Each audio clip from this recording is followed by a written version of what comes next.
had secured the top 3 spots. They wished to add their power to the contractor-only shop. The protagonist smirked and turned his attention to what truly mattered. Before him stood an enemy who not only mirrored his stats, but possessed his exact skills and powers. What would Si-yoon gain when he absorbed a soul that was a perfect copy of his own? A system window chimed. The protagonist had absorbed the spirit of a non-real challenger. Mastery increases by 20%. The soul composition of the fake challenger is completely identical to that of Challenger Si-yoon's. Divine power is activated as the conditions have been met. Attempting to extract divinity. Si-yoon's eyes widened in disbelief. Divinity? Extraction? Just a moment ago, the system had notified him of a permanent stat increase from soul absorption. Strength, agility, endurance, mana, and tenacity had all been increased by 10. The monster's soul had barely left its body when another notification appeared. One of its skills had been absorbed. Si-yoon has acquired the skill, Lightning Sword Dance. This was a skill he already possessed, and their mastery was being fused. The mastery of the Lightning Sword, Skidanel, has reached 100% A, and the skill itself has been raised by 1 level. A smile spread across the protagonist's face, but he quickly gasped, looking down in shock at a brilliant light enveloping him. What in the world is this? At that very moment, the system answered. The extraction of divinity has been successfully completed. The rank of divine power is increased by 1 level. Through the might of divine power, the transformation of divinity and the accumulation of modified divinity have become possible. Si-yoon considered the words, transformation and accumulation. They meant absolutely nothing to him. He remembered ignoring this power before, simply because he had no idea how to wield it. Was it finally time? Was he now about to witness the true nature of divine power? Sometime later, a new message flashed. You have entered the 13th floor waiting room. The system expansion begins. The communities, once separated by country, have now been fully integrated on a global scale. Communities of varying difficulties are also now accessible. Team members assigned to these combined trials are no longer restricted by their country of origin. The individual national rank rankings will also be fully merged.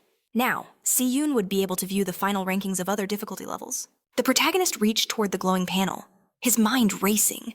Would he now be fighting alongside foreigners? In the combined trials, this felt like a monumental shift, far from a meaningless expansion. He wore a serious expression. If things continued like this, the community would eventually be integrated with other dimensions as well. A new system window suddenly shimmered into existence near the wall. Si-yoon looked up, startled. The system displayed the results. This is the summary of the 12th floor trials. The hunter has claimed first place. He thought to himself that he had to be the strongest. That was the entire reason he was climbing the tower. It was the goal he had always aimed for. And now, he was one huge step closer. For this moment, at least, Salmon was the strongest challenger from Earth. The Tower of Trials is said to have existed for ages in dimensions like Ares, Senj, and Nim. Compared to them, Earth was a pathetically weak dimension, only recently registered for ascension. If they didn't rapidly increase the power of Earth, they would become prey for other dimensions, just as they almost had that day. Whether it was before or now, the protagonist needed overwhelming power, a force that could crush anyone. Salmon waved his hand and commanded the system to open the inventory. A system window materialized. This is the gray crown of the ancient emperor, a crown used in a ritual by an ancient emperor who served the god of darkness. While wearing the crown, Samun could rule as the king of spirits. However, once its durability runs out, it disappears forever. The protagonist's expression was grim. The rank was high and the effect seemed powerful, but the explanation felt dangerously vague. Now, he could move on to the additional reward for clearing the trial. The system window flashed again. This is the skill of last resistance, and it has a proficiency of 0%. Its main effect, fatal injuries that would lead to death, can be nullified. However, when last resistance is activated, 88% of existing stamina is consumed, and the recovery time is 1 week. The additional effect is that when the skill is activated, his senses are instantly heightened, and the effects of all his other skills are enhanced. Samun looked on in shock, thinking this was a skill that could prevent death itself. A 1-week recovery time was nothing. Considering the skill's effectiveness, calling that a penalty was a complete joke. The protagonist smiled.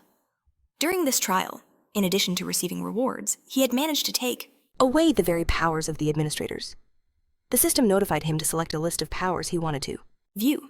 The options were the Lord of Steel Blood, the White Crane Sword, and support powers. Salmon chose support powers. Blood Heavenly Energy, cost 3,000 special points. Description: this is a spiritual technique that only the successors of the Blood Demon Church can learn. The protagonist can replace mana with internal chi energy and magic. These traits can be inherited.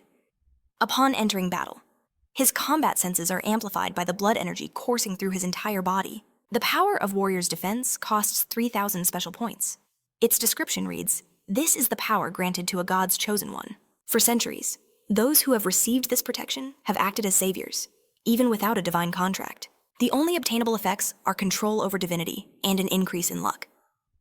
The next power, Instant Magic Recharge. It also costs 3,000 special points. The description explains that when his existing mana drops below half of its total, it can be replenished by absorbing the ambient mana from nature. However, a warning follows overuse can be dangerous. Critical energy points like the magic power circuit or the 8 meridians could be severely damaged. Si-yoon put his hands on his hips, eyeing the system window. He smirked, thinking all three were incredibly potent for C-rank powers. Extending a finger towards the screen, he declared, "I'll just buy them all." The system immediately confirmed the transaction, notifying him of the purchased power. Blood. Heavenly energy acquired. 3,000 special points deducted. Warrior's Defense acquired. Another 3,000 points deducted. Instant Magic Charge acquired, using the final 3,000 special points. The administrators watching him sent their messages. The fallen Blood Demon Church. The hero of a ruined world. And the first Dragon Slayer born in 1,000 years. All urged Si-yoon not to forget their support. The protagonist just waved a hand, assuring them he'd remember them well. Si-yoon then recalled the moment before he entered the waiting room. When he absorbed his own spirit, it felt as if divinity extraction had activated. It happened out of nowhere. After the extraction, he felt a heavy energy settling deep within his heart, a feeling unlike anything before. This had to be divine power. With a stern look, our hero clenched his hand into a fist. He thrust his glowing hand forward, expecting a massive display of power, but nothing happened. He placed his hands on his waist and sighed, just as he expected. The result was the same as the test before he left the waiting room. His body was simply shining, with no special abilities manifested. The protagonist realized he couldn't replicate any of the recovery or strengthening techniques that the priest had used during the 11th floor trial. Si-yoon rolled his eyes in frustration, shouting aloud, "This is so annoying. I had such high expectations. Is there any point to this power at all?" He sat on the floor, crossing his legs. He had to calm down, or else that other personality might surface again. Suddenly, a system window appeared with a blinding gleam. The reward was a random skill book. Within his very soul, the White Crane Sword spoke, promising to teach him a divine power far greater than any administrator could offer. She invited him into her sacred domain, but Sonan, closing his eyes, gave his answer. He refused. A system window appeared. The White Crane Sword was weeping, shocked by her contractor's rejection. "Why?" she pleaded. "If you learn from me, you will wield a power beyond gods." But the protagonist simply smiled. "If I need it, I'll learn it later.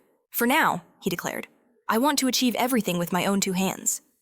The system alerted him that the White Crane Sword had conceded.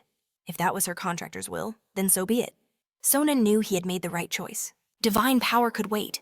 He had to focus on the immediate path to strength. He had to become strong enough to kill Nunhuk, because that monster would undoubtedly return to Earth. From the powers he'd stolen, one called to him above all others, the bloody heavenly energy. A system notification flashed before his eyes. The bloody heavenly energy was now active. Instantly, a sinister dark aura erupted, enveloping his entire body. Sonan gritted his teeth. He felt reborn, a true warrior forged in battle. Fury blazed in his eyes, his very blood boiling with newfound power. This was the feeling he craved. But as he looked to his side, his blood ran cold. Standing beside him, wreathed in the same dark energy, was another him. A future Sonan grinned maniacally and declared, "This is my way out." He lunged forward, grabbing his own cheeks. "Are you really going to have all this fun by yourself?" he hissed. What was this madness? Another personality manifesting in his body. This had never happened before. He instinctively tightened his grip on his sword. The future Sonan let out a chilling laugh, swinging his own weapon. "Just die," he screamed. The present Sonan, teeth clenched, drew his second sword to parry. "If I die, you die with me," he roared back. The twisted version of himself just smiled. "I'm just getting rid of a past I never got to have." He sneered. Gritting his teeth, the protagonist blocked another devastating blow. This was a curse, a living nightmare he could never have predicted as their blades clashed. A crimson energy began to envelop both swords. Was his weapon absorbing the malevolent energy being generated? The system window flared to life. This was the heavenly demonic blood sword. When a user who has mastered the flame sword pushes the exclusive blood energy effect to its absolute limit, its true ability is unleashed. Without hesitation, Sonan grabbed the blade of his own sword, slicing his palm open. His future self furiously thrust its sword forward, piercing him through the shoulder. Blood erupted from the wound. I'll feed this freak all the blood energy at once, Sonan thought, a desperate plan forming. The energy-wreathed sword plunged deep into his body, and a scream of pure agony tore from his lips. A system window announced, "Conditions have been met. The true power of the heavenly demonic blood sword has been unlocked. Its name now changes. It is the heavenly demonic true blood sword. A special slot for blood has been created." Sonan stared at the blade in disbelief. A special slot? For blood? The system continued its report, the heavenly demonic sword has been upgraded to rank A. The exclusive effect, Blood Feast, has been created. The Fire Dragon Eye skill has been activated. The heavenly demonic true blood sword now increases reaction speed and attack speed by 15%. This was a legendary blade, once a treasure of the Wuling Blood Demon Church. When the protagonist kills an enemy with this sword, the Blood Feast effect absorbs their blood into the blade, enhancing the item's power and imprinting. A random skill, a maximum of 3 skills can be imprinted at a time. Imprinting skills requires no cost, only a cooldown period. All potential abilities are unlocked for users who have reached the flame sword level. When Sonan wields it, the exclusive Blood Feast effect can finally be activated. He could imprint skills directly onto his sword, with no cost other than time. A grin spread across his face. This was a growth-type item, the likes of which this world had never seen. Just then, a new notification appeared.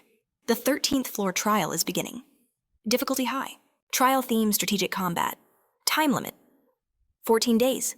To pass, you must cooperate with your comrades and slay the vampire count within the time limit. Failure occurs if any team member dies, or if time expires. The rewards for a successful breakthrough, but the penalty for failure was death. Si-yoon stared in shock. This is a combined trial. He only had bitter memories associated with those trials. Still, the reward was tempting a random skill book, and seeing its A+ rating improved his mood ever so slightly. Another notification popped up the map of the 13th floor. Available only in trial mode, the map revealed cities occupied by vampires, and marked the priests hiding within them. Most importantly, deep within one city, the location of the vampire count himself was marked. The selection of team members began. 4 shimmering portals materialized in the room.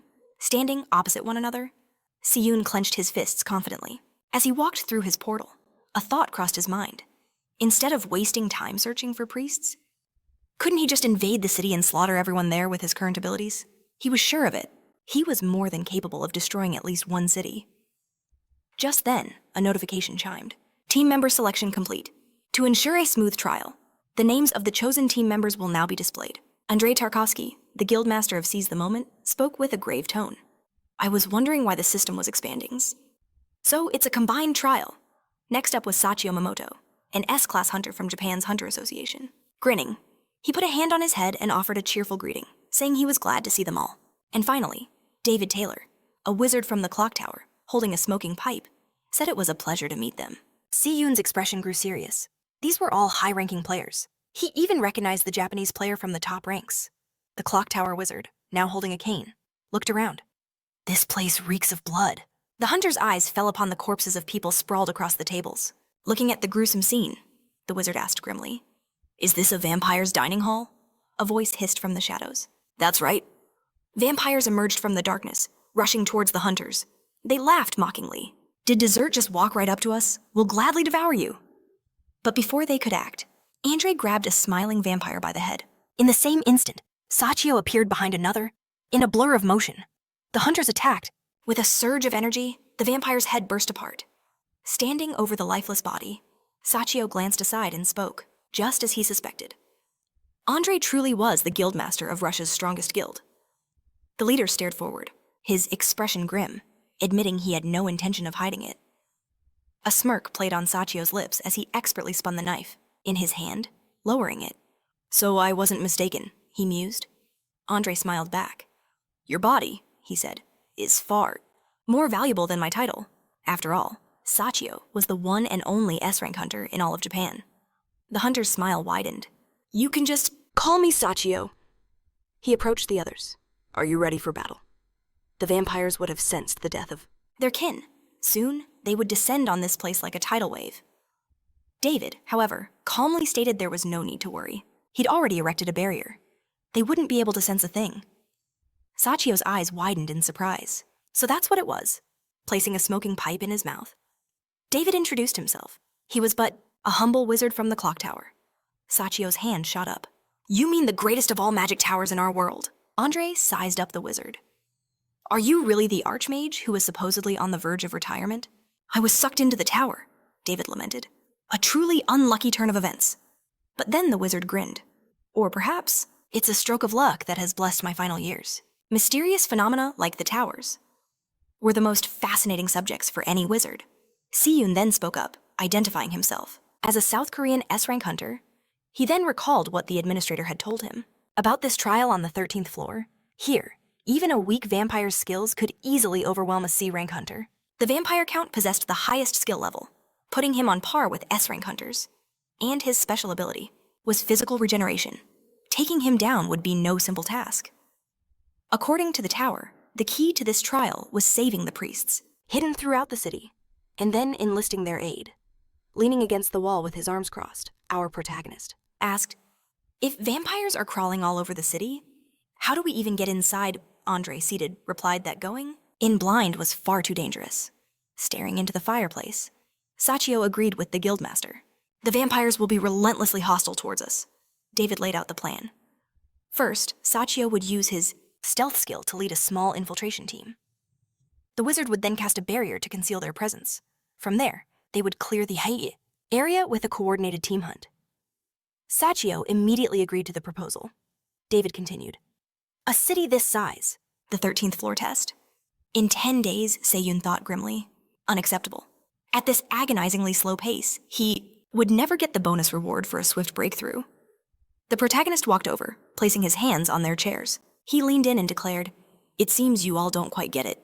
Clearing the test this way is completely ineffective. David glanced to the side, a smoking pipe in his hand. So you're saying there's another way? Seyun smirked. Of course, a far more effective one. This piqued the wizard's interest. And what way might that be? Andre stared at our hero, intrigued. Yes, I'm also curious. More effective than the one we just debated? Sachio asked with a loud, broad smile. Really, as a contender for the #1 world rank, you must have your own secret method. Seyun stated it simply, the hit-and-take method. The what? David asked, bewildered. Without another word, our hero confidently struck the wall with his sword. With a light tap, he revealed a hidden passage. Beyond it, countless vampires stood beneath the night sky, staring right at them. The hunters froze. Seyun just smiled, raising a single finger. If you candidates just shut up and attack, we can kill every last vampire and pass this test. Rage erupted from the vampire horde. Where did these humans come from? A vampire brandishing a weapon surged forward. I don't know, he snarled. But I'll gladly feast on their flesh. The hunters recoiled in absolute terror. That man has gone insane. Is Seyun trying to get us all killed? But our protagonist just grinned. Operation Direct Breakthrough begins now. In an instant, vampires shattered the windows, leaping into the room in a shower of glass shards. One raised its weapon to strike. But they all froze, looking around in confusion. The hunters! They vanished! Another vampire hissed. Be careful, they're using magic. Andrew raised a hand, focusing on the wizard, David, who was casting the spell. Group concealment is difficult to maintain for long. He grit his teeth. Why is it that in every combined test, there's always some freak willing to do this? It was beyond frustrating. Unfortunately, David said, it would be better to cut our losses and retreat for now. Seyun, however, watched with wide eyes. These vampires, their basic abilities, they're just like my blood. Seeker skill. As if summoned, the vampires channeled blood from their bodies, aiming it directly at him.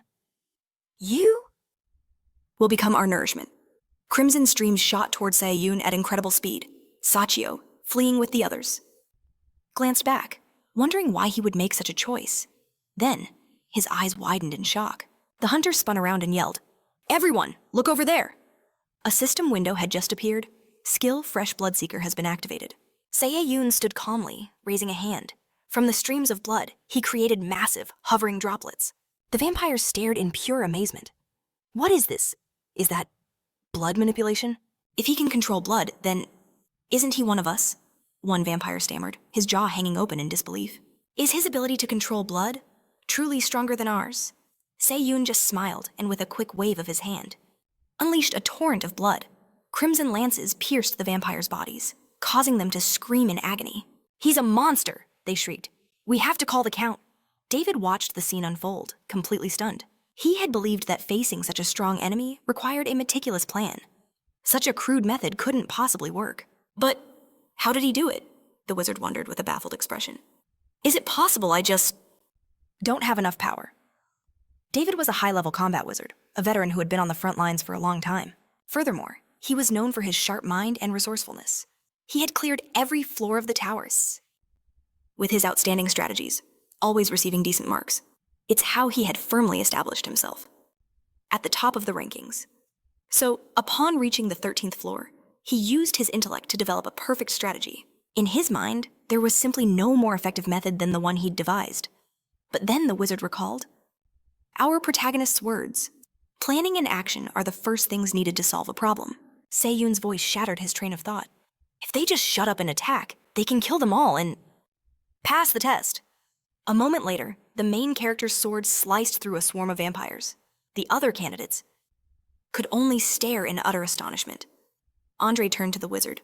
About that plan of yours, would it be better to just leave everything to Se-yoon? Sachio calmly supported the idea, but David raised his hand. Stop, he commanded. I acknowledge that the protagonist has power, but the vampire's side is not a scale one person can handle alone. Even before the tower appeared, there were many monstrously powerful hunters. So why did team hunting become the standard?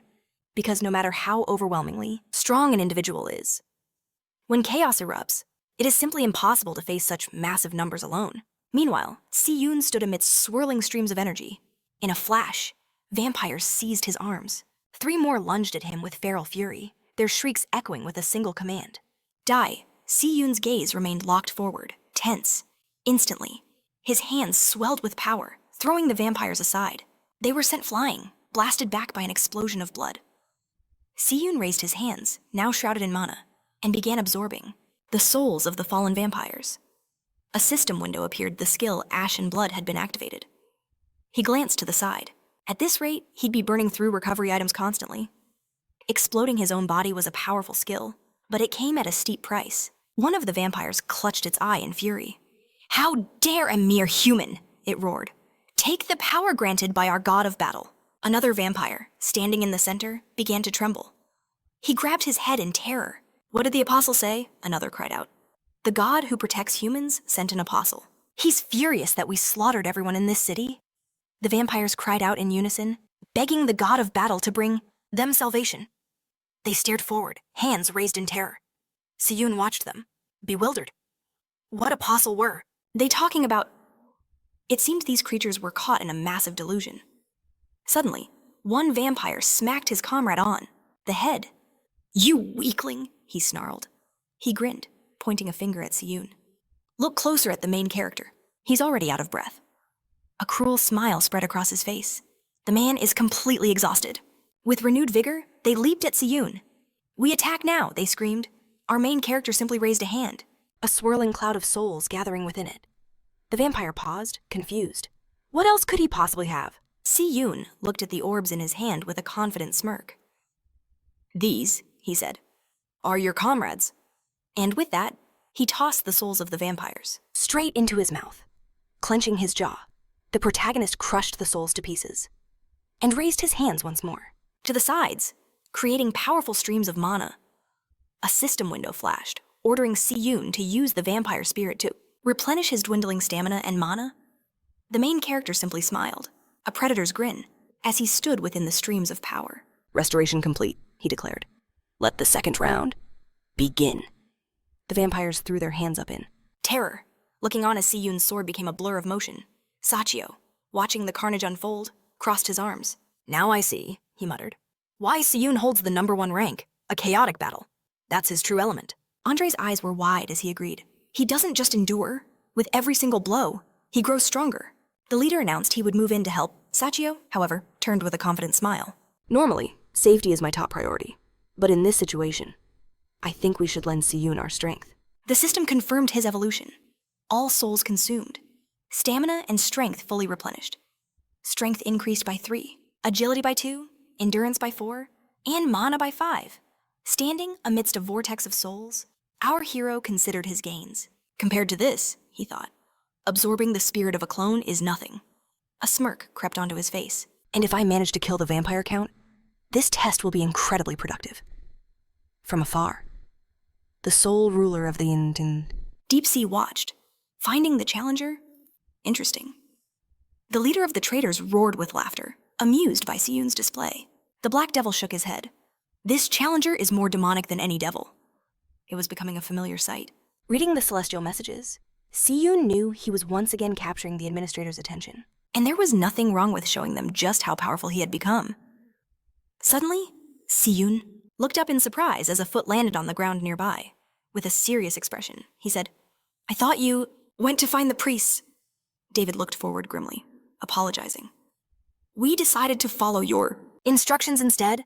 Sachio raised a fist in support, shouting his agreement. Andrew, closing his eyes, confessed. "To be honest, we questioned your judgment, and we deeply regret it." Siyun glanced to the side. "So you all finally understand the power of a hit-and-run strategy." Just then, a system window appeared. The sixth sense skill had activated. The protagonist whipped around, his body tense. A colossal wave of blood loomed over the city. A dark smile crossed Siyun's face. "The vampire count," Andre gasped. "Does he possess supreme magic?" too, David, clutching.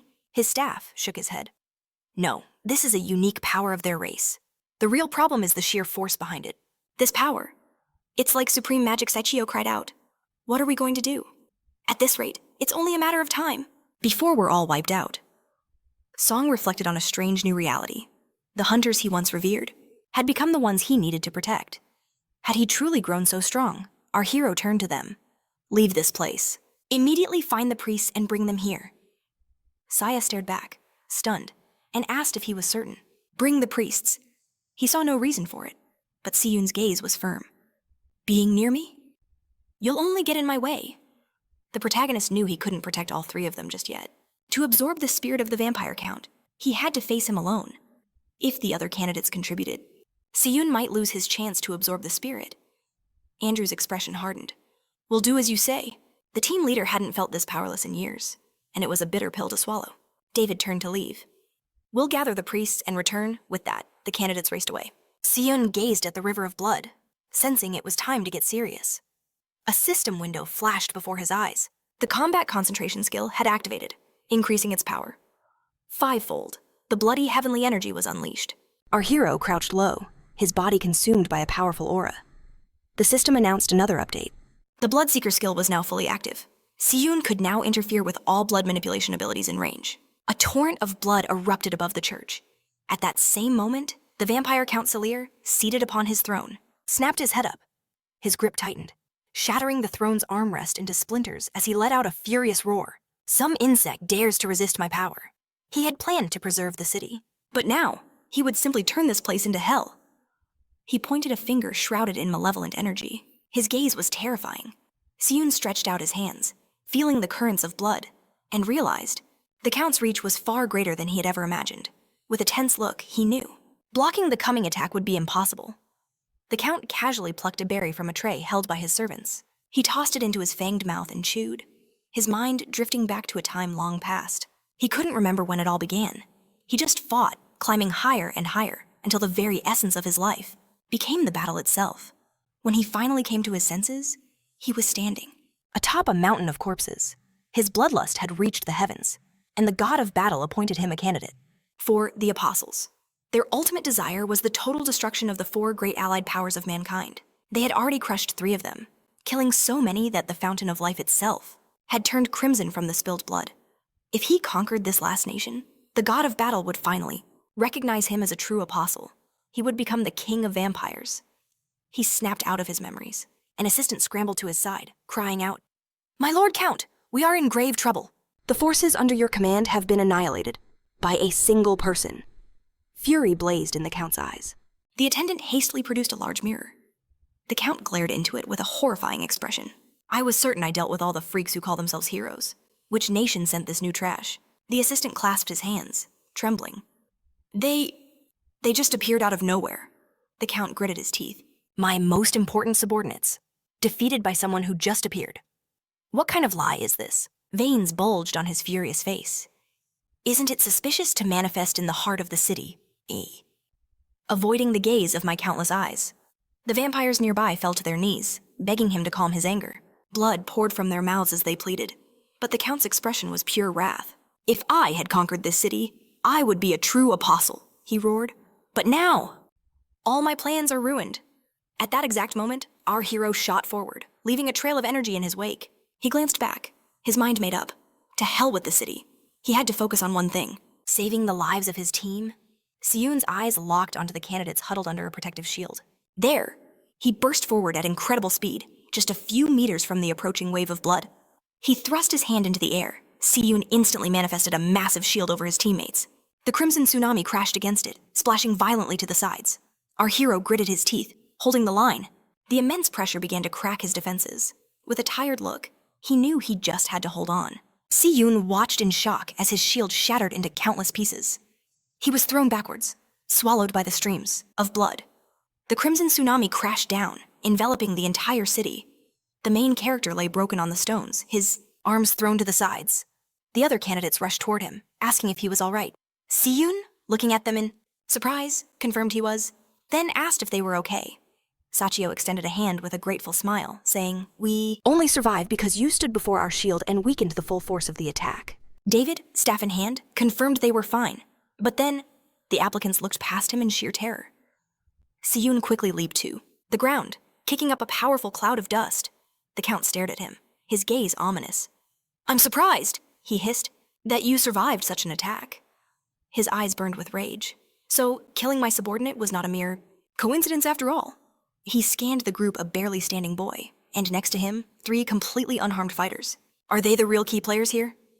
The Count crossed his arms, summoning swirling streams of blood. He lowered his hands. A gruesome weapon now formed on one of them. The Count's fanged mouth split into a grin.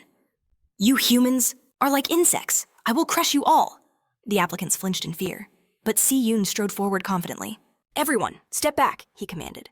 I will handle this freak myself. Andre immediately moved to the side. All right, we'll retreat for now. If you need help, just give the word. Siyun's voice was cold. Who gave you permission to decide I won't let you escape so easily? The Count lunged after the retreating hunters, tearing up chunks of stone from the ground. He glared forward with a ferocious look. But as he flew forward, a thought struck him. Did something just brush past me? The Count froze, staring at the protagonist now standing right beside him. He couldn't believe it. Is this really the man I just crushed into the stones? When did he get here? Ewan met his opponent's shocked gaze. Have you ever heard the saying, be careful what you say? A cold smile spread across his face, because I'm about to return everything you just said right back at you. With a roar, he launched himself toward the Count, his intent clear. Deciding to play the hero? The protagonist moved with an unruffled calm, slicing clean through the space beside him. His sword whispered a death sentence. You will be torn to pieces. The other challengers could only stare in utter disbelief. Salmon stood over the Count's severed body, barking an order. Go! Find the priests, now! Sachio gasped in surprise.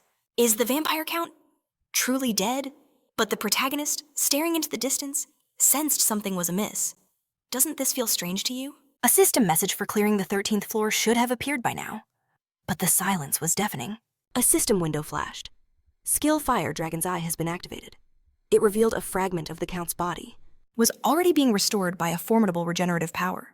Andre roared in fury. Can he really regenerate even from that? David shouted, his face pale with shock. This can't be happening. Sachio pointed toward the cityscape. The city is in ruins. The priests must all be dead. How can we possibly join this fight? But Salmon's gaze was like steel. I will hold off the vampire Count. You candidates, search for any priests or sacred relics you can find and get back here. Internally, the protagonist apologized. This was a boss he had to face alone. David turned, conceding. If Salmon says so, then we're going. Sachio stepped forward with confidence. Searching is my specialty. I'll find what we need in no time. In that moment, the scattered pieces of the Count's flesh swarmed back together. He rose again, his entire being radiating pure rage. "You insignificant insect," the Count boomed. "How dare you do this to me?" Watching the monster approach, the protagonist knew its regenerative power was on another level. The Count's blood restoration and control techniques were far more advanced than anything in his own arsenal. With a demonic glare, the Count lunged, dodging the attack. Samoon thought, "But in terms of pure combat, the advantage is still mine." A terrifying aura exploded from the Count. All around him, rubble began to levitate, pulsing with crimson energy. These were bloodstones, and the Count launched them forward like a deadly volley. Saman held his swords, eyes fixed on the attack. He spun, raising an arm to shield his face as the blood-soaked projectiles closed in. The stones detonated, splashing corrosive blood everywhere. The Count smiled wide, spreading his arms. "How do you like this? I am the undisputed master of blood control." But in a flash, the protagonist was already behind him, a smirk on his face. "I'll admit," he said wryly, "thanks to you, I've just learned a new trick." He glanced back for a moment, but lances of light tore through his face. The Count shrieked in agony as his body was shredded into bloody fragments. But Yoon knew. Even after tearing him into smaller pieces this time, the monster would regenerate. A cold dread crept into the protagonist's heart. Was it truly impossible to kill him without a priest? What if this entire test was designed to be unbeatable from the start, with the city in ruins? Finding a single living priest would be a miracle. The scattered pieces of flesh and blood slithered together, reforming into a terrifying, larger version of the Count. Steam hissed from its monstrous jaws. Yoon stared back, a single thought echoing in his mind. "This is the end." A sinister smile spread across the Count's face. "Do you truly believe you can kill me?" he taunted. "Your efforts are amusing." Gripping his swords, Soman retorted, "There's no rule that says I can't." He smiled, a dangerous glint igniting in his eyes. "In fact, I'm very curious," he declared. "How many times must I kill you before you truly die?" A brilliant crimson aura exploded around his body. He glanced at his own trembling hand. Was this fear? The Count roared, raising a clawed hand to strike. "Do not dare underestimate me," he bellowed. "I am the one who will become the king of vampires." With an unreadable expression, the protagonist's blade flashed. The Count's body fell apart. "That's 3, he said calmly. The creature reformed, clutching its face in rage. "Don't think you've won just because you can hurt me." Another flash of the blade, another spray of blood. 4 times, the protagonist stated, his voice like ice. The Count's mocking laughter echoed. "It's useless I am immortal." Yoon's sword bisected him once more. 5 times? Reforming again? The Count snarled. "You're only human. Your pathetic body has limits. You'll collapse from exhaustion soon enough." Yoon's blade answered for him, swift and precise. 6 times. The protagonist moved like lightning, his blade a blur. As the Count's pieces flew apart, he extended a hand. Could he really be that legendary player in a system window appeared? Song Yoon had acquired the achievement, Battlefield Artist. A new skill had been created. Art of Torture. The protagonist stared at the twitching flesh, resting his sword on his shoulder. The Count's mind finally broke. This wasn't a man. It was a monster. "I have to get out of here." But in an instant, Yoon was perched on a pole above him. "I believe I promised to return every word you said to me." The main character raised his hand, a chilling smile on his face as he summoned a sword from his inventory. "Who gave you permission to run?" The Count screamed, his voice filled with pure terror. "You're a devil." A flash of steel silenced him. He reformed, babbling. "Stop, please, stop. We can talk. Let's negotiate." "We can make a deal. I'll do anything you wish." The main character simply sliced through him again. "That makes 10 times," the Count screamed. "I told you I'll do anything. I'll give you wealth, fame. I'll grant your every desire." Blow after blow rained down on his regenerating body. His pleas turned to agony. "Just kill me," he shrieked. "You're no hero. You're a murderer, rotten to the very bone." The system chimed again. Achievement unlocked, initiation of madness. New skill, created increased pain. Tears streamed down the Count's face. "Please, stop. I surrender. I'll give you everything." Sonan finally spoke. "Can you stop moving and just die for me?" The Count froze, staring in stunned silence. A wicked grin spread across the protagonist's face. He curled a single finger, beckoning him closer. The terrified Count stumbled toward him. Yoon flipped him upside down. "I have a little plan," he said calmly, "and I need your cooperation. What do you say?" The Count, his head pressed to the ground, whimpered. What do you need me to do?" A new system window appeared. Skill, activated counterattack. Shield. This, the protagonist explained, is a modified version. We'll call it The counterattack effigy. A brilliant cross of red mana materialized beside them. Yoon looked down at the Count. Now, I need you to attack that effigy, until I tell you to stop. The Count stared back in fury. Why should I? Don't you want to live? Yoon asked softly, scrambling to his feet. The Count rushed toward the cross and raised his fist. Fine, I'll do it, he roared. But his mind was a whirlwind of confusion. Everything that happened today, from beginning to end. It was impossible. Some random human appeared and single-handedly destroyed the greatest power. In vampire history, no matter how he thought about it, something was terribly wrong. Could this truly be a test from God? He stared at the cross, pulsing with crimson energy. As his fists rained down on it, a thought sparked in his mind. From the very beginning, it seemed strange. A human with the ability to control blood, the one who was supposed to be the savior of vampires, turning them into true warriors. He taunted the beast. You should really pay more attention before you find yourself completely weakened. A new system window appeared. The skill counterattack shield has reached its limit and can now reflect all accumulated damage. Saman locked his gaze on the Count.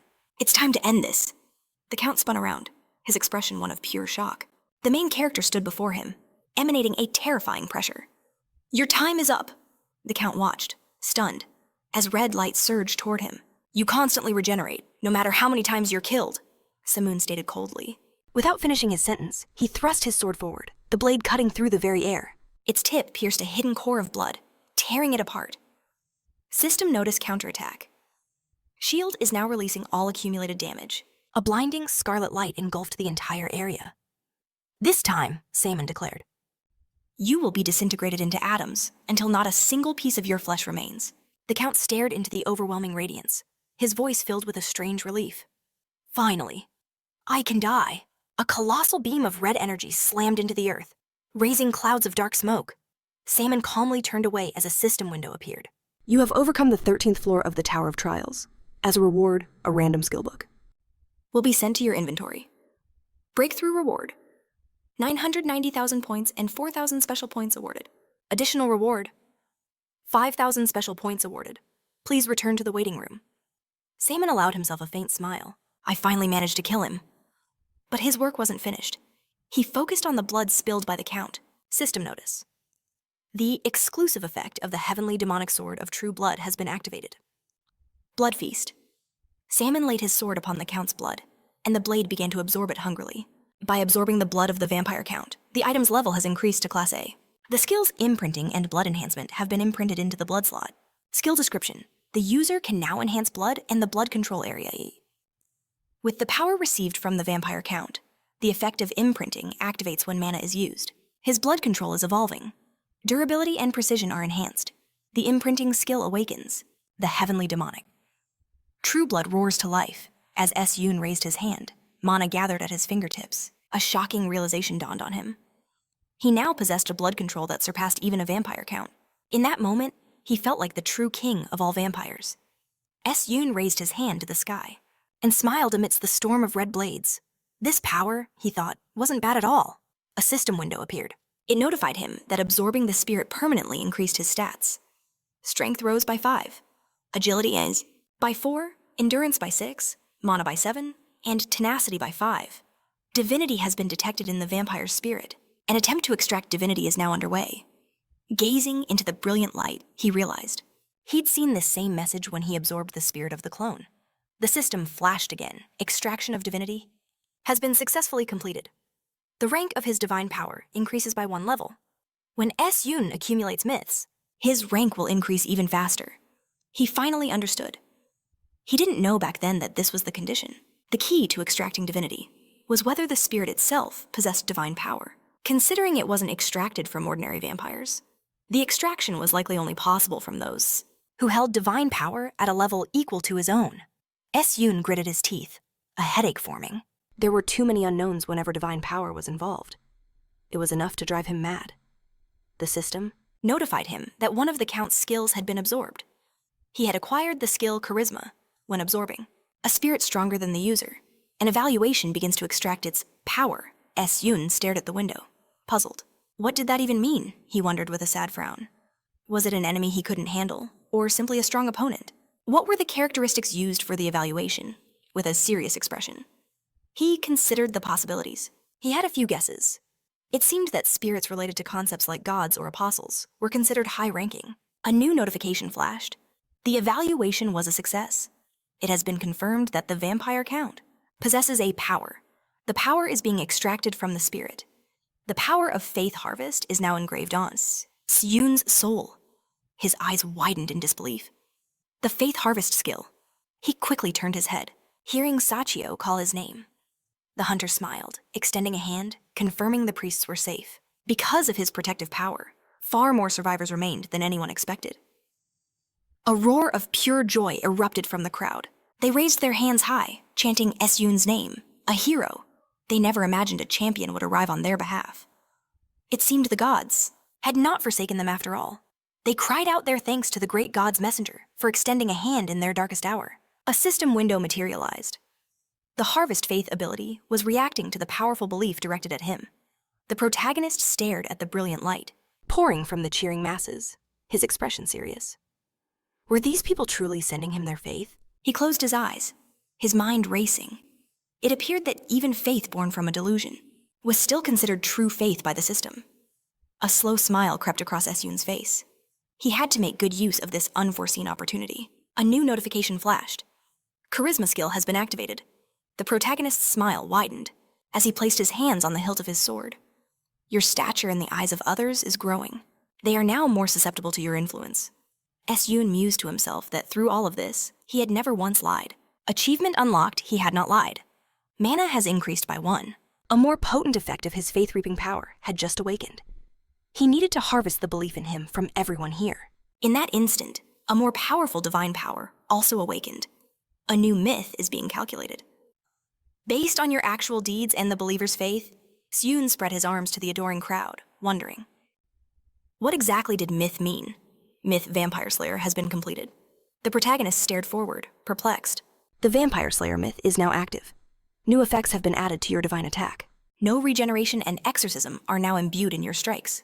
Yoon tried to understand the implications. What did this mean? He had shattered the vampire count's infinite regeneration and gained the no regeneration effect. Could it be that by wiping out the vampire horde in the city, the exorcism effect was also added? A smile touched his lips. He was finally beginning to grasp how these myths were forged. His divine power, combined with the newly acquired faith, was crystallizing into the form of a legend, a myth. A new power was being born inside him. He could feel it in his heart. The divine power he'd never used before was now steadily flowing outward.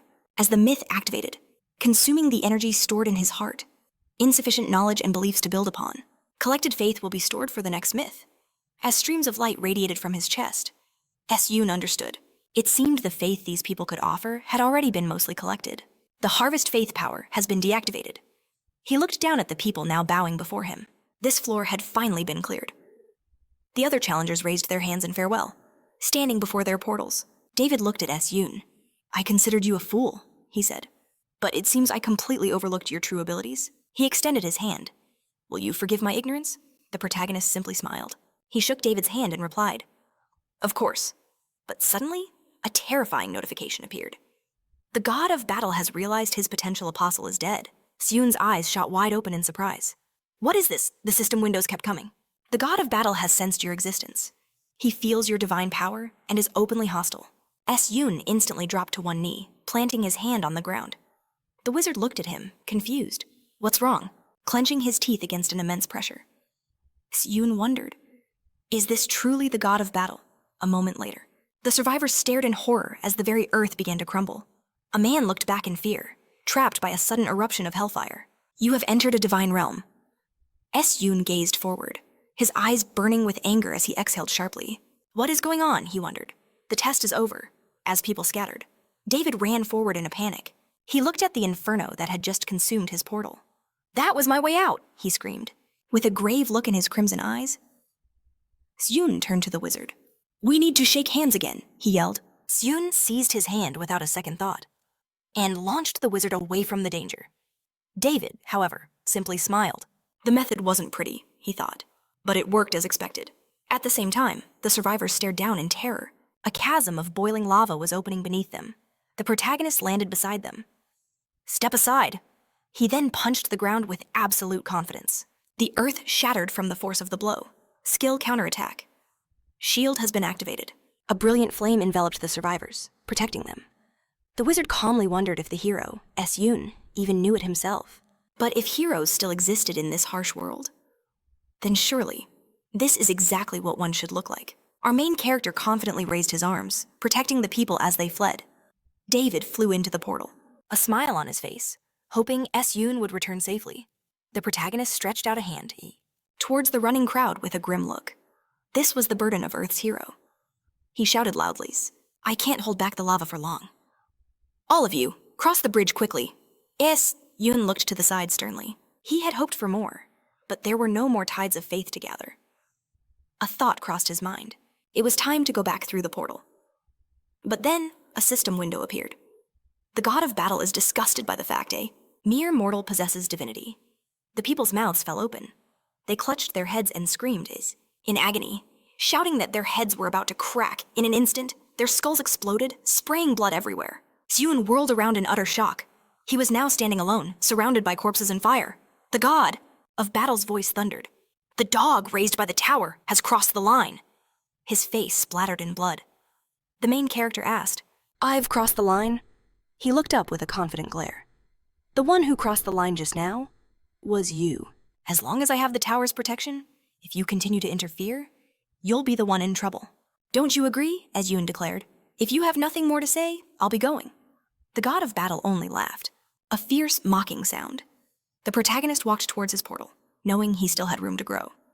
The god of battle spoke once more. "I look forward to this mortal's imminent end." Yoon looked ahead, rage burning in his eyes. Even the gods would not be allowed to disdain him. A message appeared, entered the waiting room of the 14th floor. "System expansion has begun. Items designed to prevent floor infiltration will be added to the contractor. Exclusive shop. Halo enhancement items and elixir-type items will also be added. Yoon Stepped into the room, his hand on his chin. He let out a long breath, thinking that one way or another. This was a space created by the tower. When you don't even know if the person before you is real, as empathy is just a waste of energy. So, his name is the god of battle. It turns out the main character was just getting started. The god of verification's words echoed in his mind. In the end, everything had unfolded exactly as he'd foreseen. It was time to stop worrying about things beyond his control. The protagonist had to focus on the power he held now. Gazing at the stone, his hand began to glow with water mana. His clothes burned away as a system window flared to life. 11,500 special points were available in the contractor's exclusive store. The Path of the Ghost Sword was purchased, costing him 10,000 special points. The price for the Path of the Ghost Sword was 10,000 points.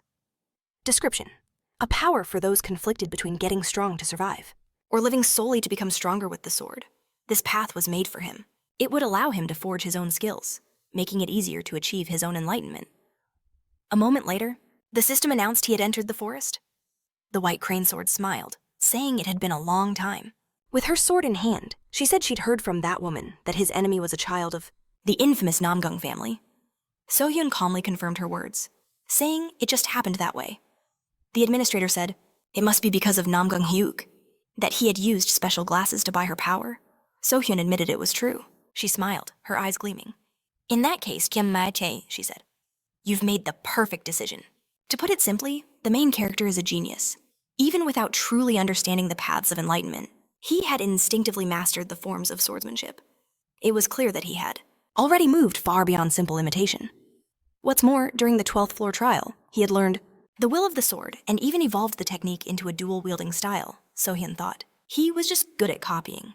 But the White Crane sword saw something more. The very fact that you took the Namgung family's techniques and perfected them proves you have the qualities of a grandmaster. Sohyun looked at her, stunned. A grandmaster? The administrator's expression was calm. "I mean, that if you were to establish your own sword sect, nobody would find it surprising?" the protagonist asked in shock. "Am I really at that level?" She looked away with a faint smile. "The power you chose this time was an excellent choice. Now, everything you learn and realize will be transformed into true abilities, officially approved by the tower," the White Crane sword promised to teach him everything. But then she added with a blush that there was one condition. A relationship must be. With their pact established, a new path formed between master and disciple. Yoon simply nodded, his gaze unwavering. I will become your student, he declared. The administrator gasped, her hand flying to her chest in disbelief. Addressing the main character by name, she insisted. I wasn't trying to pressure you. You can take more time to think it over. But before she could finish, he raised a hand, cutting her off. I accept. You will be my master. The White Crane Sword Master relented. If that is your will, then I will not refuse. In his mind, the choice was simple. She had conquered the 40th floor. How could he reject the teachings of someone so powerful? Turning to face him, she raised her hands. In return, she warned, you must never regret this choice. Sonan met her gaze calmly. Are you planning to treat me so harshly? That I would have a reason to... The administrator's voice rose. Of course not, in Morim. A disciple has only one master for life. I said that so you would be certain, she explained. So you wouldn't lament your decision. Yoon's resolve was absolute. If that's your only concern, he stated, know that I will never have regrets. He thought to himself, who else in Morim would even want to teach him? The White Crane Sword leaned in. Then, let us follow tradition. I will formally introduce myself. Before he could bow, she placed a hand over her heart, her expression turning grave. I am the 17th head of the Bake Sword Clan, the strongest master of Murim from the previous generation. From this day forward, I, the warrior, Baek Solwa, will be your mentor. Yoon's eyes widened in shock. The strongest master. He dropped to his knees in a deep, formal bow.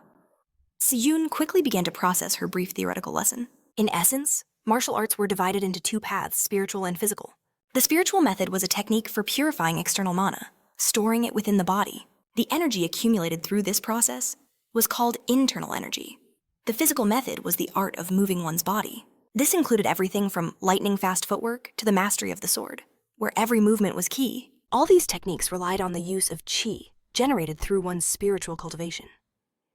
As this knowledge settled, a question arose. Isn't the blood heavenly energy a spiritual method?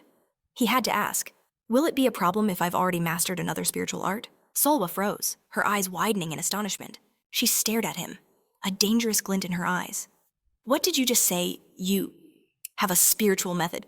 In a flash, she was on the floor before him, demanding, explain yourself, now. Yoon remained calm. Listening to your explanation, it seems I've mastered something very similar. Something similar, Solwa shot back, her voice laced with fury. Did you actually learn cultivation? From that woman? The tyrant of steel blood. The main character was stunned by her words. Could it be the cultivation of an aura? Was it a concept from another world? No, it's not like that at all, he said. The administrator's voice was tense. From what I know of her, she is not one to break a promise. But Solwa didn't believe him. She declared she had to see for herself. The protagonist glanced away, confused. What was she talking about? And what in the world was she doing now? Suddenly, her hand shot out, pressing against his stomach. Yoon recoiled. Master, what are you doing? She gripped his robes, channeling her mana directly into his core. Stay still for a moment, she commanded. Solwa's eyes widened as she analyzed his energy flow. Sitting between his legs, she announced, there's nothing but pure mana here.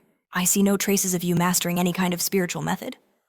The main character finally explained, the blood heavenly energy is a power, sent by the administrator of the Blood Demon Church on the 12th floor. It sharpens my combat senses when activated, he continued. So I use it often. The mentor's face flushed crimson. She slapped a hand to her forehead. That's not a spiritual method, you fool. It's a power. Yes, it originates from a spiritual practice, but it's been transformed into a bestowed ability. It's not true cultivation. Yoon, still pinned between her legs, finally asked, can you please move from this rather compromising position? She scrambled away, her face burning with embarrassment. Leaning against the wall, she apologized with a sheepish smile. Your words shocked me so much, she admitted. I acted without thinking. But her embarrassment quickly turned to cold fury. Still, this displeases me. She turned, gripping her sword as a dark aura flared around her. That fiend from the Blood Demon Church? Daring to pass off such a low-grade art as a power? So Yoon tensed, thinking he needed to completely reassess his opinion of the White Crane Sword. Sewa stood before him, changing the subject. I was thinking, maybe it's better if you don't learn my spiritual method. After all, the protagonist could already gather mana without one. If he masters the spiritual method as a power, he'll be able to switch between different spiritual arts at will. Sohyun asked calmly, is that even possible? The mentor, her face red, explained that her arts weren't restricted by the spiritual method, so it was fine. However, the spiritual method is a crucial part of the bond between priests. So first, they would start with the sword forms. He had to watch carefully and imitate her. Sohyun agreed with her words. A system window flashed. The combat concentration skill had been activated, and its effect increased tenfold. A brilliant blue aura enveloped the protagonist's body. In a flash, Sehwa drew her sword from its sheath, cloaking it in a blinding energy. She swung it with calm precision, raising it forward. As the smoke cleared, he was struck by a thought. He had only seen her gentle side, so he never knew. But as he expected, she was a true warrior. Her gaze sharpened as she looked ahead. Now! I will demonstrate the first of my 7 forms. The white sword art's first technique. White sword cutting the sea. She swung her arms wide, creating a radiant wave of energy above her. Sohyun watched, completely mesmerized. Sehwa stopped and looked at him. Perhaps that was too difficult for you to see. She apologized, explaining that was the slowest she could perform the technique. The protagonist appeared beside her in an instant. It's fine, he said, already knowing he could repeat it. As Samyun raised his own sword, he felt it. A sensation like space itself was being pulled in and severed, making the strike impossible to dodge. With aura blazing in his eyes, he swung his sword, leaving a brilliant arc of energy in its wake, and wondered, was it something like this? He stopped, glancing back. I did my best to copy your movements exactly. Were there any mistakes? Sehwa stared forward, utterly astounded, and whispered, this can't be. Geniuses existed. Throughout history, geniuses have always existed. Beings who achieve far more than others due to an innate gift for learning. They represent the pinnacle of humanity's ability to understand, evaluate, and master any field they choose. But even a genius must practice to awaken their true power. Siyun, however, simply turned with a calm expression and asked if he performed the technique correctly. Sehwa clutched her head, her mind reeling, wondering how it was possible for someone to perfectly replicate the white sword that parts the sea after a single glance. She lowered her hands, turning to him in disbelief, realizing he had no idea just how incredible he truly was. This wasn't just any sword method. The 7 white sword techniques were martial arts far more advanced than the heavenly sword forms used by Nam Gung-hyuk. The main character asked what she meant by heavenly sword forms. Sehwa explained they were the 2 techniques from that noble family he'd copied earlier, the flame sword of heaven and the soaring sword of heaven. She gazed into the distance, awestruck, explaining that just like those forms, this was a physical art that transcended basic speed and destruction. It incorporated complex techniques that could dominate space itself. And yet, the protagonist, as if it were nothing, had perfectly mirrored the white sword that parts the sea. He only saw the technique once, yet his execution was flawless, matching the original in every way. The main character wondered if he should feel proud or embarrassed by her praise, but quickly decided it didn't matter. Sehwa stated it plainly he was an intuitive genius. She'd never even heard of someone grasping a technique, not through experience or analysis, but by perceiving its very essence the moment he saw it. Si-yoon looked away, his expression serious, admitting that despite her words, he didn't fully grasp their meaning. The receptionist just smiled, holding up a single finger. It only takes you 1 day. This meant he could master most martial arts in a single day. Normally, martial arts are learned as one walks their own unique path. Sehwa placed her hands on his back, flowing her mana into him. You don't need to find your own path, she said. You can simply watch, and it becomes yours. She then decided to tell him about the method of wielding mana itself. It was a physical art, from fist fighting and weightless body techniques, all the way to the golden grip. Si-yoon had mastered it all. And among this vast arsenal, the most effective was, without a doubt, the 7 techniques of the white sword. The first technique, the white sword that parts the sea, a blade that severs the very fabric of space, making the strike impossible to evade. Next, the white sword that pierces the heavens, a devastating thrust capable of shattering any defense. And finally, the white sword that creates the void, a defensive art that warps the space around the user's blade. After some time, Siwa leapt up with a cheerful clap of her hands. Si-yoon smiled, placing a hand on his head. With his other hand on his sword, he turned to his mentor, admitting he'd learned so much because of her. The administrator smiled to herself, thinking she hardly felt like a true mentor. Siwa announced she was glad to hear him say that. The protagonist bowed deeply, saying his goodbyes. But as he turned to leave, his mentor's voice called out, "You're leaving already." Si-yoon gave a small smile, promising he would visit again later. Until then, he hoped she'd stay in good spirits. Siwa blissfully spread her arms wide. Then, composing herself, she cleared her throat and wished him luck. The mentor added that if he applied effort equal to his talent, his skills would ascend at a breathtaking pace. Moments later, a system window appeared. He had entered the waiting room on the 14th floor. Walking toward the bed, he reflected on everything he'd learned. It was a shame his current level wasn't enough to master all 7 of the white sword techniques.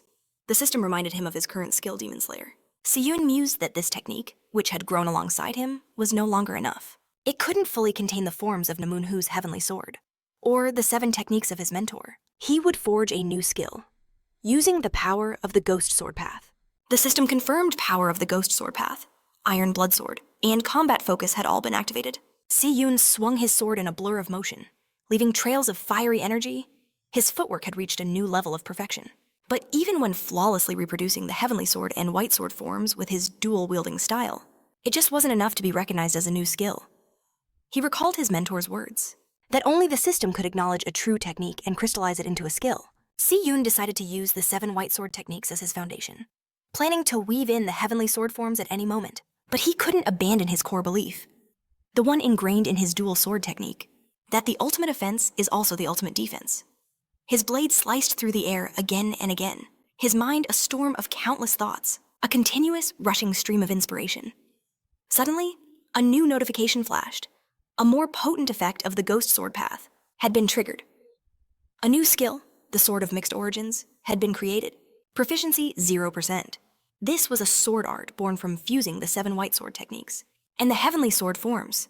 Its basic effect granted a positive correction when using either style, dramatically increasing the execution level of the techniques. As an additional effect, when using his dual sword style, the attack speed and application power of some of the 7 white sword techniques would be doubled. Siyun's eyes widened in excitement. It worked. He had actually forged a new skill. But as he calmed down, he analyzed its flaws.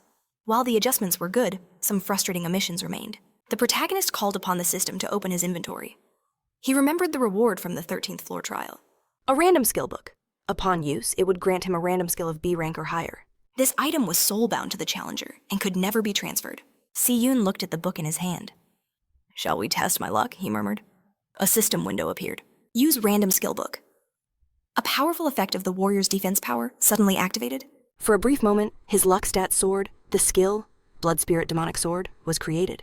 A secret sword art known only to descendants of the Blood Demon Church. Its basic effect imbues the blade with demonic properties, inflicting a corrupting harm on all living things. The additional effect was even more terrifying.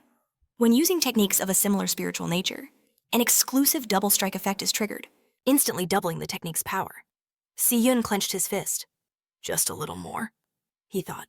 At that moment, another message flashed. The unique skill Synthesis has been activated.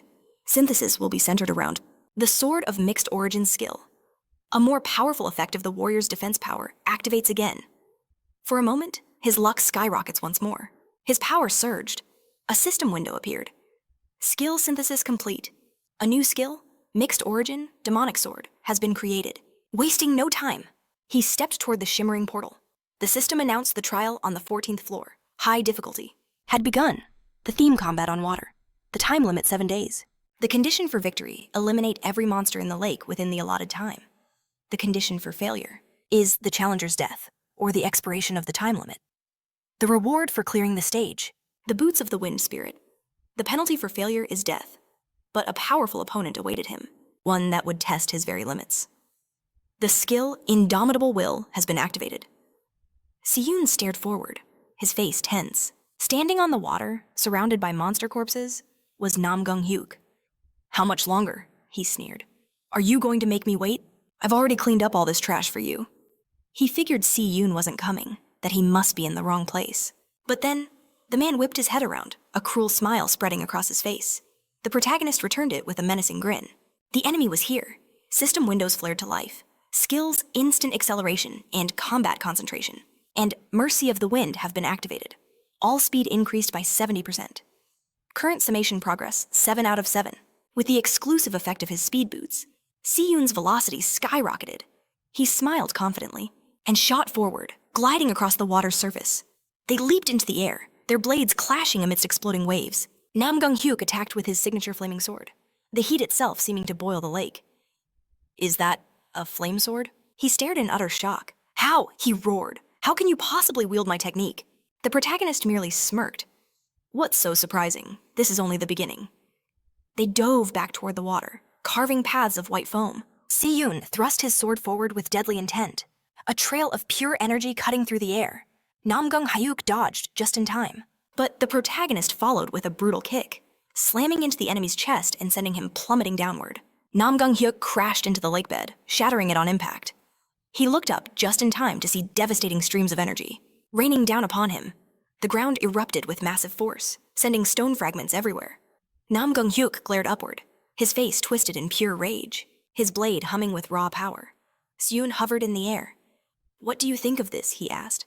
It was his newly forged S-rank sword skill. In a flash, beams of energy erupted, shattering a massive boulder behind his foe into 3 pieces. A system window materialized. Skilled demonic sword of mixed origins appeared before his eyes. It was a demonic sword art, born from a fusion of countless evil techniques. Its basic effect was terrifying. The blade itself gained the extreme property, a curse that would endlessly damage its target. Until they drew their last breath. But there was more. All sword techniques were amplified 3-fold, and he could activate double attack at will, unleashing 2 more strikes that perfectly mimicked the original with the exact same devastating force. A grin spread across the main character's face. This power was almost unfair. Yoon smirked, touching his own cheek and gesturing to the gash on Namun-huk's face. That single wound would now torment him until death. Namun-huk's expression hardened. He raised 2 fingers, which blazed with fiery energy. Cauterizing the cut, he scoffed. "It's just a scratch." In the next instant, he exploded forward, skimming across the water. He rained down a torrent of powerful blows. With his flame-wreathed sword, Seon parried each strike, his eyes narrowing. Those moves, they're from the Murim world. Namun-huk swung his blade, leaving a fiery arc in the air. "Why did you hide your skills before?" he demanded. Seon was blown sideways, deflecting the heavy blow. "I didn't hide anything," he roared back. "Back then, my heart was hammering with fear I was doing everything I could. Just to survive, I learned all this yesterday." Namun-huk stared in utter disbelief, his sword held tight. He surged across the water once more. "It's been a while, but you're still as arrogant as ever." He unleashed a massive wave of energy. "You dare spout such nonsense!" About mastering martial arts in a single day, with a grin, Seon ducked under the blast. He called out, "You don't have to believe me. Someone once told me I'm a genius." They charged, clashing with a deafening impact. Seon's smile was sharp. "I can do that too." He moved in a blur, delivering a flurry of sword strikes that sliced through the air. Namun-huk's face contorted with fury. Is this really a martial art?" He gritted his teeth, snarling. You're a monster!" His glare was thunderous, a silent accusation. How dare he steal the sacred sword arts of the noble Namgung family? But Soman just smiled, completely unfazed. He claimed he created it himself, through diligent practice. Was it his fault that he could replicate any technique? After seeing it just once, or perhaps the real problem, was that Nam Gun-huk's swordsmanship was simply too basic. Enraged, the nobleman exploded into action, shooting across the water's surface with his sword held high. But the protagonist met his charge with unnerving calm, effortlessly evading the blow. He noted the impressive swordsmanship and footwork, an opponent with genuine skill. But the arrogant nobleman had no idea that our main character was about to give him a private lesson in true mastery. As the furious assault continued, Seon just smiled. His mind raced, absorbing every detail, every move, every technique.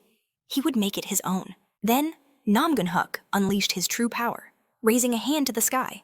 He summoned a torrent of lightning, forging countless blades in the air. He activated his signature ability, Battle of the Strongest. The blades rained down, piercing the earth and erupting into a cage of pure energy. The system confirmed it, a dual zone was forming, within a 30-meter radius, a unique characteristic of the Battle of the Strongest. Aside from Yoon and Nam Gun-huk, no one else could enter this sacred arena, as colossal energy walls sealed them in. Nam Gun-huk grinned with pure malice. Raising his sword, he declared that the protagonist was finally trapped. But Yoon stood amidst pools of blood, his expression one of absolute confidence. He raised 2 fingers, commanding the crimson liquid around him. You know what we say on Earth in moments like this. With a flick of his sword, he sent the blood surging forward. You just dug your own grave? Nam Gun-huk's face contorted with rage at the sight of the blood manipulation. He roared in disbelief. After mastering martial arts, you dare resort to such vile tricks again? Crimson tendrils began to fill the entire dual zone. He threw his hand up, his face a mask of bloody determination. A guttural roar escaped his lips as a new power awakened. A violent vortex of blood erupted, lifting him into the air. He glared down, eyes blazing with fury and arrogance. Staring at the dome of his own making, He screamed. This is a curse! A system window suddenly appeared. The unique characteristic, Battle of the Strongest, has been forcibly deactivated at the user's request. The towering walls of energy began to dissolve into nothing. The nobleman stared in shock, only to feel a chilling presence appear right behind him. Seon struck with devastating force, launching his opponent like a cannonball. A shockwave of pure energy tore through the battlefield. Smoke and debris filled the air, where Namgun-huk finally crashed. A deep trench was carved into the earth. In the next instant, our main character was standing over him. He looked down at the broken nobleman and declared, "Such a pathetic display is unworthy of the title Genius of Miram." But Namgun-huk looked up, a terrifying grin spreading across his face. Seon could only stare in confusion. What was happening? The nobleman covered one eye with his hand, a chilling smile playing on his lips. Interesting, he mused. I don't know how you did it, but to master martial arts and grow so powerful in such a short time, it's almost comical. In Namgun-huk's hand, a strange stone appeared. He conceded, "You're a skilled fighter. Even if you rely on the tricks of the tower, I'll give you that." Sensing danger, Seon tensed, surging forward with his sword ready to end it. But Namgun-huk crushed the stone in his fist and laughed. "Did you really think I came unprepared?" Tilting his head back, he consumed the liquid that flowed from the stone. A brilliant explosion of light and power erupted from his body. A system window flashed. Item stone for penalty removal. Floor penetration. By using this item, all penalties for entering the floor, including skill restrictions and stat reductions, would be completely nullified.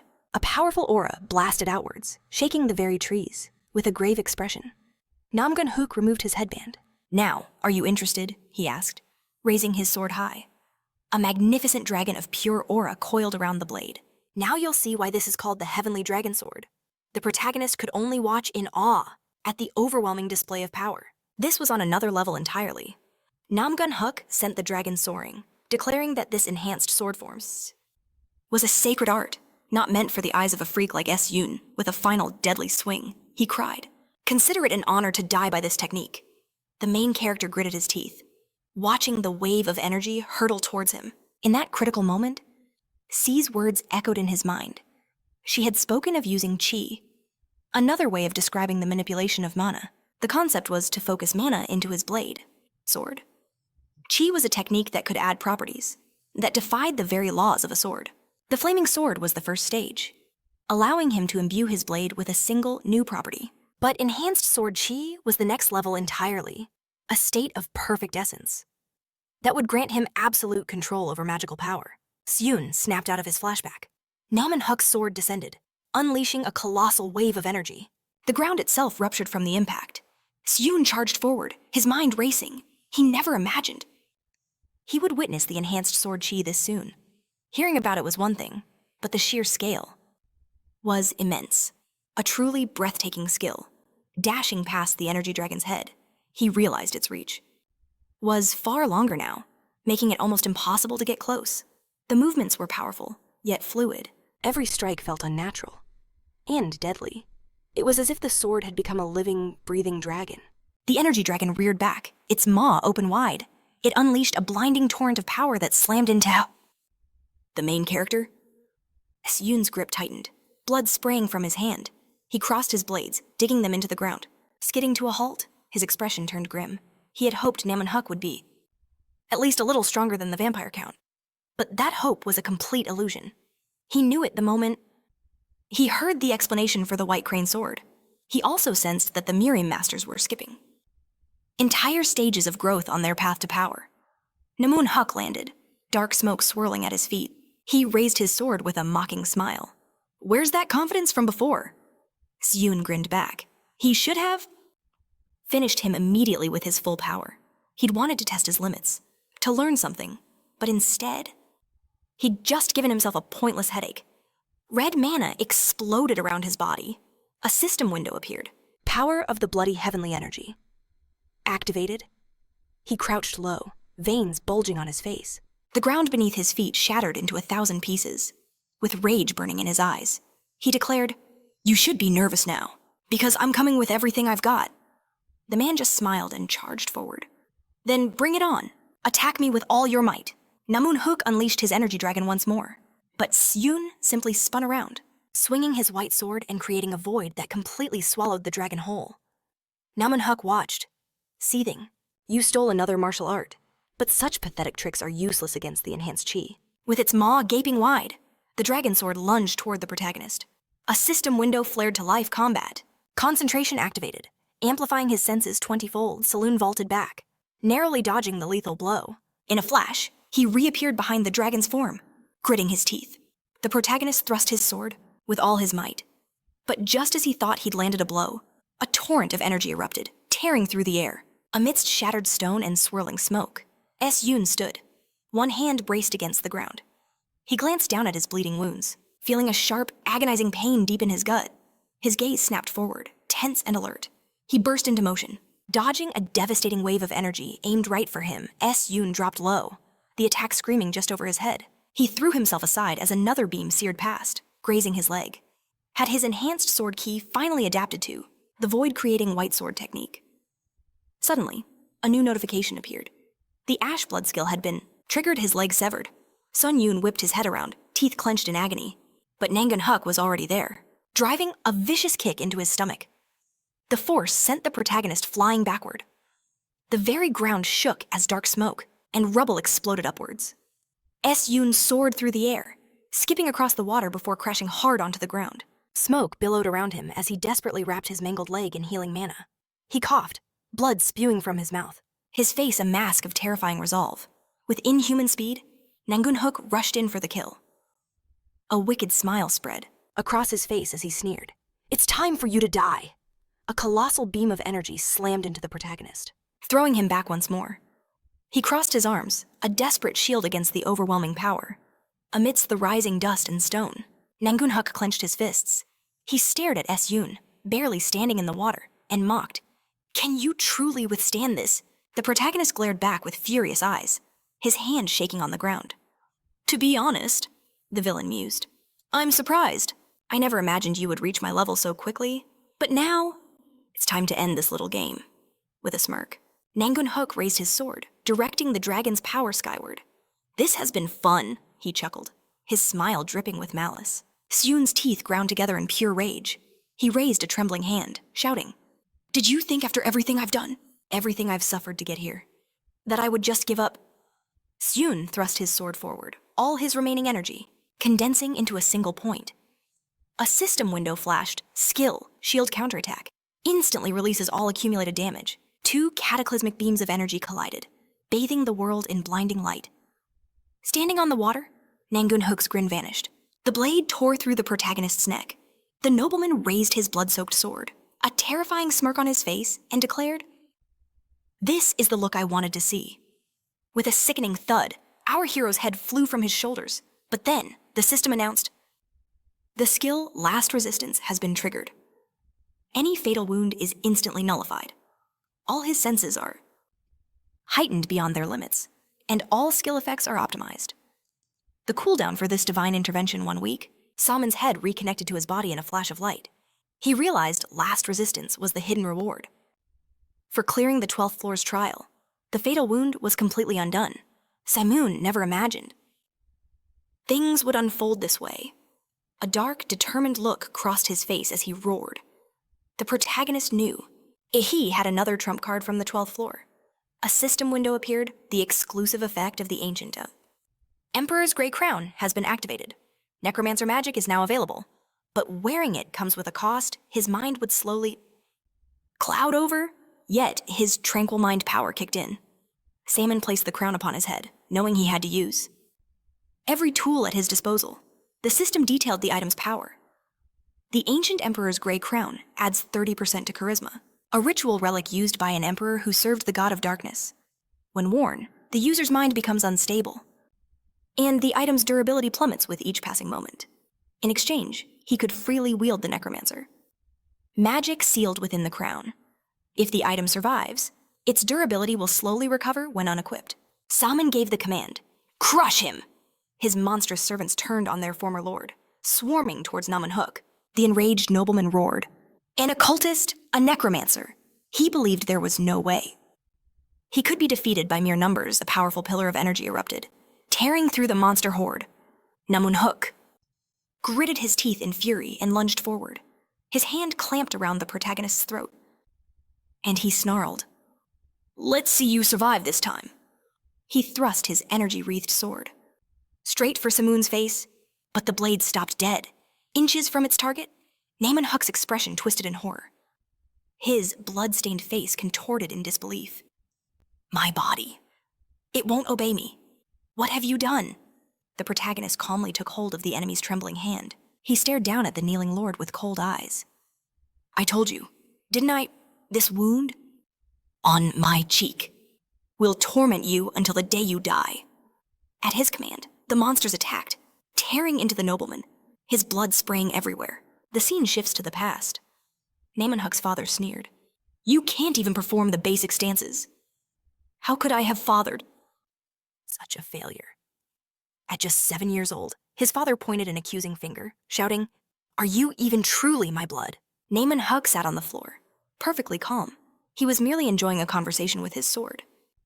Before practicing the formal techniques, he was cultivating the very soul of the sword. An old man, Sun Hook, watched him and realized, this boy was a true genius. That was the first time Namunhook met his grandfather.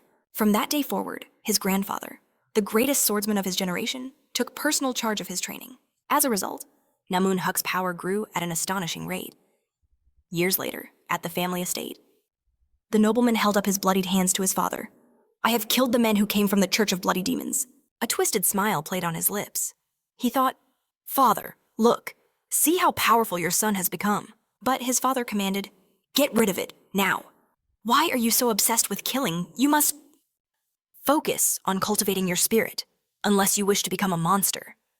Tears welled in Namunhook's eyes as he stared at the floor. Back in the present, monsters devoured his flesh. A system window flashed the durability of the gray crown of the ancient emperor has been completely depleted. The item vanished. The crown shattered into dust. Suddenly, the monsters began to drown in the rising sea, their hands reaching for the sky. The protagonist stared at his fallen foe. He spoke. "You're still alive." Bleeding profusely, Namunhook begged, "Kill me, quickly." Saman simply sat on a nearby rock. He looked out at the horizon. "Isn't it incredible?" he asked. "Originally, we were never meant to meet, and yet here we are, two beings from different dimensions, clashing in a battle to the death. Fighting you was agonizing and incredibly difficult. But the strangest part, deep down, a part of him felt exhilarated. He even thought, if they had been friends, it would have been fun to compare their achievements." Saman looked at the dying man and spoke. He said, "That's what I thought about you." An ominous smile spread across Namunhook's face. He let out a chilling laugh. "To think you still have such naive thoughts while climbing this tower. Let me tell you something interesting. The reason I stopped climbing the tower and came to this dimension, it wasn't just for the thrill of the kill. It was to obtain something, model details. A being known as the Lord of Divinity had fallen from the grace of a so-called god. It was all a matter of survival. His very existence was threatened. The chosen ones are fated to encounter divinity. The moment they embrace it, they become enemies of that god, one way or another. But Namunhook declared with a grin that the protagonist would soon attain divinity himself. If after gaining that power, Sun Yun continues to climb the tower with his current mindset, he will never stop the gods from annihilating his world. But Sun Yun vowed this would never come to pass. He raised a hand, blazing with energy, and declared that he would personally obliterate anyone who dared to threaten the foundations of his world. Sun Yun clenched his hand into a fist, absorbing Namunhook's very soul. A system window flared to life. The Bloodseeker skill has been activated. The gentleman's eyes glowed with a brilliant aura as he gasped, his mouth wide. The system announced the protagonist had cleared the 14th floor of the Tower of Trials. As a reward, the boots of the Wind Spirit were sent to his inventory. For breaking through, he was awarded 10,000 points and 4,000 special points. Because he defeated an opponent far as stronger than expected, the rewards were amplified. An additional breakthrough reward of 4,000, special points and a destructive heavenly sword were granted. Transferring to the waiting room. A sufficient foundation for creating a myth has been established. A more potent effect of divine power has been unlocked. The growth of this myth will be based on his achievements and the faith of his followers. The protagonist gazed at the radiant light, glowing from his chest, realizing a new myth had been forged.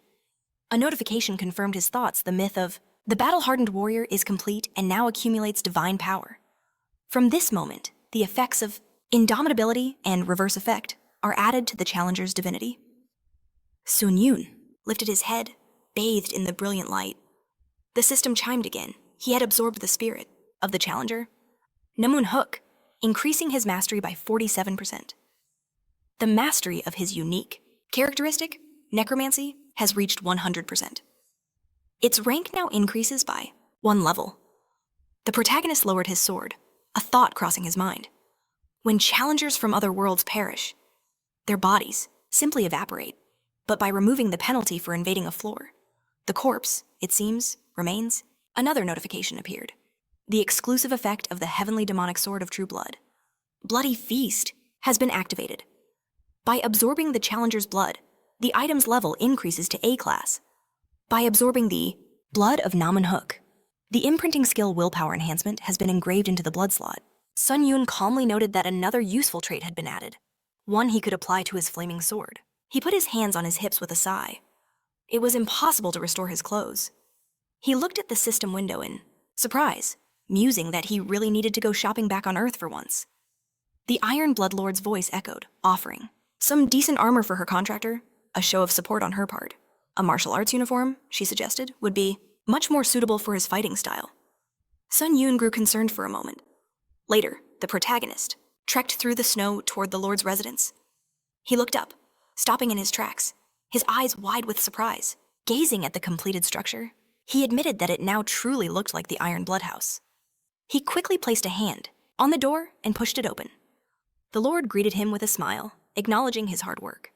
The protagonist agreed it had been too long. She presented him with a necklace, explaining that as a token for overcoming a great trial. He could consider it a small gift. Sun Yun was confused. Didn't she say she was giving him armor, the administrator smiled, holding the necklace. She explained that by pouring a little magic into it, armor would materialize instantly. Leaning in conspiratorially, she whispered for him to try it on once he left the tower. The protagonist gratefully accepted her offer. Sometime later, amidst the woods stood Sewa's residence. Sun Yun called out a greeting to his mentor.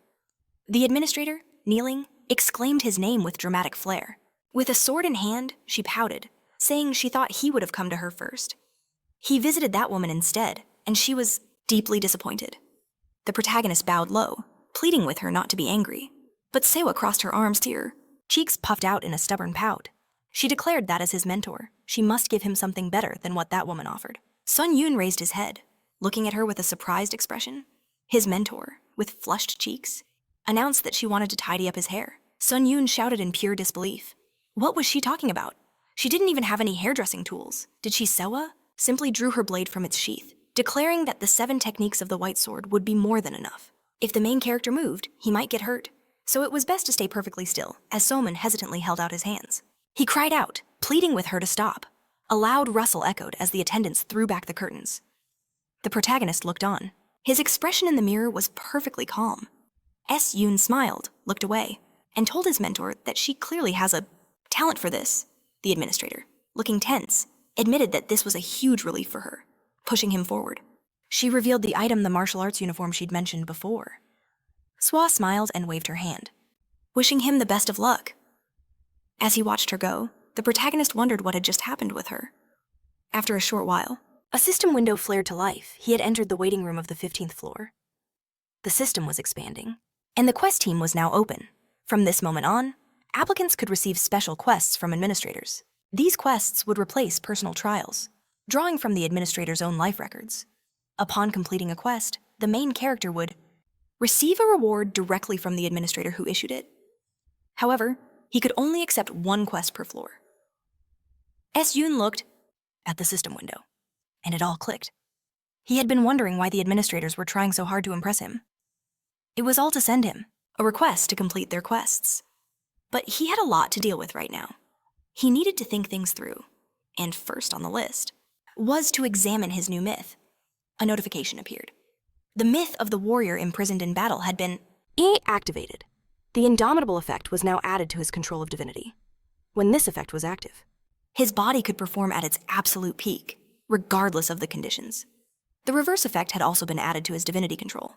When this effect activated, the more of a disadvantage he faced in battle, the greater the positive buff he would receive. Seiyan smiled. Previously acquired abilities, like the exorcism from the Vampire Slayer, were limited in their use. But the abilities from the myth of the battle-hardened warrior could be used in any fight, making them far more practical. Finally, his unique characteristic had reached rank A, unlocking a new effect. A system window announced an additional effect had been added to his necromancy. The qualities of the god of death began to bloom. The protagonist wondered what that could possibly mean. Despite activating his divine power, no changes were visible. Sonan thought seriously. The god of death. He stretched out his hand to the side, a sense of anticipation building. He didn't know who this entity was, but he was determined to find out. Just then, a new system window flashed before him. This was the destructive heavenly sword. His cutting power, charisma, attack speed, and mana management were all increased by 10%. This was a growth-type magic sword, forged for the sole purpose of destroying the heavens. The destructive heavenly sword grows faster, by shattering things that are meant to be unbreakable. By infusing mana, the exclusive effect of destroying the heavens could be unleashed. Once heaven's destruction was activated, the sword itself would gain the property of absolute destruction, capable of slicing through magic power itself. And by reaching a state of complete unification with the blade, he could activate the exclusive effect of Sword Sense. When Sword Sense was activated, he could designate an exclusive effect from any sword and learn it as his own skill. However, Sword Sense could only be used twice, and he couldn't acquire duplicate skills. The protagonist realized this was huge. Heaven's destruction had incredible synergy with his sword chi. While Sword Sense wasn't just an item effect, it guaranteed the user's own growth. Sonan had received an item of an unbelievable level. He knew this was because he defeated Namgung Hyuk, an opponent far stronger than the trial's intended difficulty. Suddenly, the system flared again. It notified him that he had reached a state of unification with the sword. The exclusive effect of the destructive heavenly sword. Sword Sense was now activated. The protagonist could now learn the exclusive effects of any sword as his own skill. The selection was complete. The Sword Sense skill had been fully mastered. The remaining number of uses was now 1 out of 2. The protagonist smirked. It actually worked, using the power of Sword Sense. He copied Sword Sense itself. This meant he could learn up to 3 skills instead of the original 2. The system window announced that the exclusive effect of the destructive heavenly sword, Sword Sense, had been activated once again. He could now choose another skill from the sword category. The selection was made. The Heaven Destruction skill was fully mastered. The remaining number of uses for Sword Sense was now 0 out of 2. The usage count for the destructive heavenly sword's exclusive effect was now exhausted. The unique effect of Sword Sense completely vanished from the blade. Sonan smiled, looking down at the weapon in his hand. He thought to himself that now that he'd learned Heaven's Destruction from the sword as a skill, replaced by shock, he could use Heaven Destruction. Even without the heavenly sword, a final system window appeared. Challenger Nangun Hyuk's spirit has been absorbed. All stats have been raised. Strength +4, agility +4, endurance +6, mana +7, and toughness +4. Sonan realized he had absorbed the skill itself. He quickly reached a finger toward the system interface. A message from Hayan appeared. When you get back to the tower, at least text me once. Even if you aren't a permanent guild member. We're still partners. The protagonist touched the screen, a faint smile on his lips. She was the one who worried the most. He'd have to remember to message her before heading to Japan next time. But then, another message caught his eye. White Lotus Flower. I don't know the situation in the tower, but I have news. Another challenger from another world has appeared. The challenger from Ares has committed mass murder in London. Soon's blood ran cold. An interdimensional invasion. Again. A chilling memory surfaced. Nangun Hyuk's final words. You won't be able to stop the gods from destroying your Earth. He clenched his teeth, snapping out of the memory. It was a curse. Sometime later, a colossal sphere of energy materialized over London. From it, grotesque monsters enveloped in dark aura descended upon the city walls. They swarmed downwards, their eyes fixed on the terrified people below. Without hesitation, a monster sank its fangs into a man's shoulder. In a briefing room, a man spoke grimly. This is the second invasion of the Earth dimension. He gestured to a large screen. Before you is a video of the London incident that occurred yesterday. It all began when a challenger from another world created a mysterious black sphere over the city. Immediately after the first murder, the strange magical creatures vanished. The challenger has hidden inside that sphere and has remained silent to this day. However, the unidentified black sphere is rapidly increasing in size. This is a critical situation that could trigger a second wave of murders at any moment. The man leaned on the table, his expression grave. In order to prevent further casualties. The power of Korea's hunters is urgently required. Another hunter spoke up, his face serious. During the Shinjuku incident. With Japan's borders sealed, why is the Korean Hunters Association suddenly making such bold moves? A man sighed, knowing the answer. It's all about the money. After the Shinjuku incident, South Korea's reputation soared. This newfound prestige boosted every project the association launched, bringing in unimaginable wealth. A hunter pointed in disbelief. Isn't that the hero of Shinjuku? Ghost Sword. The hair's different, but it's him. Hayan turned, a small smile on her face. It's Sun Yun. Moments later, the protagonist stood before her. It's been a while. He bowed his head slightly. I'm sorry for rushing back into the tower without a word. Hayun closed her eyes. You know you were wrong, so we'll drop it. But from now on, treat me like a partner. She looked him over. So, where's your new combat gear? Sun Yun placed a hand on his chest. Stored safely inside. Suddenly, an official stepped forward, raising his voice. Attention! All volunteers for the London Incident Prevention Squad. Board this private jet immediately. He gestured grandly, seeking their support. As the protagonist started to move, he announced, I suppose we should head out. But Hayun took his hand, stopping him. This time, we won't need a plane. She led him away. She opened a door to the rooftop, the wind whipping around them. I've been upgrading my skills in the tower, too. Hayun had mastered spatial auxiliary magic. The theory was complex, but the result was simple. By setting coordinates, she could teleport anywhere. Standing inside her glowing magic circle, the protagonist was stunned. Is this real spatial movement? A system window flashed. Coordinates designated as a target for auxiliary teleport magic. Executing teleport. In a flash of light, they vanished. Just as London was descending into chaos, ominous spheres of energy crashed into the streets, shattering the ground below. A hunter stared at the emerging creatures. Magical entities. They started appearing yesterday. He pointed forward with grim certainty. The second wave is beginning. He commanded his support team. Protect the magic tower at all costs. Monsters shrieked, their maws wide as they charged forward. A defender blocked a devastating blow and shouted to a newcomer, focus everything on the portal if one of those things from the other world gets through. It's all over. The newcomer gripped his weapon, his voice ringing with determination. It will be done. But in a blur, a monster materialized behind him, lunging instantly. With blinding speed, a newcomer arrived. The magic circle on the floor flared to life, and the monster was swallowed by the pure energy. The newcomer stared in disbelief at the creature's remains. He turned his head to see a new group of hunters had appeared. Ha Yun, stepping forward, asked if these were truly magical beasts. Bowing low, the man apologized profusely, admitting their defensive barrier was far too weak. The huntress raised her hands, assuring him it was all right. Thankfully, no real harm was done. Ha Yun pushed ahead, demanding to know when the second attack had started. Sun Yun, his expression grim, raised his sword and declared they were here to help. The man by the portal thanked them for their support. In this desperate hour, he apologized for not being able to offer a proper greeting. He told the hunters to leave the cleanup to them and head to the main gathering. The man then ran ahead, calling to the newbie to escort them down below. The newcomer nodded, and with a swift gesture, urged them to follow. The protagonist calmly descended the stairs. The newbie heaved the heavy doors open. Inside, a spacious room was filled with hunters seated at a long table. Songban took in the scene with a serious gaze. So many hunters had volunteered to help this time. But something felt wrong. The mages from the magic tower seemed to be acting with a certain arrogance. While everyone outside was fighting desperately, these higher-ups were just sitting around a table. In the center of the table, David looked up in surprise. His eyes landed on the protagonist as he called out his name. The old wizard smiled warmly. He never expected to meet him like this. It was a true honor to see Sun Yun again.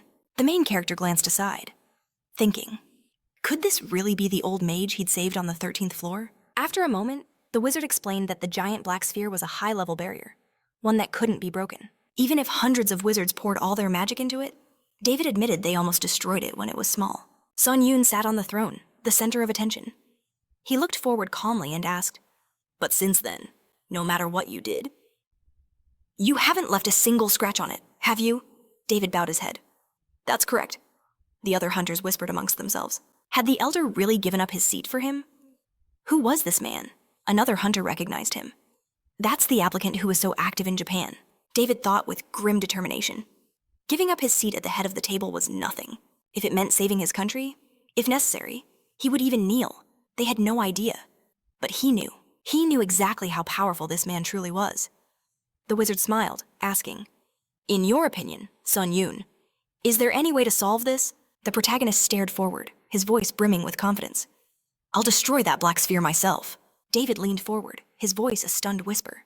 "Is that even possible?" The wizard stared in utter amazement. How could he say that so casually? Wasn't the elder being too hasty, but the protagonist simply stated, "I'll do it, on one condition." David's eyes widened. "What do you mean?"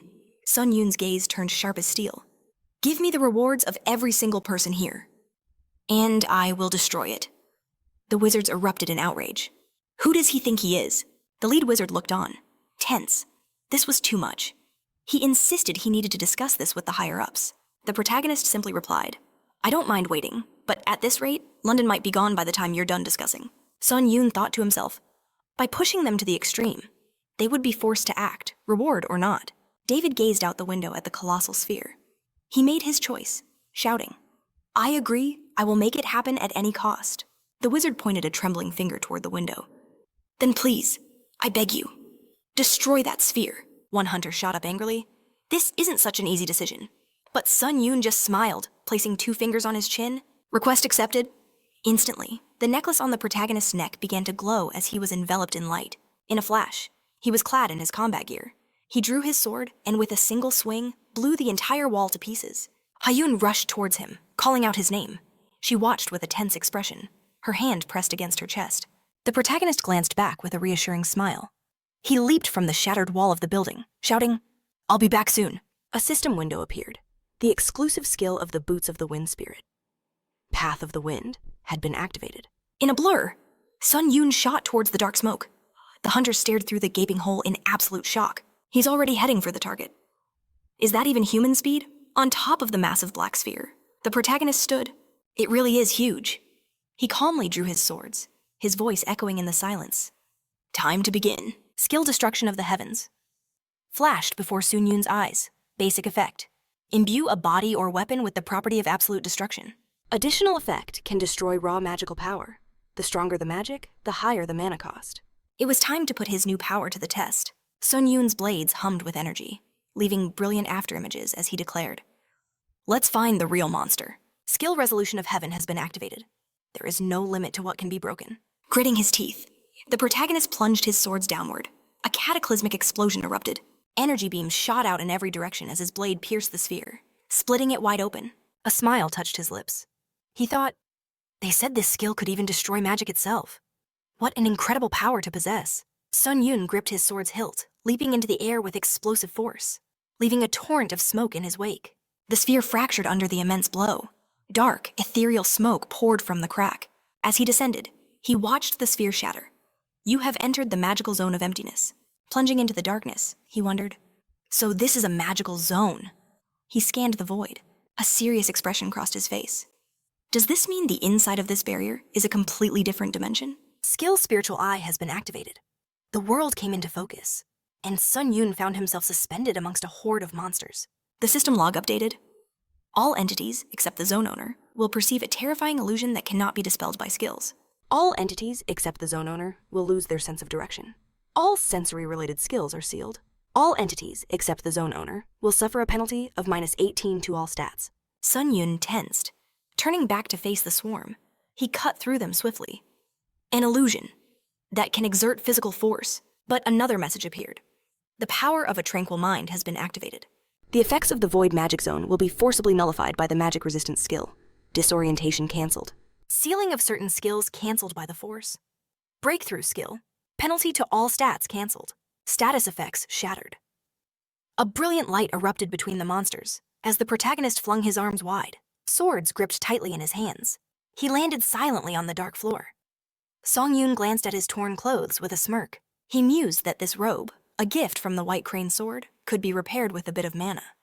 Sandal, standing behind him, tipped his hat, admitting his surprise. To find a master in such a low-level dimension, one capable of shattering his magic zone, was unexpected. In a flash, Song Yun's blade sang through the air, slicing off Sandal's head. But Sandal's massive head simply smirked, saying he had accounted for this outcome. A blinding light forced Song Yun to shield his eyes. A system window blared to life. The myth of the seasoned warrior had been activated. A new power, the indomitable effect, was added to his divinity control. Then another, the reverse effect, was also added. Songyun's expression hardened as he raised his sword. Sandal's disembodied voice boomed with confusion. Is he truly an apostle? There can't be gods in a dimension this insignificant? The protagonist's hand flared with crimson energy. The enemy vanished, using an invisibility skill. But Songyun simply unleashed bloody beams toward Sandal's spears. Dodging the attack, the enemy scoffed that even an apostle of a god was powerless here. He boasted that within a magician's domain, he was absolute. Songyun's eyes narrowed. This wasn't the real body. The original was hiding somewhere else. Sandal stretched his hands forward, commanding his minions. You cannot escape your demise. He unleashed a swarm of self-destructing spirits. Another system window appeared. The counterattack shield skill had activated. The main character raised his weapon, his gaze fixed and deadly. With a powerful swing, he unleashed a vortex of air, sending the spirits flying back. Songyun thought with fury. Does he really want a drawn-out fight? This sphere is large, but it's still a limited space. A dark idea began to form. It might be unfair, but I can just destroy everything inside this sphere. The system announced its readiness. The counterattack shield would now release all accumulated damage. The imprinting skill's power enhancement and the exclusive effect of the demonic sword, double attack, were all activated. Songyun slammed his blade into the ground. A wave of dark energy erupted, followed by a cataclysmic explosion that shook the very dimension. The sphere fractured, then completely collapsed. The protagonist walked toward Sandal, who was now crumpled on the floor. The opponent trembled, pushing himself up. What kind of monster? But Songyun interrupted. The problem isn't the skills. Trapped within this corrupted dimension, Siyun's order was absolute. He demanded the immediate destruction of the black sphere. What is he talking about? Sandal stammered, confused. The protagonist's voice was ice. He's telling you to cancel this void, the enemy sneered. Samyun, you have no idea how much effort I poured into creating this space. A system window flashed. Skills Bloodseeker and Pain Enhancement were now active. From now on, any pain inflicted would be felt completely. A sickening crack echoed as Sandal's arm was twisted backward. He collapsed, screaming in pure agony. Siyun's gaze was stone. Destroy it, Sandal shrieked. Don't you know who I am? I am. The one who will become the Archmage of the Empire. With his arm mangled, he threw his head back and howled. Siyun watched, his hands clenching into fists. His command was unwavering. Destroy it. Lying in a pool of his own blood, Sandal pleaded, Please, stop. He buried his face, sobbing. I can't destroy it. I'm not able to. That is the truth. A system notification appeared. The Fire Dragon's eye skill detected no falsehood in his words. Siyun's expression turned terrifying. Then describe your dimension. Tell me your name. And why you came to Earth, Sandal gasped. Before that, I can make you an offer. One you will definitely like. Siyun slammed his foot onto Sandal's back. Stop talking. Answer the questions. The man screamed. I am from the Ares dimension. I came to this wretched place, Earth, to gain faith. The protagonist looked away, his face a mask of shock. Gain? Faith? What do you mean? The enemy lifted his head with a grim look. You truly came this far without even knowing that? Siyun's foot pressed down harder. Didn't I tell you to stop your pointless chatter? Sandal's scream of pain echoed through the void. I'll tell you everything. Just get your foot off of me. Gritting his teeth through tears, he confessed, I found an ancient text. In hidden ruins, it said that exceptional wizards and knights could shatter the wall of skill improvement through faith. Through the faith of the people, divine power accumulates in the ring of the heart with this. One can reach the level of an archmage, the legendary level of the 6 rings. As Yun finally lifted his foot, he asked, To gain faith, shouldn't you be saving people, not harming them? Sandal grimaced. Fear of the absolute is also a form of faith. I simply decided that inspiring terror through murder would be faster. But why Earth, the protagonist pressed? The ancient text said, a magician's status cannot be raised by divine power that carries traces of other gods. So I came to a small dimension, where no gods exist. Siyun's look was deadly serious. So you killed all those people? Just to improve your skills, the enemy admitted. It was something like that. In a flash, Siyun's foot was on him again. You freak, he roared, looking down with contempt. Do you know the god of verification or the god of battle? Sandal, looking utterly drained, whispered that. He had never even heard of such gods. But a system window chimed. The fire dragon's eye had detected a lie. The protagonist's mind raced. He had asked on a long shot. But this man knew of them. Isyun hauled him up by the collar, his eyes blazing. I understand. The more crucial the information, the less likely you are to share it. Another system alert appeared. The art of torture skill had been activated. His methods would now be more refined. Instilling fear would become easier. And the effectiveness of all torture would increase by 10%. A flurry of brutal blows rained down on Sandal's body. Syun's voice was a menacing whisper. Let's see just how long you can last. The moon cast a pale light through a crack in the dimension. Sandal, now looking decades older, pleaded. Just kill me. Stop healing me. Just let me die. Syun sneered. After putting you through all this, how could I grant you such an easy end? In the end, he extracted everything. Information about divinity, about magic, about the god of verification, and the god of battle. He even learned a great deal about the Ares dimension. The protagonist turned his head, thinking, what else was there? Nearly 7 hours had passed since he entered the sphere.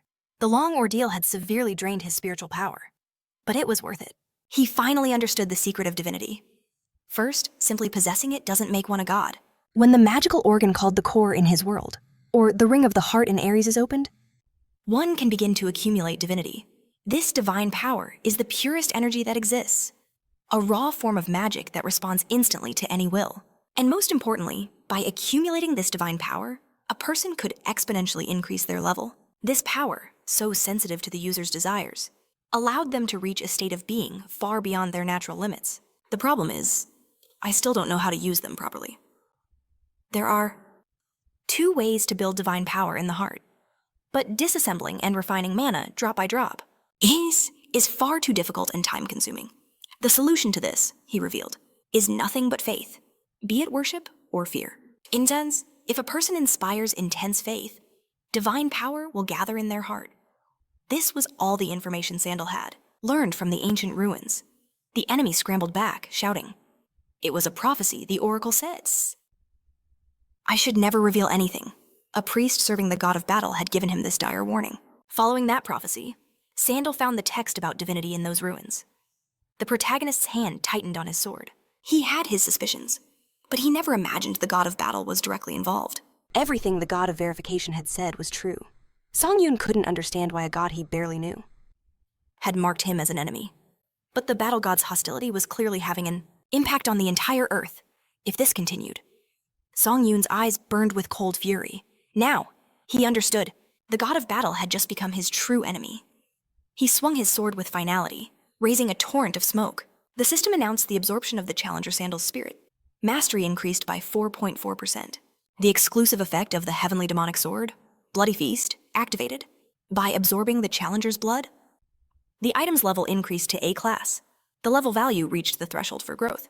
The item evolved from Class A to Class A+.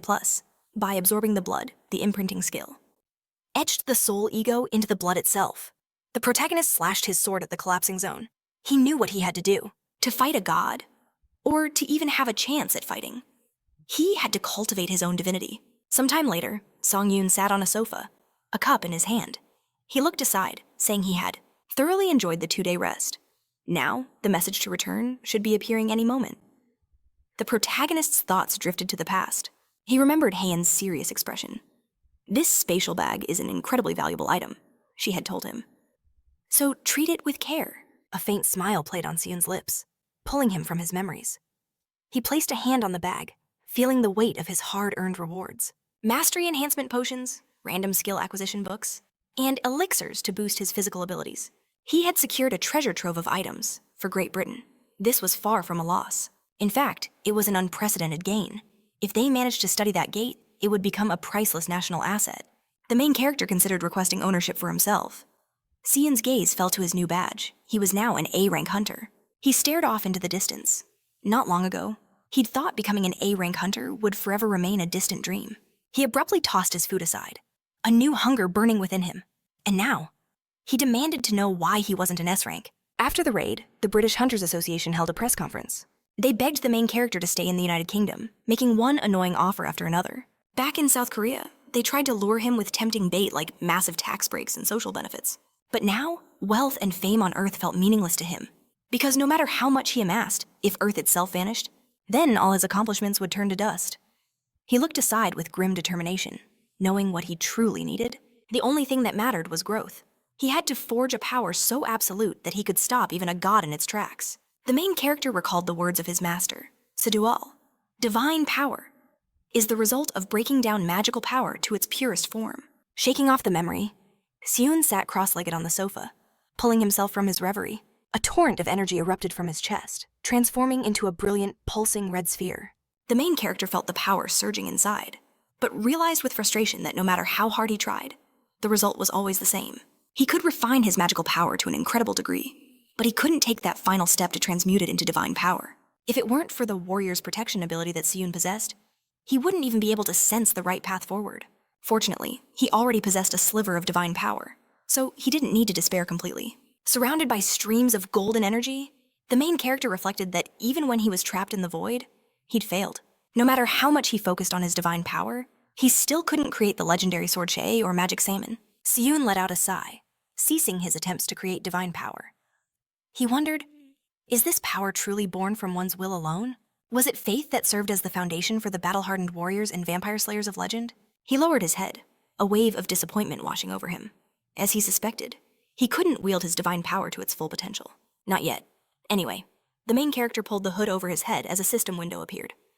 The time was up. He was being returned to the trial tower. Seon looked ahead, his eyes filled with confidence. By climbing this tower, he would find the answers. A moment later, a new notification flashed. He had entered the 15th floor of the high-difficulty trial tower. The theme of this test was war. The system wished him a satisfactory result. The main character found himself among mercenaries. One of them roared, "We must kill these occultists who reject our god of darkness." Another man stared forward with a look of disgust. "Even for a mercenary, this is vile. I can't get used to this." "They're more like a crazed sect," a mercenary beside him muttered. Why did Lady Rhynell even accept such a request? Just then, a vice commander with a menacing aura stormed over, ripping back a cloth flap with his hand. "You freak!" he bellowed. "Don't you dare deviate from your duties!" The vice commander's hand shot out, grabbing Seon's hood. He yanked him forcefully to his feet and pointed a finger toward the chaotic scene outside. "The order to attack was given ages ago, and you're still sleeping?" Seon blinked, trying to make sense of the situation. The vice commander looked him over in surprise. "What is with that ridiculous outfit? A holy war is upon us. And where is your weapon?" Seon's expression turned grave as he wondered, were they truly talking about a religious war? In the distance, dark columns of smoke rose from a burning village. A system window materialized. The trial of the 15th floor had begun. The allotted time was 17 days. The success condition was to lead his temple to victory within the time limit. Failure meant the challenger's death or running out of time. The reward for a successful breakthrough was the protective bracelet of the nameless god. The penalty for failure was death. All around him, men charged forward, brandishing their weapons with furious cries. The main character looked to the side, his eyes widening. The number of enemies had to be in the thousands. His new allies raised their hands and surged forward, their voices thundering. "If the temple wins this holy war, glory and honor await us." A mercenary raised his fist, his voice booming with confidence, declaring they would unconditionally serve Lady Rhynell Sayun's expression turned serious as he asked. "Could that be Rhynell?" The vice commander smiled. "Indeed, she is the commander of our mercenary corps, and an unrivaled master of aura." From the high tower, a watchman raised his axes, roaring a warning that a new stream of occultists had arrived. "Everyone, prepare for battle. It is time we deliver judgment upon the worshippers of the war god." Sayun, hands in his pockets, looked on with a tense gaze as he analyzed the situation. He was a mercenary, hired by zealots of the god of darkness, and now they were at war with the followers of the war god. A confident grin spread across the protagonist's face as he felt a sudden surge of motivation. A system window flashed into view. The special task, the path of the leader, was beginning. He had to stand out among the mercenaries and become their recognized leader. Upon achieving this goal, an additional reward would be added for clearing the floor. Rhynell herself possessed a powerful desire to master the secrets of the sword. She was a commander who had earned the respect of every mid-tier mercenary. For a person like her, who had no aristocratic roots, the battlefield was the only place to grow. After facing countless battles and dancing between life and death, she finally reached the level of an aura user, a feat only officially recognized knights could normally achieve. But her power was unrefined, as she'd never been formally trained in aura. Therefore, she had no choice but to wander the battlefield, risking her life for the sake of enlightenment. A short time later, Rhaynell's eyes gleamed with confidence as she leapt from her horse. Her sword became a blur, striking down her enemies as she cut, a path through their ranks. But for everyone she slew, more appeared. There seemed to be no end to them. A quick estimate told her the enemy numbered in the thousands. As for her allies, even counting the undead, summoned by the priests of darkness, they were only about 700 strong. This was completely different. From what the Death Priest had promised, one small mistake could lead to their annihilation. The mercenaries roared, "We must aid Lady Rhaenel!" They charged towards her, just as a colossal golem erupted from the earth, scattering sand everywhere. The men looked up in terror. "It's a siege golem." A scout then ran to the vice commander, shouting in panic, "The commander, she's been cut off from the squad." The vice commander's eyes widened in horror. "What did you say?" With a roar of fury, he declared the situation a disaster. All around them, Rhaenel stood trapped, surrounded by enemies. One lunged towards her. She met the attacker's gaze, her mind racing, knowing full well. She had no strength left. Rhaenel's grip on her sword tightened, her heart sinking with the thought of such a pathetic end. To die like this, before even reaching the summit. Tears welled in her eyes. If she'd known she would fall like a fool, she never would have joined this cursed holy war. In that instant, he appeared before her. With a single wave of his hand, a torrent of power erupted, tearing through his foes. Rhaenel stared, bewildered, at the blinding light. Se-Yun rested his sword on his shoulder. "I'll hold them off for a moment," he said calmly. "Use this chance to fall back." Sweat dripped down her face. In this battlefield of pure madness, where did such a calm voice come from? Was this a dream? A moment later, the protagonist spun through the air like a tempest, unleashing waves of energy that carved through his opponents. Rhaenel gasped. "Is that a fiery aura?" The remaining enemies stared in terror from amidst the carnage. "Everyone, be careful!" one screamed. "Se-Yun is a monster." The protagonist leaped into the air, and with a clean swing of his sword, he sliced an enemy clean in half with a blade of pure energy. Rhaenel's face flushed. It was a perfect blend of strength, flexibility, and grace. It felt less like a battle and more like watching a masterpiece unfold. Staring in utter amazement, she thought, "It's beautiful." Se-Yun absorbed the energy from his fallen foes. Close combat was his domain. He could endlessly recover stamina and mana by absorbing souls and blood. Necromancy skill increases by 0.00001% per person. The system's notice was hardly thrilling, but it also notified him that he had absorbed numerous skills. Se-Yun smirked. The real profit was in the skills he'd plundered. In a way, this entire battle was a game of probability. He slammed his hand on the ground, sending dozens of enemies flying. As he continued his relentless assault, one of them screamed, "Fall back for now, retreat!" A mage began to chant. "Don't face that crazy monster one-on-one," he yelled. "We need to send in the siege golems." Immediately, the ground trembled as massive golems rose from the earth. Se-Yun watched one of the behemoths approach. It was time to use the 7 white sword techniques. He raised his blade and unleashed the first 4. White sword piercing the sky. In a single devastating blow, the colossal golem was utterly obliterated. His own teammates stared in disbelief. Did he just kill that giant in one hit? Is he even human? Rhaenel's eyes widened. It was the same skill he'd used to save her.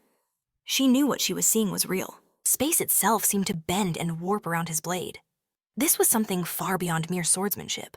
The enemies were completely stunned. He defeated a siege golem, summoned with magical essence. In a single strike, it was impossible unheard of. They had never witnessed such power. Their attention shifted to a man walking calmly through their ranks. He stopped and spoke with unnerving composure. "Do not panic," he said. "As you can see, there is only one enemy." The soldiers cheered at the sight of Battle Priest Mover. "He will witness the secret martial art of our god of battle. Prepare for the group debuff."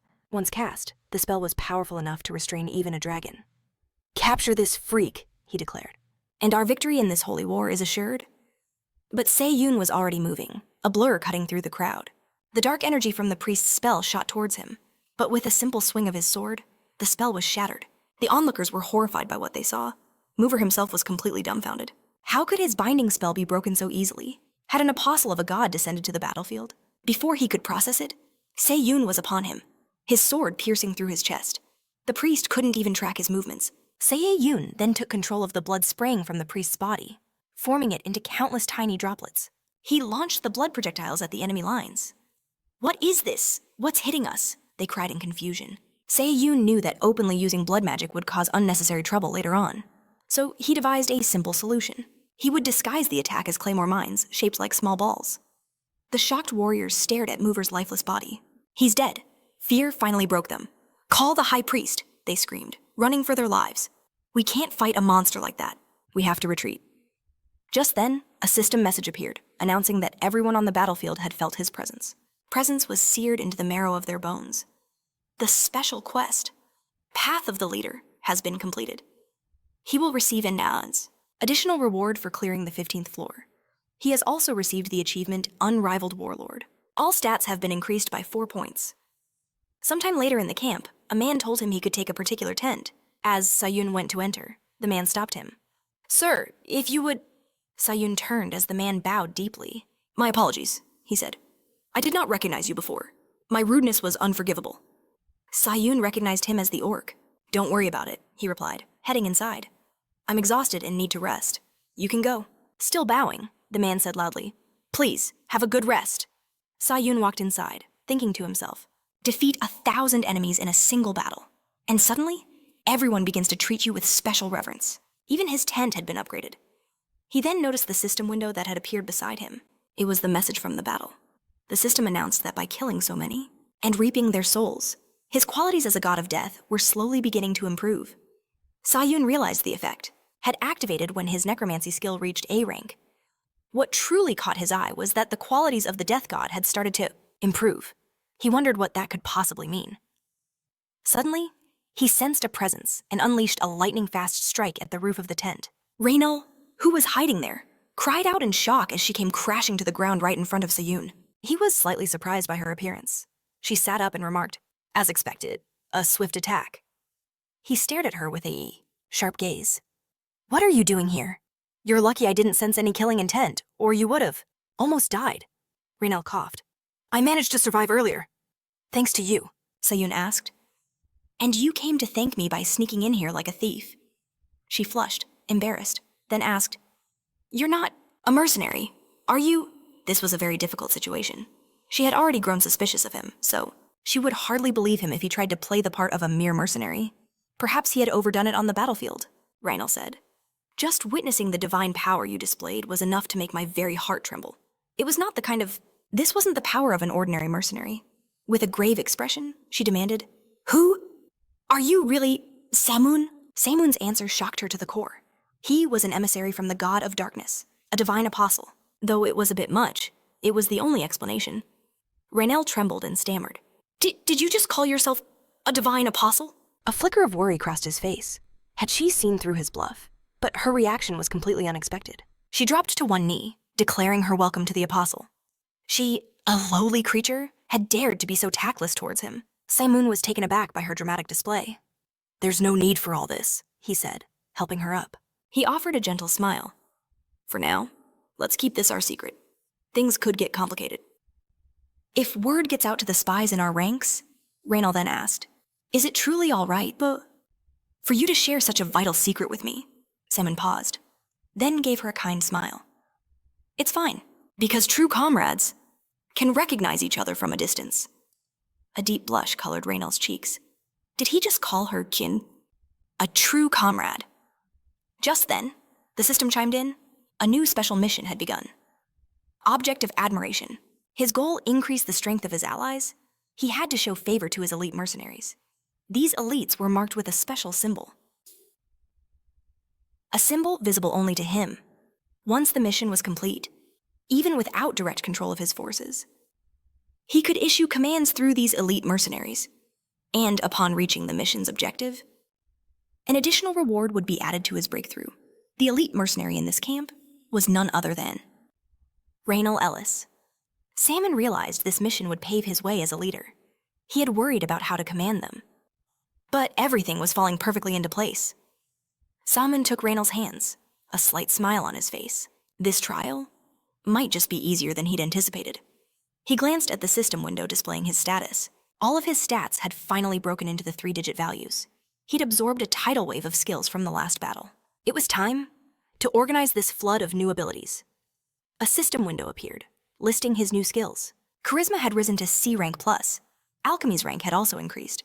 Then there was Battle Cry, increased morale, Large Devour, continued battle, casting art, wolf walk, increased dignity, and swift maneuver. Salmon scanned the list with a thoughtful gaze. He had gained so many new skills, but there were none he could use immediately. In that case, the answer was obvious. It was time for skill synthesis. The system window updated. A system window flashed. Unique skill power synthesis activated.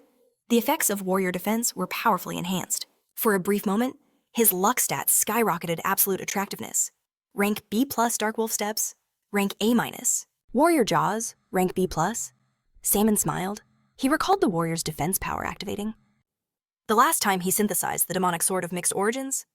Come to think of it, he already had this power. Before him, new skills were displayed. Imprinting skill. Blood enhancement, rank C+. Imprinting skill, will enhancement. Rank B+, imprinting skill ego. Soul grant, rank B+. He tapped the icon, and its description unfurled. This imprinting skill was an ability obtained from the challenger, Sandal. It allowed the user's souls, their very ego, to pierce through any magical barrier or enchanted object. The skill's true effect was even more profound. When Ego Soul Grant is activated, a compatible soul is randomly imprinted onto an item. In exchange, the skill itself is completely destroyed. However, the soul granted to the item possesses the potential for growth, aiding its user in every way possible. So, it was a one-time use skill that vanished forever. It seems, Shunyun mused, that this trial will allow the Blood Feast to shine in a new light. The system chimed in. Activating imprinting skill Soul Ego Grant, rank B+. Target True Blood. Heavenly Demonic Sword has been confirmed. He must now specify the item to receive the Soul Ego Grant. Seonyun gazed at his blade. Granting a Soul Ego meant bestowing an item with its own unique consciousness. An individuality that would actively support him? This wasn't a temporary buff. It was permanent. The system's voice was absolute. Target of Soul Ego Grant, rank B+, is the True Blood Heavenly Demonic Sword. Seonyun knew this was the right call. Choosing a growth-type item like his sword was the most logical path. Suddenly, a powerful energy began to radiate from the blade. The rank A- True Blood. Heavenly Demonic Sword is being imbued with a Soul Ego, imprinting complete ego of the 7th generation Heavenly Demon. Damn Qianwu! A moment later, a voice laced with madness echoed from the sword. So long, I have wandered the endless darkness. Worship me, venerate me, applaud my return. For I, the Heavenly Demon, have returned. A wry smile formed on Shunyun's face. It seemed he'd just implanted some drama queen into his sword. Elsewhere, a young man was showcasing a terrifying creation.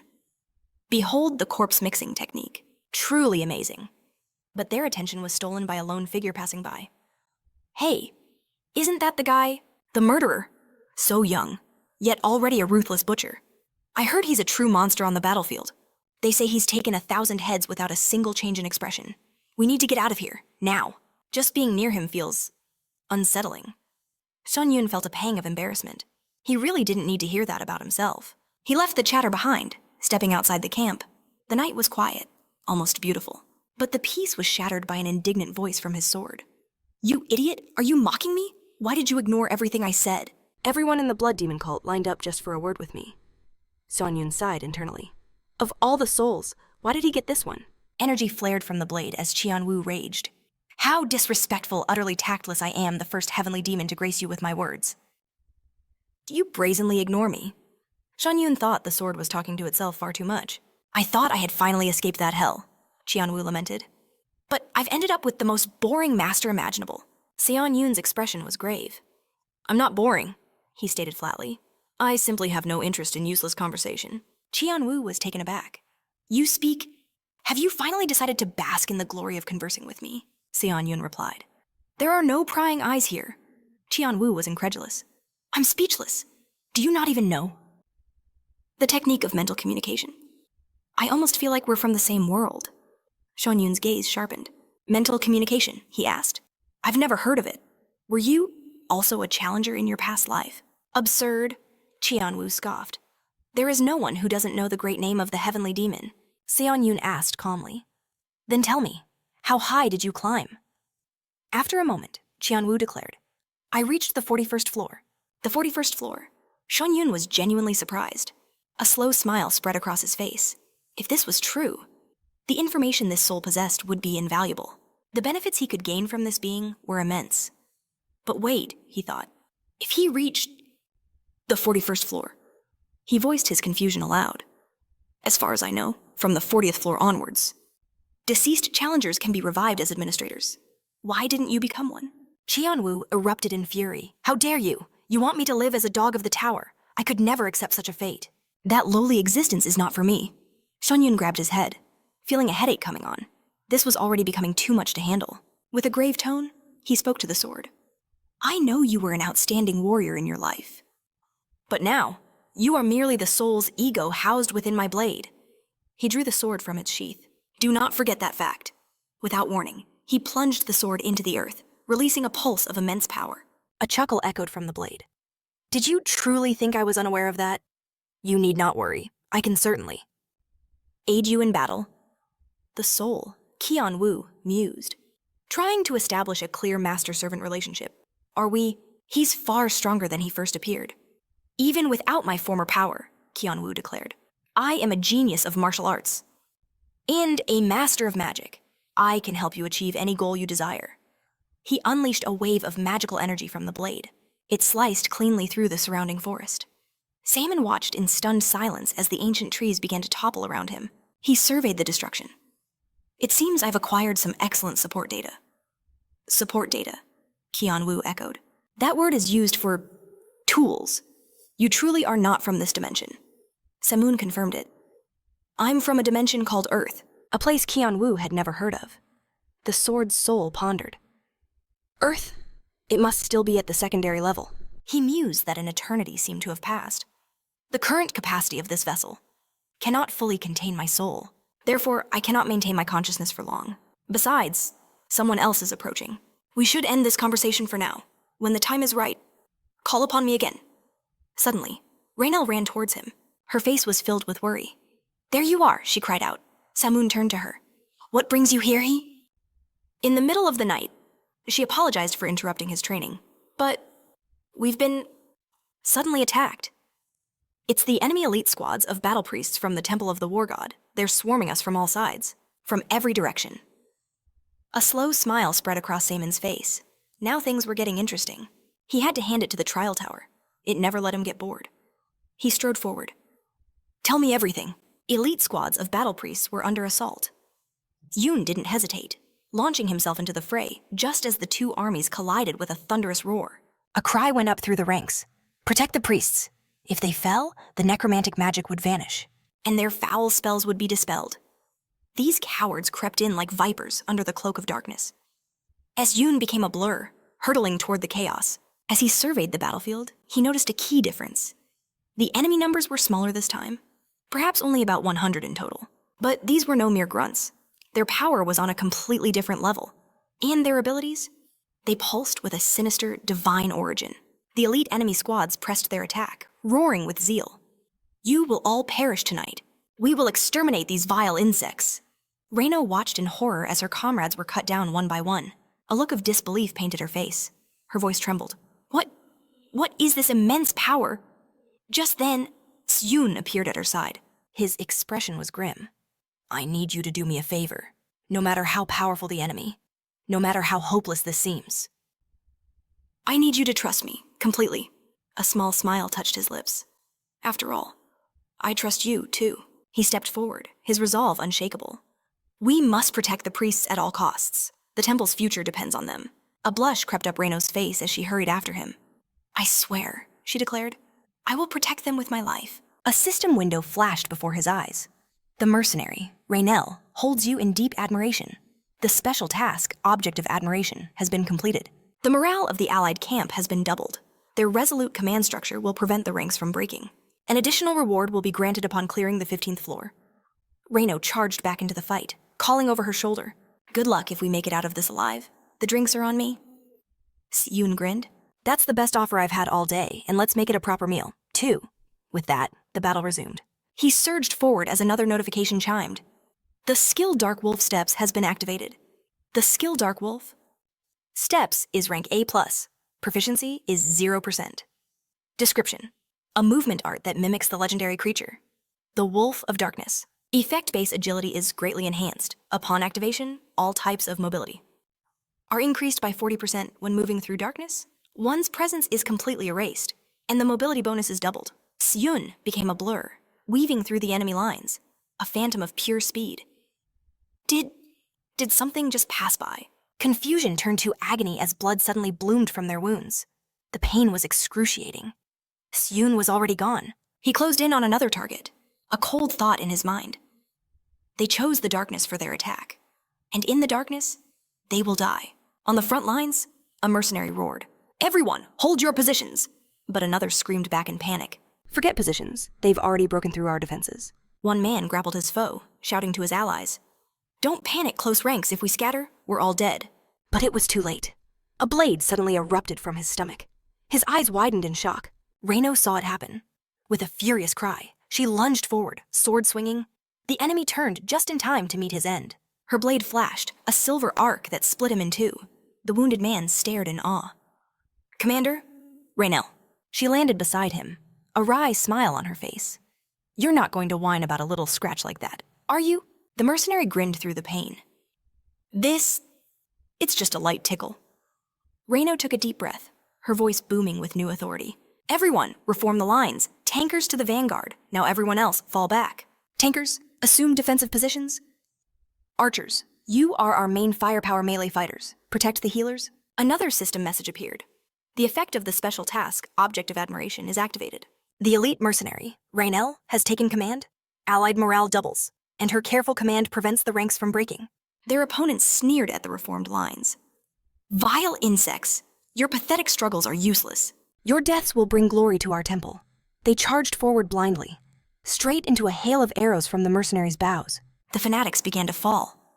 One of their leaders pointed, his voice filled with venom. "Forget the rest.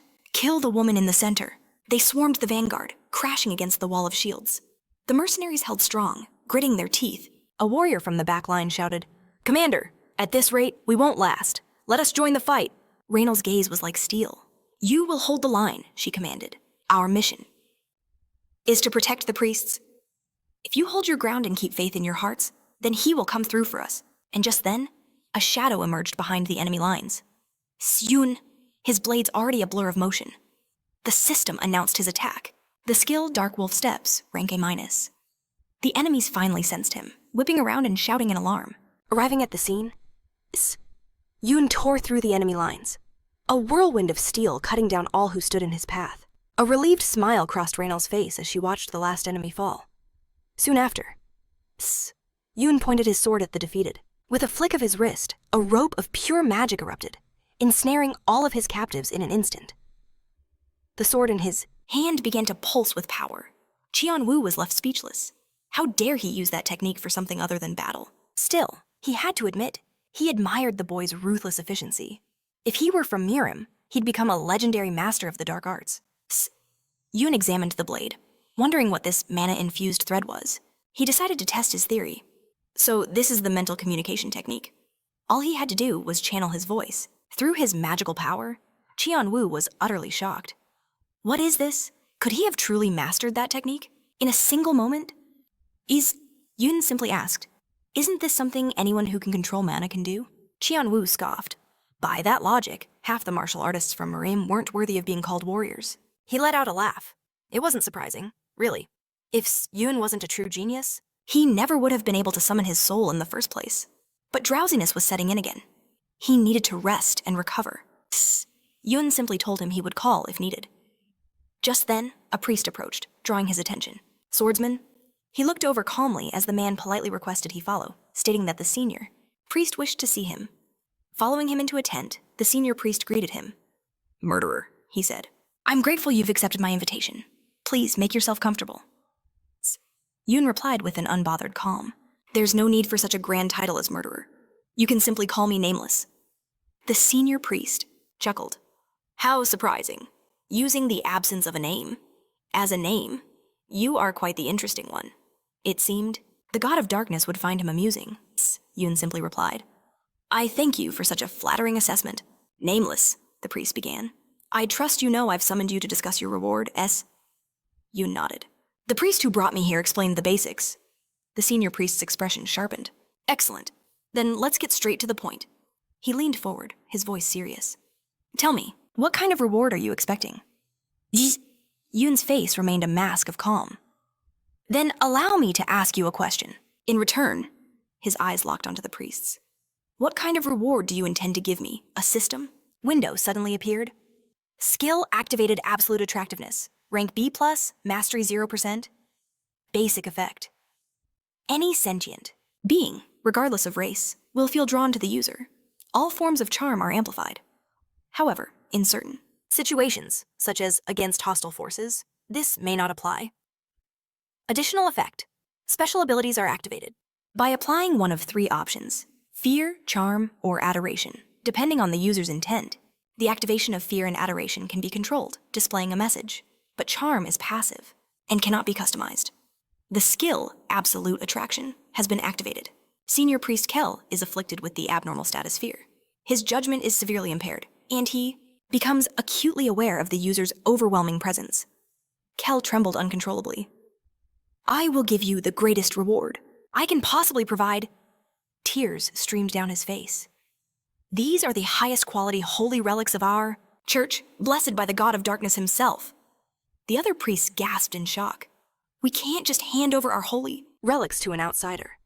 Kel spun on them, his face a mask of pure terror.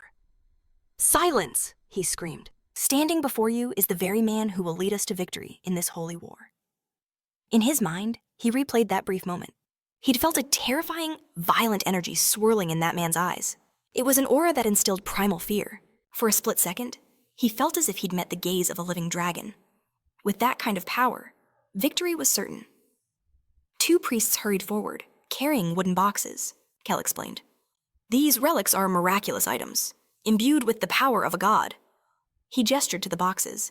These are the highest quality holy relics of the god of darkness. You must handle them with care. See, Yoon gazed down at the items, and a new window appeared. The skill Fire Dragon's Eye has been activated. SS rank item offering. Seal. A black seal bestowed by the god of darkness upon the high priest who sacrificed everything in his name. After engraving this seal onto the back of the hand, the user can activate the exclusive effect offering. When this effect is engraved, an item can be imprinted into the seal, causing it to vanish from the physical world. However, this item is temporary. It will disappear upon completing the personal trial on the 15th floor. The Veil of the Night Veil, a relic that devours SS- rank flames, a darkness that once swallowed even the primordial fire itself. Upon the owner's death, its exclusive effect activates without fail. When the Night Veil awakens, it consumes all the owner's divine power to grant them a second life. Through its power, the caster is reborn with the status of an apostle.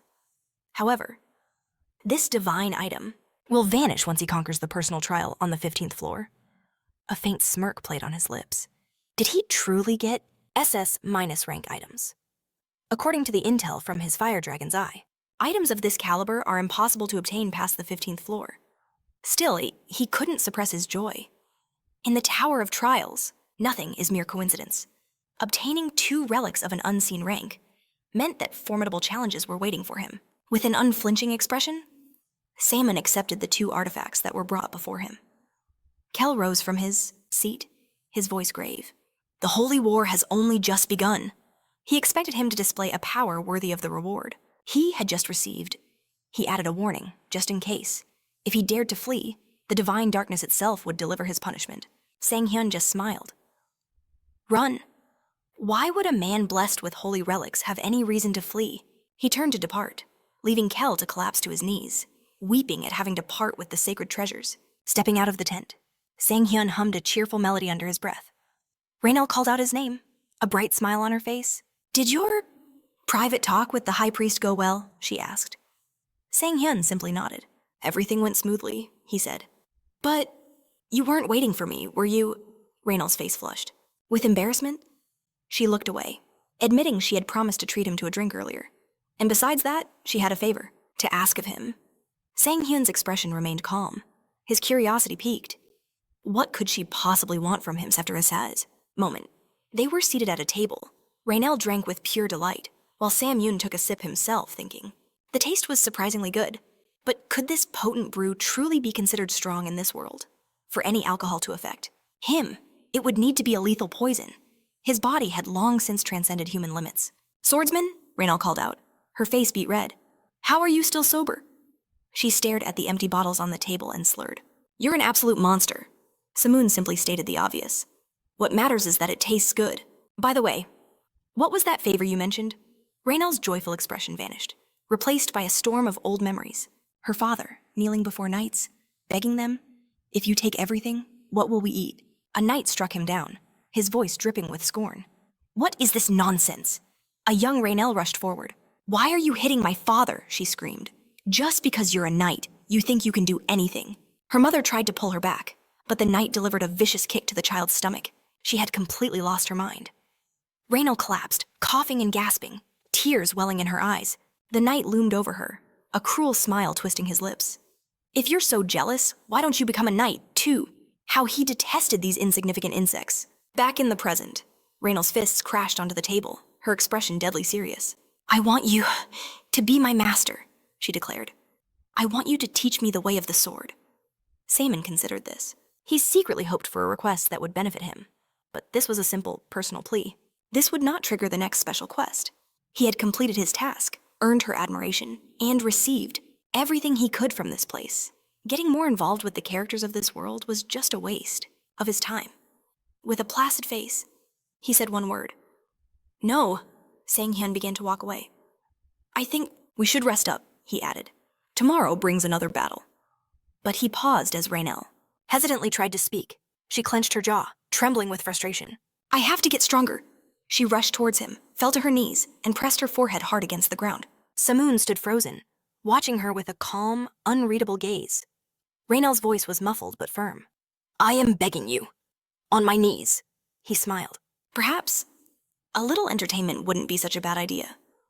A short while later, Raynell stood with a sword in her hands, assuming a fighting stance with a determined look. Sonan approached her, placing his hands on her shoulders. "You don't need to tense your arms so much," he instructed. "It's good that you're trying so hard. But if you grip the sword too tightly, your arms will stiffen and you'll lose all your flexibility. This happens in any discipline, not just swordsmanship." He gently turned her to face him. "What you truly need is to strengthen your magic." Power isn't just for the battlefield. It's for cultivating one's very aura. With his eyes glowing, he sent a stream of pure energy into Rio's body. She gasped in surprise, realizing he was showing her the path of magic itself, beckoning her to follow. It was similar to her own method, yet the sensation was completely different. She felt an incredible surge of strength coursing through her. With a serious expression, Sejun explained this was a customized magic management technique created by analyzing her unique mana habits. She was to practice cultivating her aura with this method every single day, without fail. Later, back in his tent, Sejun decided it was time to properly take stock of his gains. He emptied a bag onto the floor, his mind on the rewards he received from the Sandal Killing Hunters Association. Looking over the pile, he confirmed he'd received a massive haul, but even with a mountain of items before him, nothing was truly useful. It was time to use the last of the 3 skills he synthesized in the trial. He activated it, and without warning, metallic jaws materialized over his face. The system announced the skill Steel Jaws. Proficiency was at 0%. Its basic effect: by chewing steel, he could start a timer to improve his body. The additional effect: by chewing an item, a timer would begin slightly increasing his stats. Sejun grabbed one of the items, still surprised by how the strange construct flew onto his face. He then bit down, and a notification appeared. The item chewed was the steel cloud staff. 10 minutes remained until full absorption. Absorption complete. His mana had increased by 1 point. Sejun was stunned. His stats could just increase like that. He had to try again. The system confirmed item chewed. The steel heavenly treasure. 10 minutes remaining. Absorption complete. This time, absorbing the steel had improved his body. 0.8% of the impure energy accumulated in his body was expelled. Sejun stared at the dark liquid he spat out. What in the world was this impure energy? He felt lighter, more refreshed. So this was the body improvement the skill mentioned? He admitted he looked powerful on the outside, so he was a little worried what might happen.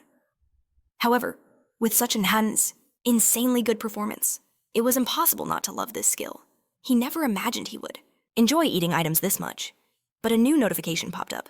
More than 8 items had been consumed. He could no longer place items into absorption standby. 1 hour and 20 minutes remained until they were fully processed. Sejun eyed the remaining loot. He could only absorb 8 items at a time, while a little Frustrating, compared to the incredible growth he was getting, it was hardly a disadvantage. The mask on his face vanished as the Steel Jaws skill deactivated. He then pulled out the SS minus rank offering seal. He'd become quite interested in this particular item. If he sealed an SS minus rank item to his body, there was a chance he could keep it even after leaving the 15th floor stage. And while he wasn't a fan of engraving things on his body, this was valuable, enough to risk it. He swung his arm and pressed the seal firmly against his skin. A system message rang out. An SS minus rank. Offering seal? The exclusive effect of offering was now engraved on the back of his hand. The item was absorbed directly into the mark, disappearing completely. Then, the seal itself sank into his skin and a brilliant energy lit up the entire tent. A wolf-shaped mark was all that remained. The system announced that the seal, now engraved on his hand, would never fade. But then, a flood of system windows began to appear. Sejun stared in confusion. Are these messages from the administrators? The system-declared administrator, the first dragon slayer born in 1,000 years, is thrown into a state of extreme fear upon seeing the offering seal. Administrator, the hero of the destroyed world, screams, asking why the offering seal is being used at all. Administrator, divinity seeker, demands to know if the tower has lost its mind, giving this seal as a gift. Sejun gazed at the mark on his hand, his mind reeling. It had been completely silent until now. But the moment the seal was engraved, messages began, pouring in without end. The system continued, Administrator. The ruler of heaven is expressing extreme protest against the tower, calling this complete and utter nonsense, Administrator. Priest of the 7 gods is in shock, wondering what the tower was possibly thinking, Administrator. Hero of the black ice demands that the tower confiscate the seal immediately. Sejun froze. Was this an item he wasn't supposed to have, the administrators? Reactions were beyond strange. It was as if the tower had given him something it should have never, ever let anyone possess. The system announced a critical breach of information. All administrator messages would be temporarily blocked. The tower then issued a dire warning: if they leak any more unauthorized information, they will be barred from watching the challengers' trials. Salmon looked down at his hand. He could feel it. A secret far greater than he imagined was sleeping within this relic. With a serious expression, he raised his hand, deciding to find out for himself just how immense this power truly was. The system announced that the exclusive effect of the SS rank offering seal was activating. He could now offer his talents, abilities, and treasures to the gods. Salmon scoffed. Was it asking him to serve those who might one day become his enemies? Still, he had to see this function with his own 2 eyes. He picked up the staff, thinking he had plenty of useless items to test this with. The system chimed in. A treasure has been selected for an offering. He must now specify which treasure he would give to the gods. Salmon put the staff down, smirking. He would offer them the most pathetic item he had. A D+ rank. Little sorcerer's staff has been placed on the altar. Now, choose a god to receive the offering. Salmon stared ahead, confused. What was happening here just then? The system flashed an alert. An error has occurred. The divine power is unable to locate any other gods. Since you are recognized as a divine being, you may make an offering to yourself. He had received a D+ rank Little Sorcerer's staff. A gift from himself. He could now exchange this item for divine power. Salmon's mind raced. What did this mean? He made an offering. To himself, he didn't fully understand it. But he knew one thing for certain. He was finally able to cultivate his own divine power, a feat that had been impossible until now. The only problem was, there was nowhere he could properly use it. The greater the myths he creates, the more divine energy he'll require. For now, he would simply hoard it. He then took out the other relic from the high priest and wrapped it around the hilt of his sword. He decided to keep it close. The tower never gave away items for no reason. He was sure the time would come when he would need its power. Sometime later, after leading his forces through countless battles to victory, the trust between him and the allied mercenaries had grown immensely. Salmon's opponents, however, were terrified. "Run!" they screamed. "It's that murderer! Have those vile..." Necromancers finally summoned the devil himself. Salmon knew the truth. If he wasn't here, their side was still in grave danger. He had crushed so many foes, and so far, no trouble had arisen. At this rate, he would complete this trial with ease. But suddenly, the mercenaries cried out, pointing at the sky in terror. "What is that light?" Sonan spun around to where they were pointing. A brilliant, crimson energy was bleeding across the sky. He watched with a worried expression, a sense of dread washing over him. A searing beam of light shot down from the heavens. The system declared the power of heavenly punishment is descending. Samon's eyes widened. That's dangerous. He threw his hand forward and cast a counterattack shield over an ultra-wide area. The beam struck the earth, unleashing a wave of pure destruction. Sonan withstood the impact, his body cloaked in energy. He looked around and saw that many mercenaries near him had been injured by the blast. He turned his gaze upward and saw a figure with wings floating in the sky. The being sneered. Hounds serving the god of darkness? He smiled cruelly. I have good news for you.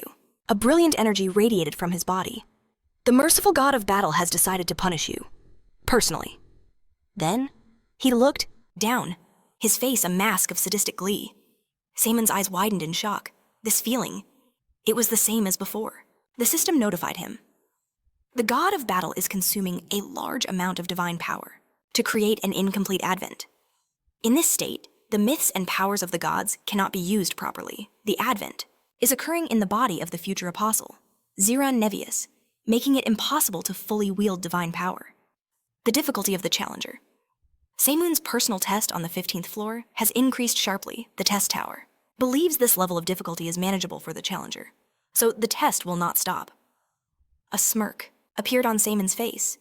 So my opinion is being disregarded. I see. The god of battle possessing Zirons, body declared. It seems today I shall personally kill the arrogant dog of the tower I will make. You regret daring to challenge the position of a god. Samon's expression turned grim. If he didn't use, even with all his power, his life was on the line. The system roared to life. Skill activated instant acceleration, grace of the wind. All speeds surged by 70% current summoning progress 7 out of 7. The skill combat concentration was unleashed. The user's focus sharpened 20 times. Bloody heavenly energy ignited around him. Siyun's eyes hardened, thinking this would end in an instant. But faster than light, the god of battle closed the distance and seized his head. With a crushing grip, he slammed Siyun into the earth, materializing an energy spear in his other hand. Without hesitation, the god plunged the spear deep into Siyun's stomach, the shock echoing in his eyes. A single, cold system window appeared. You have died.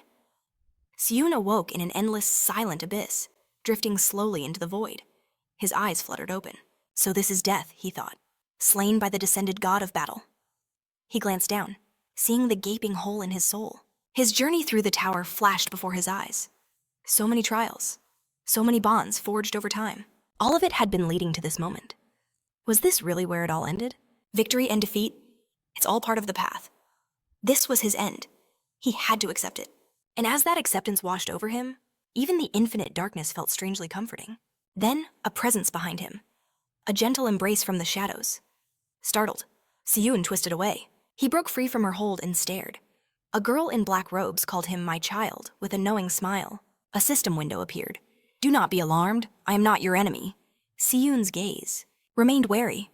Who are you? He demanded. The girl sighed dramatically. It's such a shame, she said, that you don't recognize me. The very reason you started this holy war. Siyun's expression turned grim. You're the god of darkness. She laughed, a sound that echoed in the void. Correct. Faster than I thought. You truly are clever. Her hand reached for his cheek, but Siyun sharply brushed it aside. Don't touch me, he warned. Amused. The god of darkness drifted back, her smile never fading. Not yet, she purred. But soon, you'll see I am your only ally. The tower has served its purpose. Now, it's time for the next stage. I will lend you my power when you open your eyes. Your world will be reborn. A blade of pure energy materialized, and Siyun grasped its hilt. The god of darkness smiles upon you. The system announced. You are permitted to use the blessing of the apostle. Meanwhile, back in the world of the living, the god of battle sneered at Siyun's lifeless body. This is the fate of a lowly mortal who dares to covet the throne of a god. The mercenaries and priests cried out in despair. He's dead. The killer is dead. We're all doomed. The god of battle turned his cold gaze upon them. That pest Siyun's magic shield drained my power, he announced. But now, there is no one left to protect you. He rose into the air, ready for the slaughter. This time, I will annihilate you all. Swordsman, Raynel screamed, rushing towards Siyun's body. At that very moment, something impossible happened. The cloth tied to his sword's hilt unfurled on its own and began to grow. Much to her astonishment, the god of battle paid it no mind, instead inspecting his own hand. As expected, the body of my future apostle is far too weak to contain my descent.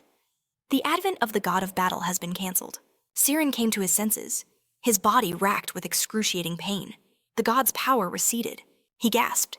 So this is the power of the god of battle. If the advent had lasted even a second longer, his heart would have exploded. His body trembled, but a crazed smile spread across his face. Still, thanks to this, I have received divine grace. My own power has grown stronger than ever before. He roared with ecstatic laughter. I am now the strongest being beneath the heavens. A system message cut through his delusion. The god of battle commands his apostle, cease your babbling and prepare the heavenly punishment. Siren flinched. There's no need to worry, my lord, now that we have dealt with the one summoned by the killer. The religion of darkness is no longer a threat. Suddenly, a pillar of pure dark energy erupted behind him. Siren stared in disbelief. What is happening? A new system window appeared for all to see? Exclusive effect of the relic. SS-flame-absorbing night veil has been activated. After a short delay, a complete revival will now commence. The state of apostolized to the flame is activating. Bathed in the night veil, he was reborn. The divine qualities of the death god now burned within him, his presence thundering across the battlefield. He could finally unleash the true nature of death. a power long sealed within his heart.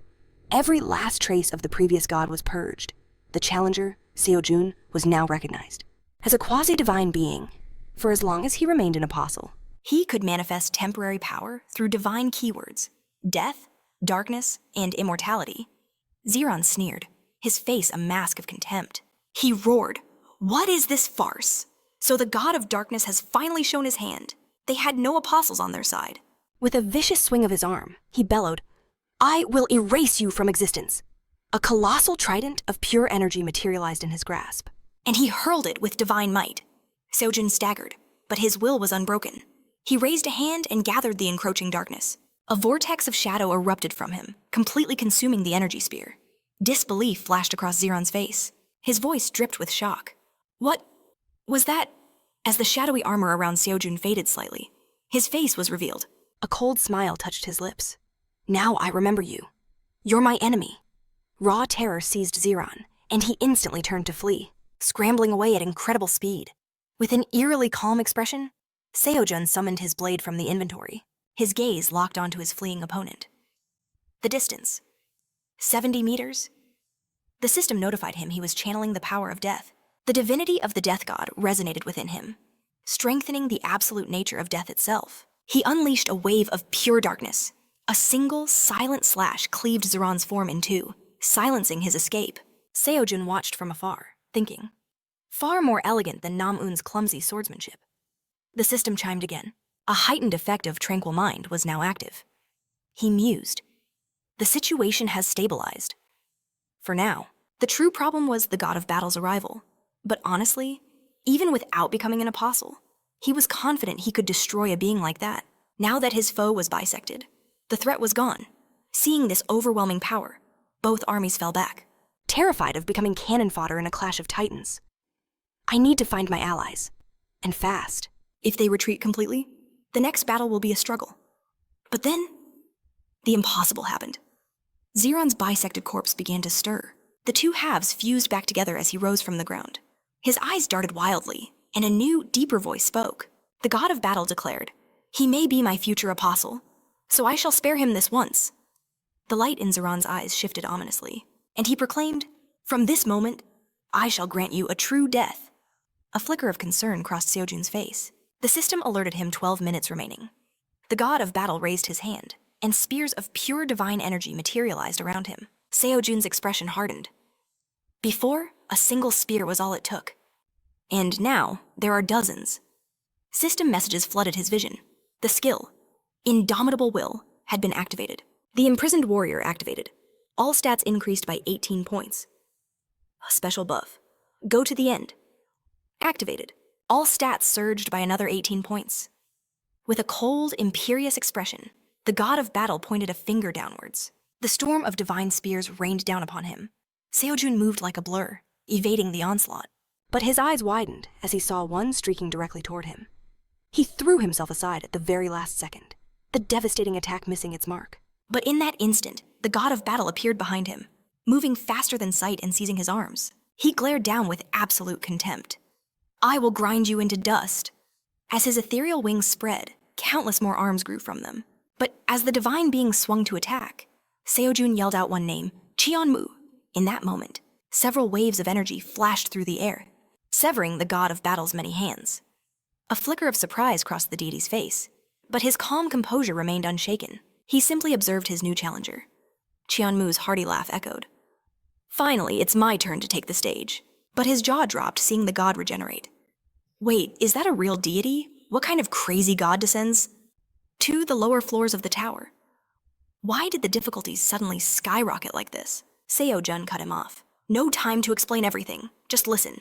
I need every single support skill you have." Cheonmu scoffed. "Support skills won't solve this. Wait. Did you just apostolize?" Seo-jun's voice was grim. "There's no time to talk." Just then, the god of battle struck. Two swift flashes of magic severed Seo-jun's arm and leg. He spun around just in time to see the deity create a massive, spinning disc of raw power. The god of battle then unleashed an overwhelmingly powerful beam. Seo-jun barely evaded the blast and immediately used Blood Heal. Cheonmu yelled out, "All right, I'm giving you everything I've got." And the system announced his support. The Sky Demonic Sword's True Blood mana awakened, activating a rank plus Soul Ego skill as mana surged through his body. The A- rank Soul Ego skill, Accelerated Thought Processing, blazed to life alongside an A+ rank skill. A B+ rank Soul Ego skill, the Small Heart, materialized. A virtual magic organ, pushing his mana circulation beyond its limits. But this power came at a cost. The True Blood Sky Demon Sword's durability now every single second. A warning echoed the Soul Ego itself could vanish. A wry smile touched Sojin's lips. He thought the sword was all talk, but it turned out these buffs were on a whole other level. He shot into the sky, knowing that a head-on clash was still impossible. The god of battle lunged, his attack slicing through empty air as the warrior vanished into the clouds. "Clever," Chiama's voice rang out. "This will buy you some precious time." Seo-jun hovered high above, demanding any information that could possibly help him survive. "Give me a moment," Chiama replied, his voice strained. He frantically searched his memories, seeking any sliver of knowledge, any strategy that could aid in this hopeless battle. But every path seemed to lead to destruction. Seo-jun was about to retort when he froze, for the god of battle now hovered at his same altitude. The god materialized two spears of pure energy, a cruel smirk on his face. "It seems you favor tricks," he sneered. "This time, I'll carve you into atoms, leaving nothing left to regenerate." Seo-jun's expression hardened. "This is driving me insane," he muttered. Just then, Chianma's voice cut through his thoughts. "I've got it," he declared. "After running the calculations through my genius mind, I've reached a conclusion.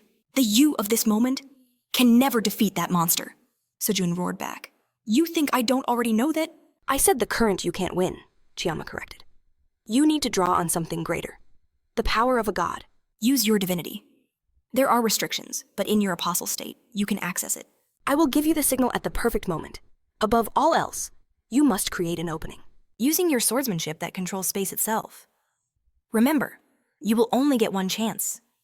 With that, Seo-jun became a blur, rocketing towards the god as the system announced. 1 minute and 19 seconds remaining, until the end of Apostolize. But the god of battle casually sidestepped the attack. Seo-jun instantly pivoted, unleashing a furious storm of strikes. The god merely laughed. "Do you truly believe," he mocked, "that such trivial swordplay could ever touch me?" With a face like stone, Seo-jun unleashed a new technique, white sword slicing the sea. A flicker of surprise crossed the god's face as he felt an irresistible pull, a vortex dragging him toward the trail, left by Seo-jun's blade. "What is this?" he cried out. At the last possible second, he used his wings to grab hold of the attack itself, a feat that shocked Seo-jun to his core. The god of battle tore the spatial rift apart with his bare hands, breaking free from the attack's grip. He looked at the crackling energy around his fists and smiled. "Interesting. Prepare yourself, he's coming," Chiama warned. Seo-jun saw the god of darkness streaking toward him, spears of energy held ready. He deftly dodged the projectiles as they tore past him. In a flash, the god was upon him, launching 2 more spears from either side. Seo-jun was stunned. An impossible force was pulling at his blades. He wondered in shock. Did space itself just grab my swords? The monster had instantly copied the concept behind the white sword's 7 techniques. just from seeing it once. Gritting his teeth, he thought, does he really think I'll fall for my own trick? He could break free by balancing his position with the white sword. Just as he began to move, Chianma's voice commanded him to stop. You can't do that. Don't dodge it. You must take this blow. Sojun's mind reeled in confusion. What are you talking about? Trust me, just stand your ground, Chianma insisted. In the final instant before impact, a crimson barrier flared to life around him. The god of battle chuckled. Did you really think such a paltry shield could stop me? He thrust his spear, and the barrier shattered like glass. Now! Chianma roared at the perfect moment. At the moment of impact, use your divine power. Xiren's spear plunged forward, aiming straight for Sojun's eye. But then, he was met with a sight that defied all logic. The spear passed straight through Sojun's head, as if he were a ghost. A system alert echoed. The divine key of immortality has been used. The possibility of recovery and instant death sentences are ignored. Chiama's voice was triumphant. The blood energy was never meant to stop him. As shards of the broken barrier flew towards Ziran, he explained, its true purpose was to catch him off guard and bind him for an instant. The fragments swirled and merged, forming a prison of energy. A cage of light formed, crushing down on him. Chiama warned that she couldn't hold out for long. He had to act fast. He had to shatter this arrogant god to pieces. Sun-Yun launched himself forward, realizing that because of the apostle's descent, the cost of his divine power was astronomical. He only had one, maybe 2 shots left. He unleashed a wave of pure magic. With a single slash of his sword, the system announced divine key. Death has been activated. The blade pulsed with an energy. Duh. That promised an unavoidable end. The wave struck Zaren's neck, and his head flew from his shoulders. Chianma's voice cried out in triumph. We did it. And with that, the barrier collapsed. But Zaren's headless body remained standing. He had to ask, did I miss? The god of battle's voice echoed. Wrong. This may only be a fragment of my power. But did you truly believe that a vessel overflowing with divinity is as fragile as a mere mortal? Sun-Yun swung his demonic sword once more, unleashing time stop and double strike. A system message flashed, the exclusive effect of the demonic sword of mixed origin. The double strike skill had been triggered. He fired off 2 magic waves in blinding succession. The surprised god of battle could only stammer, wait a moment. He managed to block the first wave. I've never seen a technique like this. On the 13th floor. But the second wave struck true, tearing Zaren's body to pieces. A new message appeared. You have cleared the 15th floor of the testing tower. As a breakthrough reward, a nameless god's S+ rank protective. Bracelet will be sent to your inventory. 100,000 points have been awarded as a breakthrough reward. 10,000 special points have been awarded. And as an additional breakthrough reward, a nameless god's S+ rank. Holy bead will be sent to your inventory. Transfer to the waiting room will now commence. Sun-Yun smiled. It was finally, truly over. He floated gently back down to the ground. Just then, the system chimed again. Achievement Resurrection, obtained. All stats increased by 4 points. Achievement Sworn Enemy, obtained. All stats increased by another 4 points. All of the True Blood Heavenly Demonic Sword's Ego Soul skills are now deactivated. The durability of the True Blood Heavenly Demonic Sword has decreased by a total of 99.4%. Sun-Yun stared at his blade. Are you all right? A girl's voice appeared from behind him. Do I look all right? You suddenly picked a fight with a descended god. Fortunately for us. It wasn't a complete advent. Otherwise, we both would have been annihilated. Sun-Yun turned, his eyes widening in shock. Could this be Chiama? He realized she was a woman, but her voice was still male. She scoffed at his confusion. You cannot judge one who has reached the pinnacle of the blood demon cult by something as trivial as gender. Sun-Yun was still lost. Is this your original form? Chianma shook her head. Of course not. I don't fully understand it either. But you wield a divine power without any trace of a god. That power likely had an effect on me as well, but that is only my theory. She began to channel her energy. I can't maintain this form for long. We must get down to business. Sun-Yun stared at her. What do you mean? With a serious expression. Chiama concentrated energy into her hand and activated the skill. Blood Feast immediately. Rivers of blood began to flow toward her. The system alerted him. Exclusive effect of the Heavenly Demonic True Blood Sword, Blood Feast, has activated by absorbing the blood of the future apostle, Zaren. The item level is raised to A rank 2,801 out of 4,800 points. By absorbing the blood of the future apostle, Ziran. The imprinting skill Divinity Enhancement B+ has been added to the blood slot. Chianma explained. Using Blood Feast in my manifested form increases the skill's effectiveness even further. But next time, you will definitely tell me why you suddenly decided to battle a god." She let out a deep yawn. With so much happening at once, I am suddenly overcome with drowsiness. Her form faded, returning to the sword. "We will speak again later." Seon-yoon turned and walked towards Zaren's remains, scattered on the ground. But his eyes widened in shock when he saw it, moving. Impossible. He should be dead. What is this? The system definitely announced I cleared the trial, right? Suddenly, a dark energy began to gather. Above Zaren's severed neck, solidifying into a grotesque eye, Seon-yoon watched. Frozen. What should I do? Then he remembered. The system's original message. The condition for passing was to lead the temple to victory within the time limit. He reasoned, if the tower declared the trial was passed, then surely this freak could do nothing more. He recalled a past message, that the god of testing had paid a considerable price in divine power, just to be able to speak with him alone. The god of battle must have descended to the earth after a similar sacrifice. But fueling the tower's power was draining him dry. To continue this fight was beyond his current limits. The god of battle's eyes burned with fury, vowing to utterly destroy him. He snarled, promising this was not the end. But Sonan knew something the god didn't.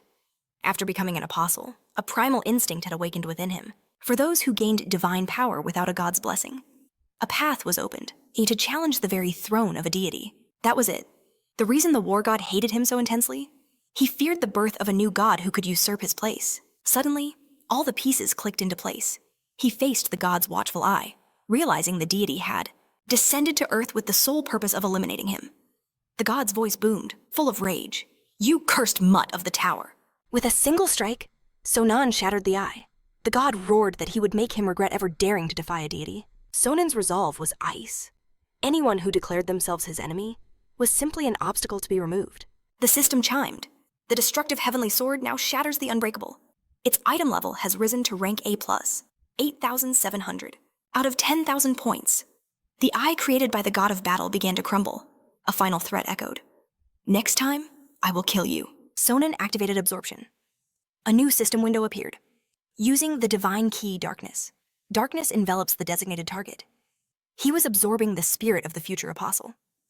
Zaren proficiency surged by 7.7%. 7%, Sonan thought. Just as I planned. He had secured the spirit of the one who served as the conduit. He glanced aside. A new notification popped up. The absorbed spirit's power exceeds the user's. A decision is being made. Regarding power extraction.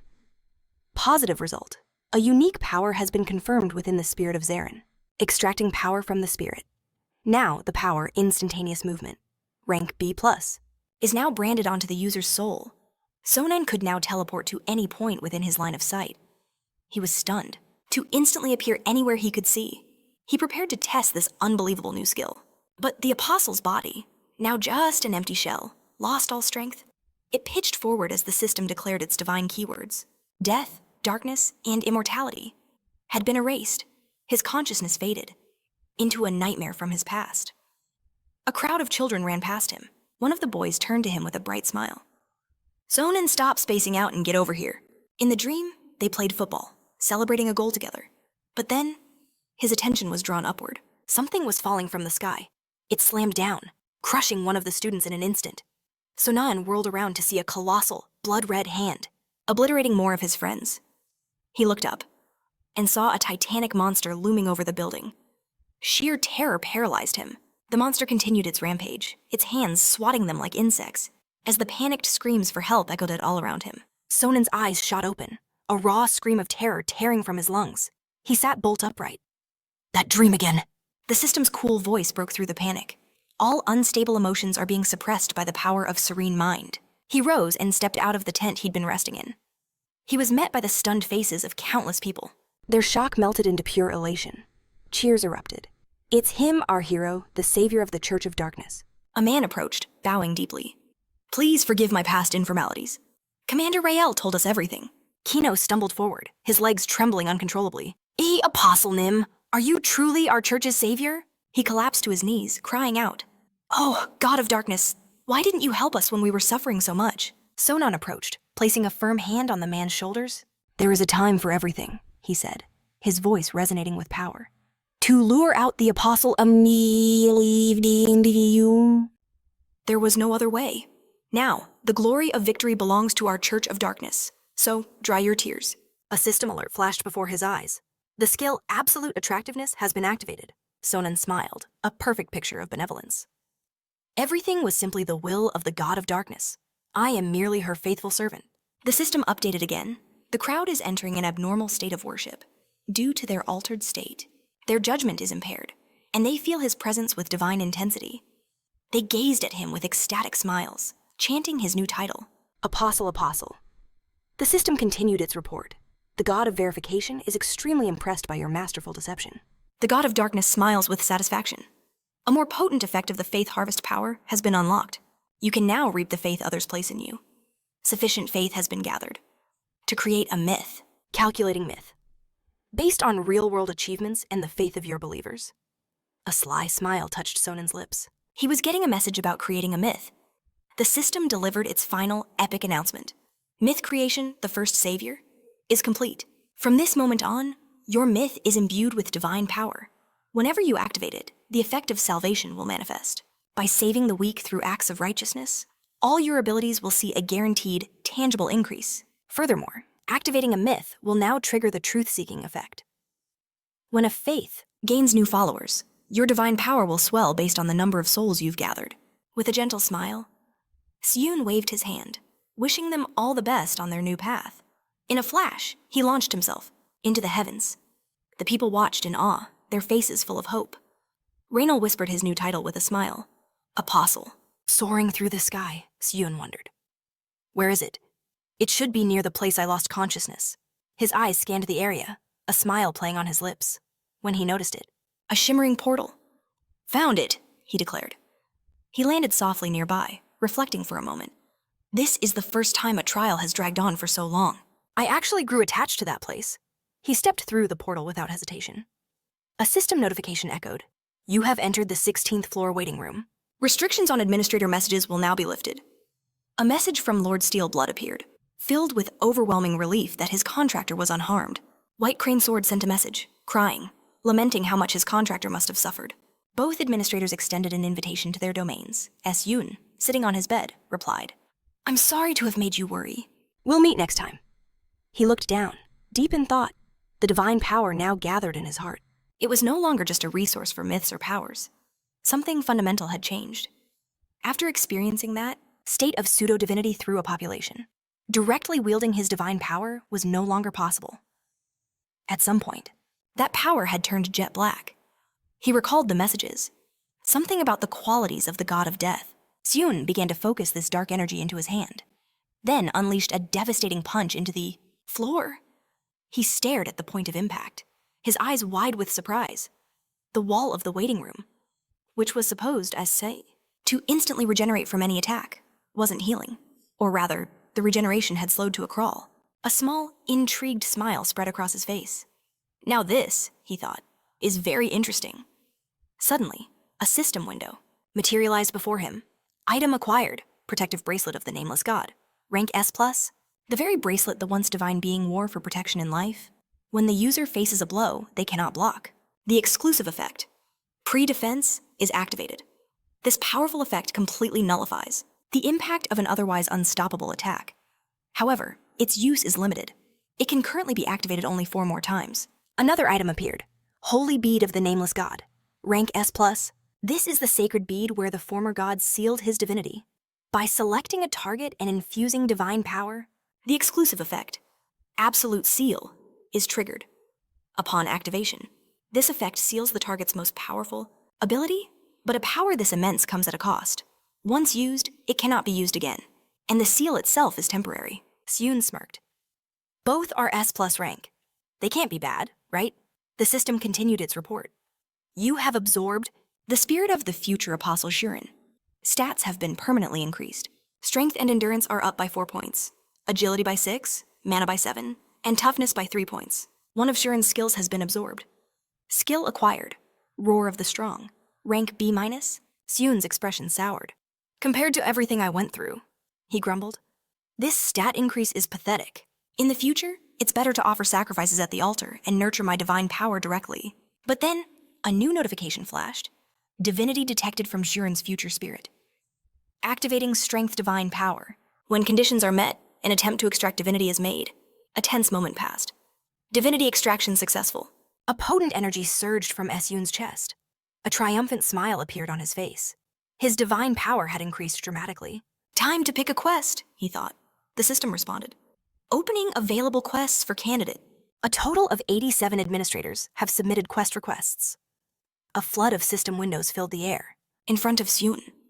He mused. So many requests. This is perfect. The more choices, the better. His gaze locked onto one particular window. Administrator Hero of the Destroyed World is requesting the quest, Savior of the End.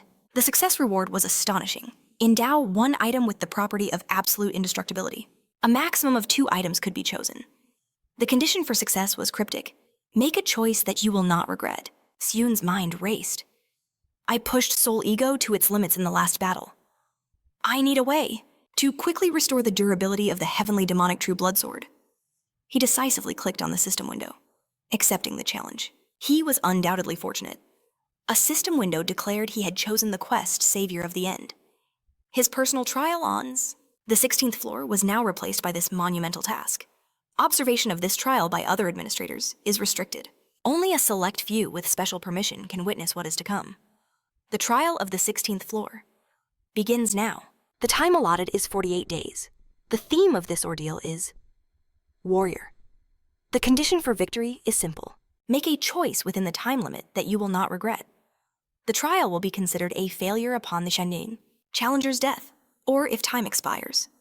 The reward for success is the power to grant 2 items the property of absolute indestructibility. There is no penalty for failure. In the next instant, Saemun was torn from his world. He awoke on a simple bed, his entire body screaming in agony. The system's voice echoed. The quest, Savior of the End, has begun. Certain equipment is restricted and will be moved to your inventory. The challenger possesses skills unsuitable for this quest's difficulty. All stats are now fixed, at 50 points, and will remain so until the trial ends. However, any growth points earned during the quest will be recalculated upon completion. Saemun struggled to rise, but a wave of intense nausea forced him back down. He staggered out of the tent, collapsing onto the ground as an elf girl rushed to his side. She breathed a sigh of relief, saying he was finally awake. Saemun looked up at her, utterly confused, asking where he was. He glanced into a nearby puddle and froze in shock at his own reflection.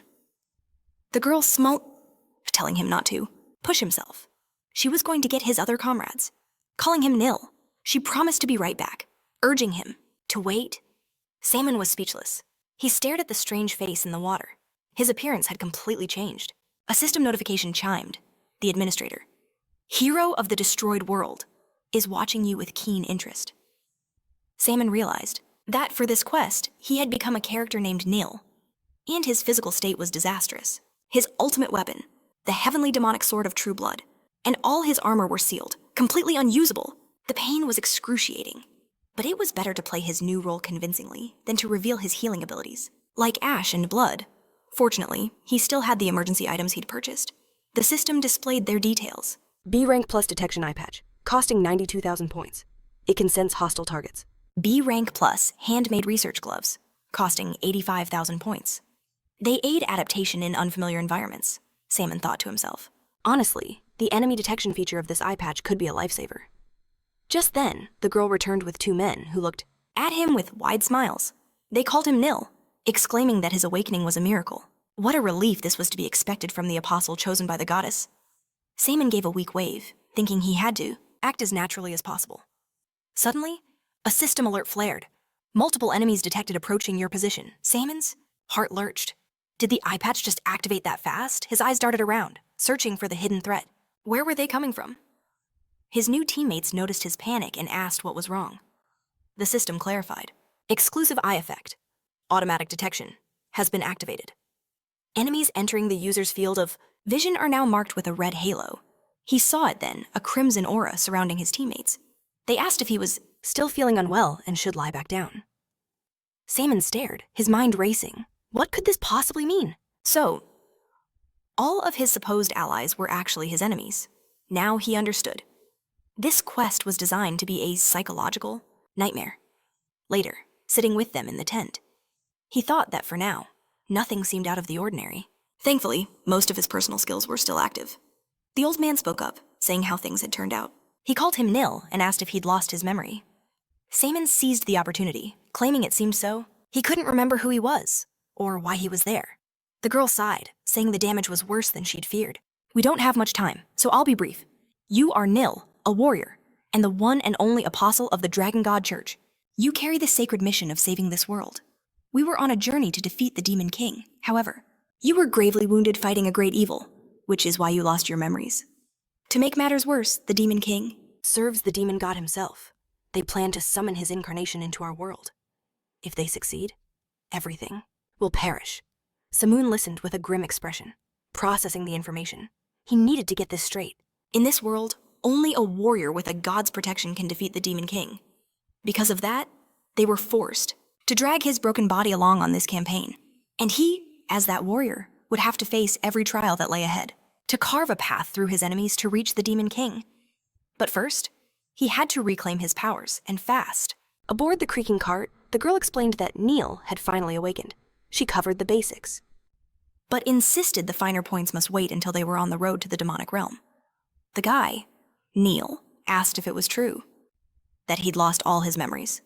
After he confirmed, the man grinned. So you don't even remember your own name? Seo Yun played along, claiming the battle's aftermath left him with no idea who anyone was. The man pointed to himself with a smile. The name's Alan Nix. Just call me Alan, he added, and you can drop the formal speech. The old man mused that despite the memory loss, he seemed far more composed than before. I am Zerdiner. First names are fine. For a seasoned mage like him, titles were meaningless dust. Just then, Soyun's stomach roared, and he simply said he understood. Alan heard it and broke into a grin. Ha! Even with the world on the brink, a man's gotta eat. He yelled for Daisy, announcing a stop to hunt for some game. They pulled over, with Alan explaining their provisions were gone. Without a hunt, they'd all starve. The group ventured into the woods. Daisy told Neil to stay back and rest while they fetched something to eat. A short while later, they returned, tossing a dead rat on the ground. This, they sneered, was for Neil, as they feasted on roasted boar by the fire. They revealed their true thoughts. He was too broken to be the so-called warrior of salvation. Let the world call them villains for choosing this path. They knew they weren't wrong. This cruel method, was the only way to save everything. Alan chewed his meat, saying they just had to keep him alive, but barely. Daisy agreed. That was their only role in this grand play. Zier affirmed their conviction. That's right. He's not a warrior anymore. He's merely a tool to save the world. Watching from a tree, Soyun wondered if he should just kill them all right now. He dismissed the thought. He couldn't forget the specific conditions required to clear this quest. Rushing things could create a disaster. Even in his current state, these three were nothing. He was certain he could finish them in minutes. But for now, he had time. He would simply observe. His comrades continued this routine, hunting whenever the chance arose. Seo Yun scoffed internally. They feasted while leaving scraps for his supposedly sick body. The moment they were gone, he leaped into the air. At least their little excursions gave him some personal time. He moved deep into the forest, far from the prying eyes of his keepers. Suddenly, a massive shadow fell over him. Perfect. This was an ideal training ground. Seo Yun turned to face the hulking monster, remarking that it had strayed too far. He dispatched the beast with contemptuous ease and began to eat, a satisfied look on his face. Tastes like chicken, he mused.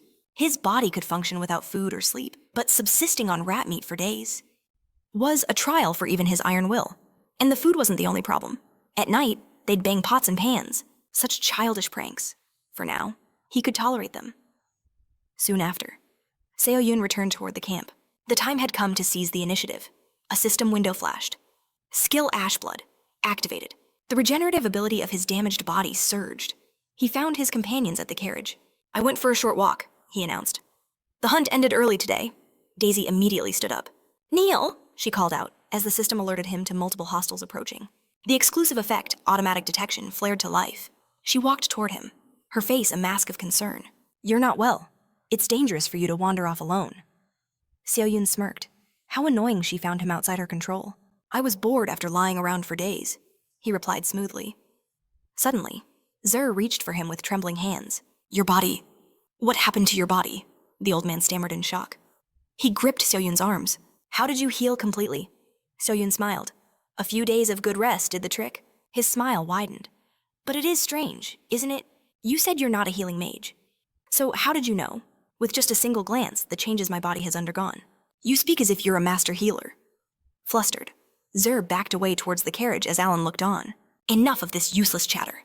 The demonic realm is close. We need to hurry. Later, as their carriage pressed onward, Zerb turned to Niall with a worried gaze, asking if his memories had returned. Sayun met his look, stating that nothing had been restored.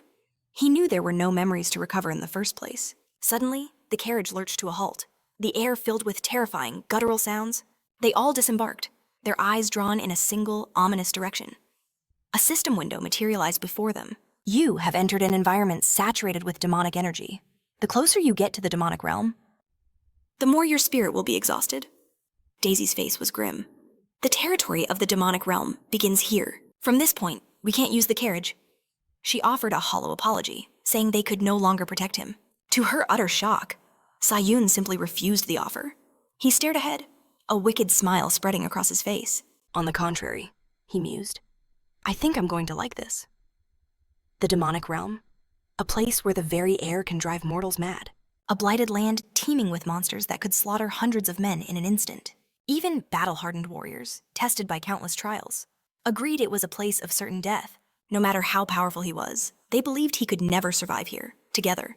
They stepped into that terrifying domain. Sayun stared into the twisted landscape. So, this is the demonic realm? Daisy turned to him, asking. You truly don't remember this place either. It seemed his memory was damaged beyond repair. Just then, Zerp approached, a magnificent sword in his hand. He presented it to Sayun. Take it, he urged. Even if your memories are gone, this is the weapon you treasured more than your own life. The holy sword.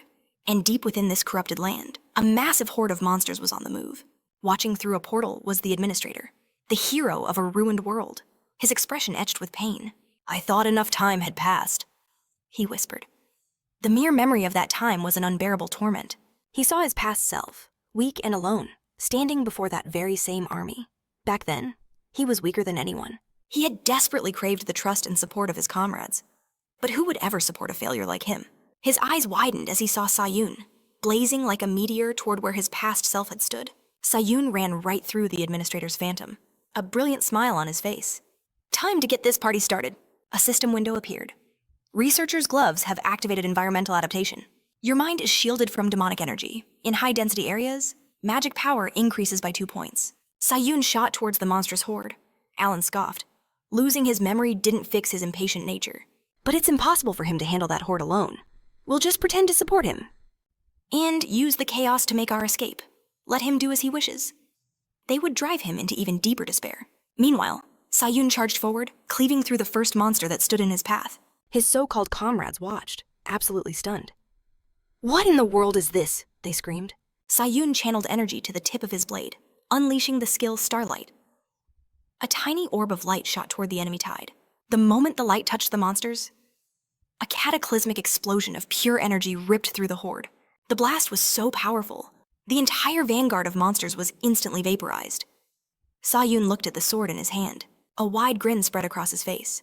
This thing holds some incredible power. He felt it in his bones. This trial would grant him abilities he had never even dreamed of possessing. Not long ago, his comrades had sat around a fire, certain that his battle experience was lost forever. Their choice was absolute. Now, Daisy watched him fight, her face a mask of utter confusion. Does this even make sense? Did he really sacrifice all his memories and power to the dragon god? Zerp narrowed his eyes. Even if he hadn't... This is just unnatural. It's as if he's been fighting on battlefields for decades.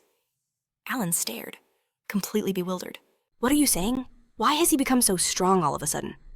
Later, they made another campfire. They sat on crates, eating in a heavy, awkward silence. Sayun studied his companions' faces. The hero fighting for peace had grown stronger, had crushed his enemies. But none of his comrades were happy. Instead, he could feel it rolling off them in waves denial. Tension, guilt, and anxiety. They were consumed by negative emotions. After their meal, a heavy silence fell as they all returned to their tents. Seong-un lay on his bed, his mind anything but still. Snapping his eyes open, he unfurled his wings, launching himself into the heavens. He scanned the alien landscape, wondering where on earth he was. A distant mountain range caught his eye. Should I head there? He wondered. Suddenly, the system's voice echoed in his mind. The power of instant steps had been activated by consuming divine power. He could now teleport to any point he could see. However, the skill required a 10-minute cooldown. Without hesitation, Sonan vanished, reappearing an incredible distance away. The sheer speed left him in awe. A wide grin spread across his face. I just crossed 50 kilometers in an instant. This instant steps ability is insane.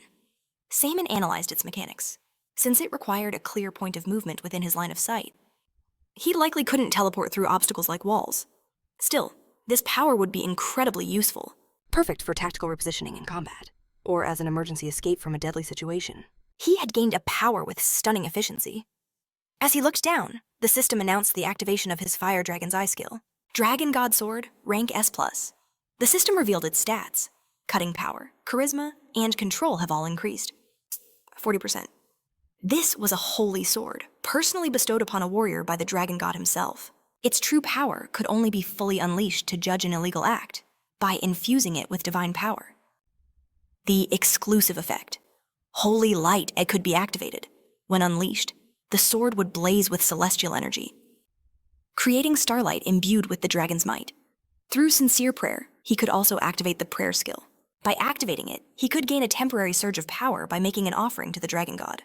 He could also activate the exclusive effect punishment against demons and monsters. When this skill was active, all his stats would increase by 7 against all troublemakers. And what's more, punishment consumed no mana when activated. However, this divine item would disappear after he cleared the challenger's trial on the 16th floor, and it could not be used for any other purpose. Sonan realized that while the Holy Sword had incredible functionality, it was nothing more than a temporary item for this quest. He had to use his own skills to make its power permanent. He needed to use Sword Sense to absorb the Holy Sword's abilities. With a sharp motion, Sonan swung the blade, making a small cut on his palm. He flung his blood in every direction, and the system announced, Bloodseeker skill has been activated. The monsters below were drawn to a brilliant crimson glow, their heads all turning towards the light. Before they could even react, several streams of blood shot into the crowd. The force nailed them all to the trees. They were completely immobilized. Sonan landed gracefully beside them. It seems the lab rats are under control. He plunged the dragon god's sword into the ground and drew his destructive heavenly sword. A system window appeared. Skill Sword Sense, rank A+, no mastery. The effect was simple. He could acquire the exclusive effects of sword-type items and turn them into his own skills. The Holy Sword has 3 exclusive effects, he mused. With Sword Sense, I can only convert 2. He had to choose which abilities to claim as his own. Without hesitation, he raised his sword to the sky. The system chimed in. Sword Sense skill has been activated. He was about to learn the exclusive effects of a legendary weapon. Selection complete. S rank skill, Holy Light minus, has been fully mastered. S rank skill, Punishment minus, has been fully mastered. With that, there were no more uses of Sword Sense left. The skill itself vanished completely. Sonan knew it was a bit of a waste to use such a valuable ability so hastily. But the powers of the Holy Sword were too precious to let go, especially an effect like Holy Light. Its raw power was far higher than even his fully charged counterattack shield. But most importantly, unlike the shield, he could use it instantly, without worrying about a recharge time. Sonan raised his hand. Now that I've absorbed the exclusive effect as a skill, he thought, I should be able to use it without the Holy Sword. He began to concentrate brilliant energy into his palm, but something went terribly wrong. To his shock, the energy detonated violently. The explosion hurled Sonan back several meters. Wiping blood from his mouth, he growled, What was that? Why can't I control the direction? Why did it just explode? His pinned audience of monsters erupted in laughter, their faces twisting into wide, mocking smiles. A flash of anger ignited in Sonan's eyes. He snatched up the sword and used the skill Holy Light once more. A searing beam of light shot out, instantly vaporizing one of the monsters. His rage cooled, replaced by cold analysis. When I use the Holy Sword, everything works as it should. A theory began to form in his mind. He started to concentrate energy in his palms again, thinking, what if I control it not with mana, but with divine power? With a confident smirk, he unleashed a bolt of pure energy, knowing the answer was divine power. The blast slammed into the monsters, causing a cataclysmic explosion. Sonan chuckled. Pleased? I can control this much more freely now. He gathered an immense charge as preparing to use. Holy Light at its absolute maximum. Meanwhile, Alan stepped out of the camp for a moment. A brilliant flash seized his attention. He whipped his head around, wondering what that could be. In the distance, a colossal pillar of crimson energy erupted into the sky. At that moment, Sonan grinned at the system window that appeared. Now that's what I call efficiency. The system declared he had earned the achievement successor of the warrior. With it, he'd unlocked the special power of dragon transformation. However, due to the trial's penalty, the ability was currently restricted. Once the trial was complete, he could fully unleash its power. Se-yoon's eyes lit up with interest. Dragon transformation, you say? A new notification appeared. The dragon god has sensed the challenger's existence. He is amazed by your accomplishments and is intrigued. The dragon god offers you the position of apostle. Se-yoon calmly refused, but the offer immediately reappeared. This repeated over and over until Se-yoon sighed. This particular god seemed to have a very persistent personality. Later, sitting by the campfire, he ate and reflected on the history of the 16th floor. It was all about a god who was meant to protect this world. To be honest, that deity hadn't made a good impression, not on someone whose life was once threatened by a god. A being that abandoned the very warrior who tried to save this world. A being who never granted that warrior the strength he deserved. He despised that kind of god. No wonder this world fell into ruin. To avoid that god's notice, he intentionally avoided using his holy sword's prayer effect and refrained from any grand actions that might draw attention. And yet, the system chimed again. The dragon god is offering you the position of apostle. More notifications flooded his vision, and he groaned. Did I get mixed up with some other deity again? The system announced. The dragon god asks why. Such an insignificant being dares to refuse his service. Se-yoon was baffled. Is this God some kind of door-to-door salesman? The system continued. The dragon. God says you have made a foolish choice. One day, you will realize his greatness and beg to be his apostle. The god of verification scoffed at the dragon god's pathetic and persistent tricks. The god of darkness agreed, saying if you're rejected, you should just give up. The dragon god finally concealed its presence, asking the challenger to reconsider the proposal. As a final note, the administrator, Lord of Steelblood, praised his contractor's unwavering spirit. Administrator White Crane's sword was filled with pride, admiring the contractor's incredible willpower. Administrator Hero of the Ruined World simply found his choice interesting. The next morning, Alan said, I think a high-ranking demon was training nearby last night. I saw a pillar of light flash on that distant mountain. Se-yoon deadpanned. You must have imagined it, Alan insisted. No, I definitely saw something before he could finish. Se-yoon repeated, You imagined it. Zaire chimed in, recalling an article from the Magic Tower. It mentioned that strange phenomena often occur near demonic realms. It's more likely a natural event caused by demonic energy, Daisy agreed. Common sense says no high-ranking demon would train in a rundown place like this, Alan conceded. Yeah, you're probably right. Soon after, Se-yoon was back on the battlefield, facing down more monsters. Repetitive battles could be boring, but they were the perfect chance to test his various abilities. A system window appeared. The myth, the last savior, has been activated. The effect salvation has been applied. All stats permanently increased by 0.07%. However, due to the penalty of the special trial, this stat increase is not currently applied. Se-yoon mused that he'd learned a great deal from this new myth. He now understood the scope of the salvation effect more clearly. As for finding followers, the truth-seeking effect could apply to anyone. It seemed salvation activated whenever he saved the weak, but truth-seeking would remain dormant without a follower. Still, everything was going smoothly. His comrades hadn't held him back even once, all because he had defeated them all. Having single-handedly crushed the monsters, Se-yoon stopped before the gate and asked why his party was hesitating now. The gatekeeper of the Demon King's castle lay defeated. Their path was clear. He glanced at his comrades' faces. A strange thought crossed his mind. The more power he displayed, the deeper the shadows on their faces grew. Se-yoon pushed open the castle doors, and they all stepped into the darkness together. Alan suddenly called out to him. He asked if Se-yoon had truly never lost his memories. Se-yoon turned with a faint smile, asking if he couldn't tell. Just then, Zaire stepped forward. He said Se-yoon needed to focus on the coming battle and handed him a vial. It was a shimmering purple elixir, a rare ranked power-up potion. He'd have to face the Demon King soon, after all. Zaire urged him to drink it quickly. Se-yoon eyed the potion with a smirk, saying they were being awfully generous. You didn't put poison in this, did you? He joked. Daisy visibly flinched at his words, but she still stepped forward. She demanded to know if he was actually doubting them. Se-yoon's expression softened into a kind smile as he reassured her. He admitted he was just disappointed he hadn't received this kind of help until now. In fact, he was grateful. Receiving something so valuable? I'm actually a little touched. He downed the potion. A system window flashed. You have been poisoned. The demonic poison of the swamp sea devil. In 5 minutes, the toxin would spread, and he would lose the ability to use his mana. Sonan collapsed to the ground, coughing up a mouthful of blood. Another system message appeared. The exclusive effect of his eye patch had activated. Automatic detection. Any enemy who entered his field of vision would be surrounded by a red halo. His comrades' weapons were already aimed at him, their bodies glowing crimson. Alan walked toward him. Don't hold a grudge, Niall. We really had no other choice. But they all stopped in their tracks. A hollow, chilling laugh escaped Esyun's lips. He looked up at them, a twisted smile on his face. I never would have imagined. The hero's entire party were traitors. How absolutely hilarious. Zaire chanted a spell, sealing the holy sword into a small orb of light.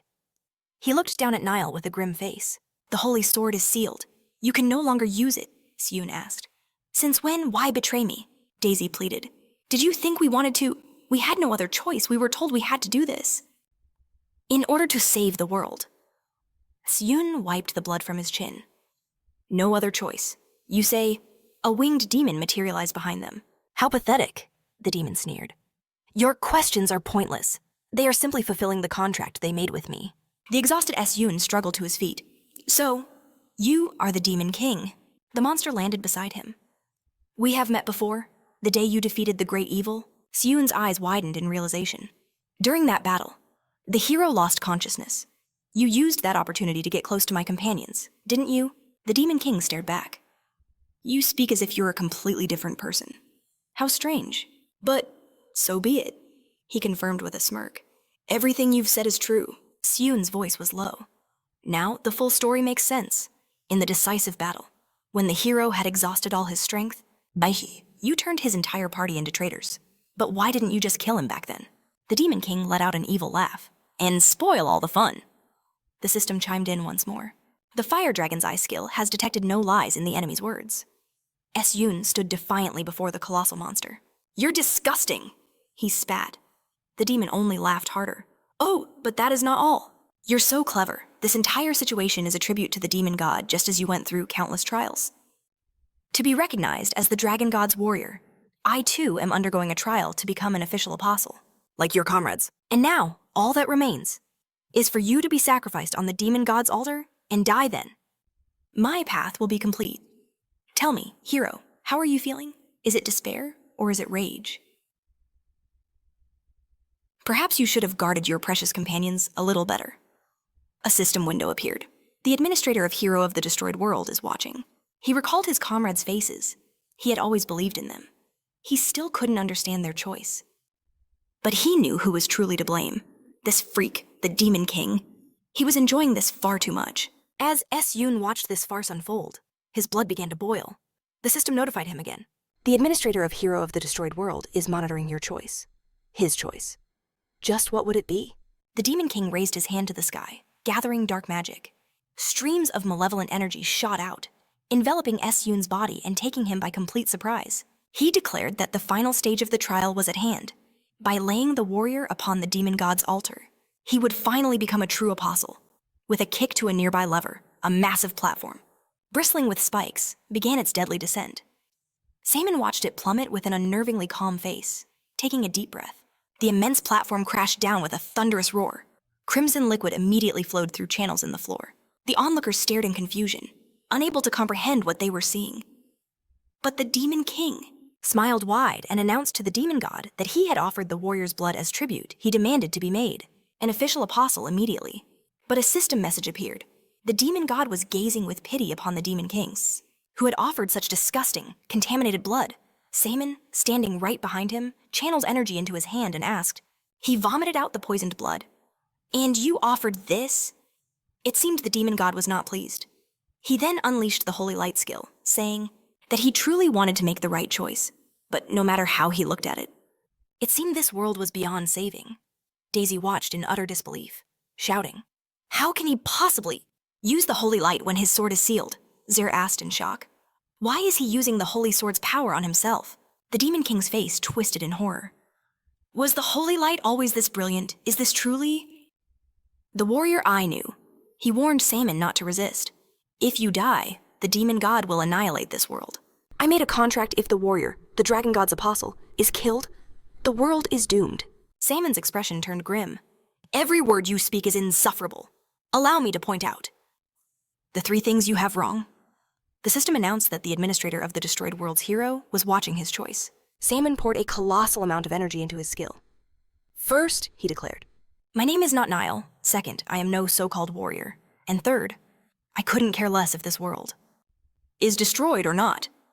The Demon King stared in panic, screaming for him to stop. If you go any further, the world will truly be annihilated. Salmon met his gaze with chilling calm. Besides, if you were going to kill the warrior, you should have done it long ago. He then unleashed the holy light. A massive explosion erupted, obliterating the castle. Though the fortress was reduced to rubble, the Demon King somehow survived. He was grievously wounded, gritting his teeth in agony. He coughed and cursed Simoon's name. What were you thinking? Didn't you make a pact with your companions that if you die, this world would be saved? Salmon raised his hands. Wouldn't the outcome be the same if the Demon King died instead? The Demon King laughed maniacally. You think I didn't have a failsafe if I die? The demon god will descend. His apostles are already scattered across this world. A system notification appeared. The fire dragon's eye skill detected no falsehood in his opponent's words. Salmon realized the premise of this trial was truly grim. If this weren't just a trial, the despair would be suffocating. The Demon King raged. This world will be destroyed.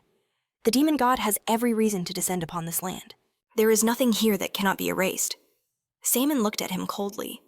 And what does that matter to me? Why should I care if this world is destroyed or not? The Demon King's expression soured with disgust. You freak. You're really not the warrior. Salmon simply replied. I've told you that many times. The Demon King pointed a trembling finger. Then how can someone who isn't the dragon god's apostle wield such power? Who in the world are you? A formidable energy began to swirl around Salmon. The system announced that the punishment. Skill had been activated. While active, all stats increase by 7 points. And while the skill is active, mana consumption is nullified. He was engulfed in the dragon's power, his magic increasing by 100%. Simoon tore the bandage from his arm. I am a challenger, he declared. He forged blades from his own blood, and in an instant, launched them toward the Demon King. The king stared in terror, screaming. Stop! It seems there's been some misunderstanding. But Salmon's attack was relentless, inflicting countless wounds upon the monster's arm. The Demon King watched in stunned horror as severed parts of his own hand flew in every direction. He shot into the air, a single thought racing through his mind. I'm going to die like this. I have to retreat. But Salmon was right behind him. And where do you think you're going? He asked calmly. Suddenly, he halted, sensing a surge of magic. Zaire had cast a spell to block his path. You must die with honor, he pleaded. If you survive, this world will be destroyed. She unleashed a volley of arrows, screaming that he wasn't a warrior. He needed to see the bigger picture, but Soman just smirked, releasing a shockwave of pure magic that blasted her arrows from the sky. A spearman charged toward him, his voice booming with rage. You selfish monster, he roared. If you survive, it's a death sentence for the rest of us, he bellowed, thrusting his spear forward. Seun activated his skill combat focus. The world slowed as he effortlessly dodged the strike. He reappeared a short distance away. Those who can't sacrifice themselves, he said coldly, always try to sacrifice others. His gaze was like ice. You are not worthy to fight me. With that, he turned toward the fleeing monster. Skill activated instant steps. The Demon King glanced back with a triumphant laugh, believing he had survived. In a flash, Seun appeared directly behind him, his hand clamping onto the demon's head. The Demon King's eyes widened in terror. What is this? He shrieked. But Seun showed no mercy. A single clean slash, and the monster's head was severed. The hero of the destroyed world watched in stunned disbelief. So, this was the choice he made. Though he had been mortally wounded in his own timeline, he had managed to escape as his world crumbled into nothing. In the end, the tower itself had called to him. He began his climb, not as a hero, but as a fugitive running from his past. These days of climbing were far better than the shameful days he left behind. He had finally made a choice he would never regret. The system chimed. Candidate Soman's choice has been verified. He confirmed it, his will unshakable. With that, he had cleared the 16th floor of the Tower of Trials. As a reward for his success, the administrator would bestow upon him 2 items, both imbued with the property of absolute indestructibility. He could now proceed to the waiting room. But Daisy watched in horror. What is happening? She cried, her voice filled with despair. This isn't right. Their home, their entire world, was being torn apart. The system announced the administrator was calmly observing his former comrades. Seon strode past his broken allies without a second glance, heading for the portal. He turned back one last time. You don't deserve an easy death, he snarled, his eyes filled with contempt. I hope you all die slowly.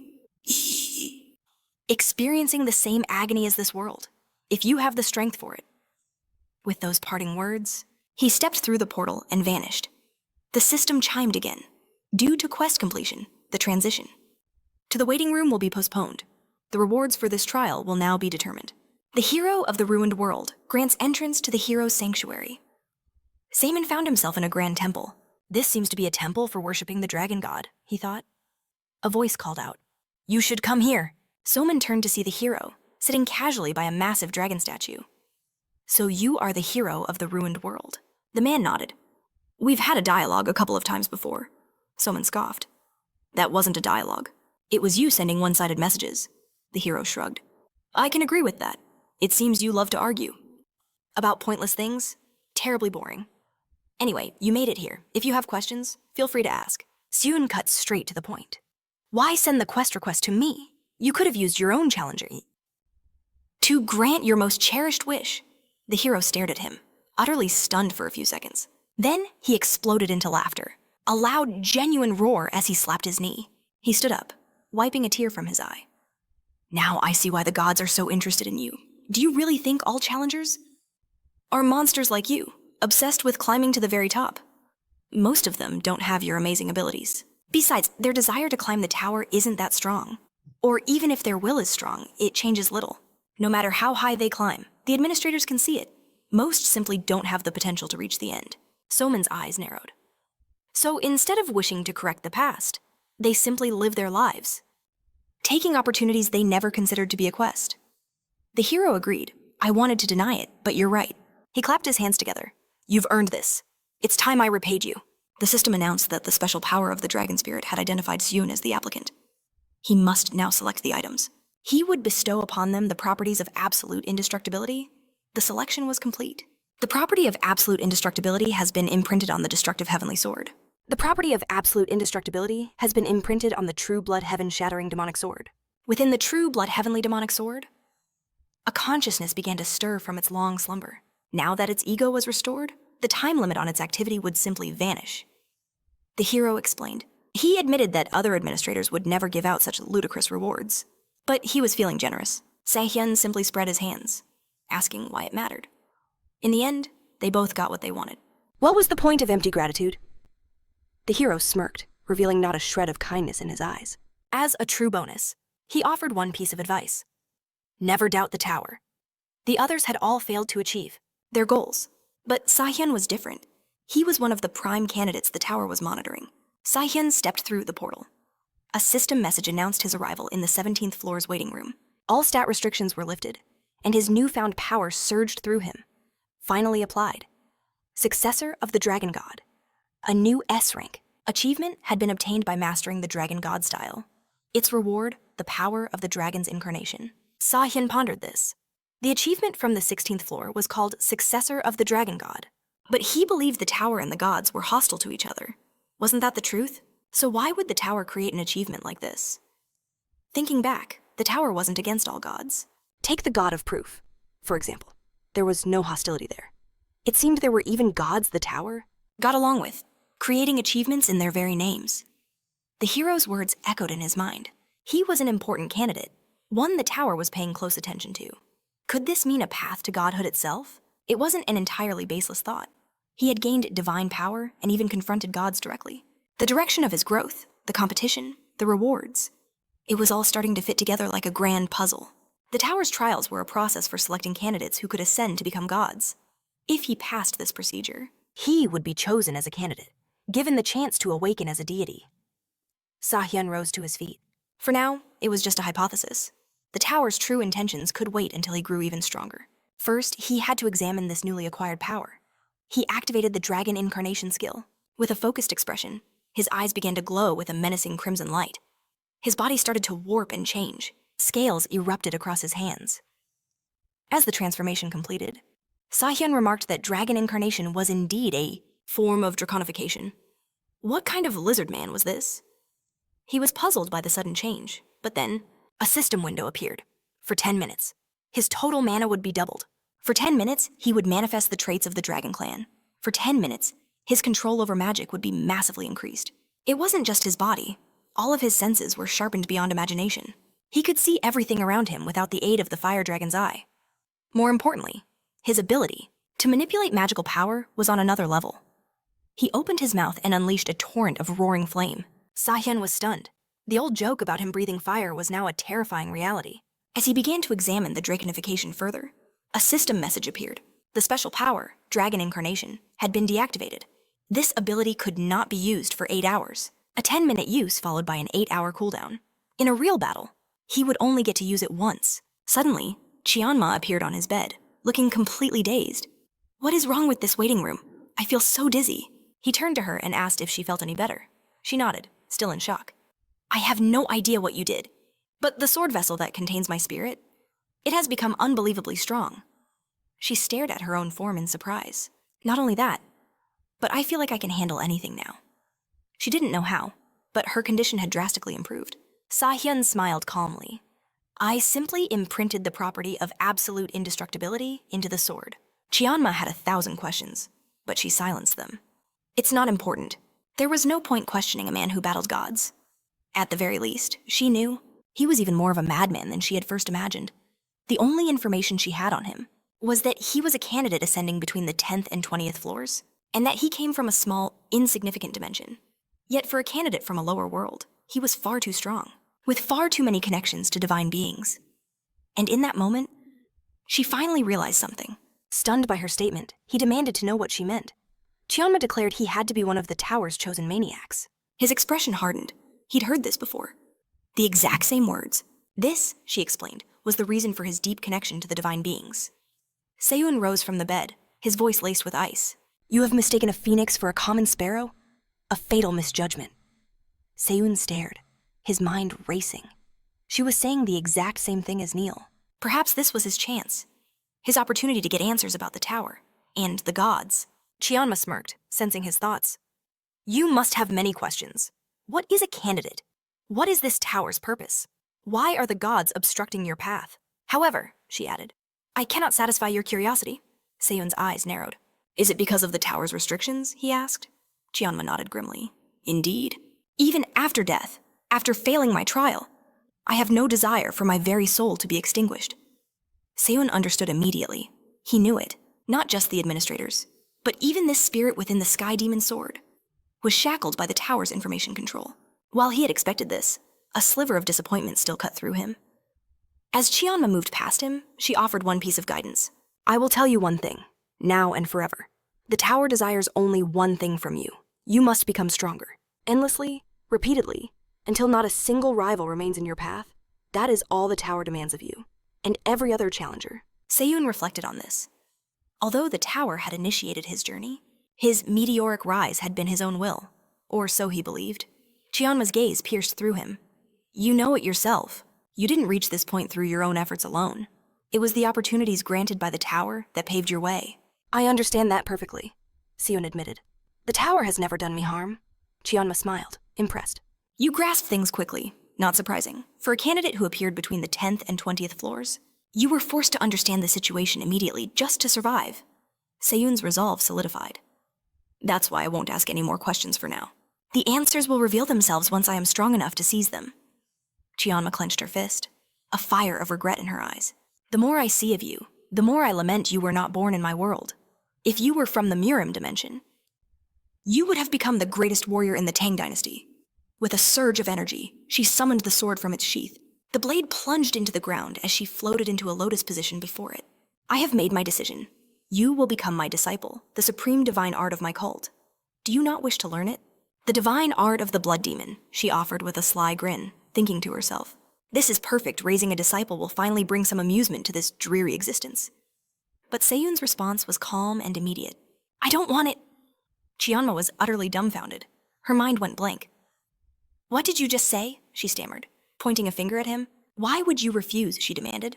"With the blood demon divine art, you could become infinitely stronger. After reaching this level, you must understand how superior the techniques of the Murim dimension are. Seyun remained unfazed by her outburst, simply shrugging. Oh, I understand that perfectly well. Then why? She shouted.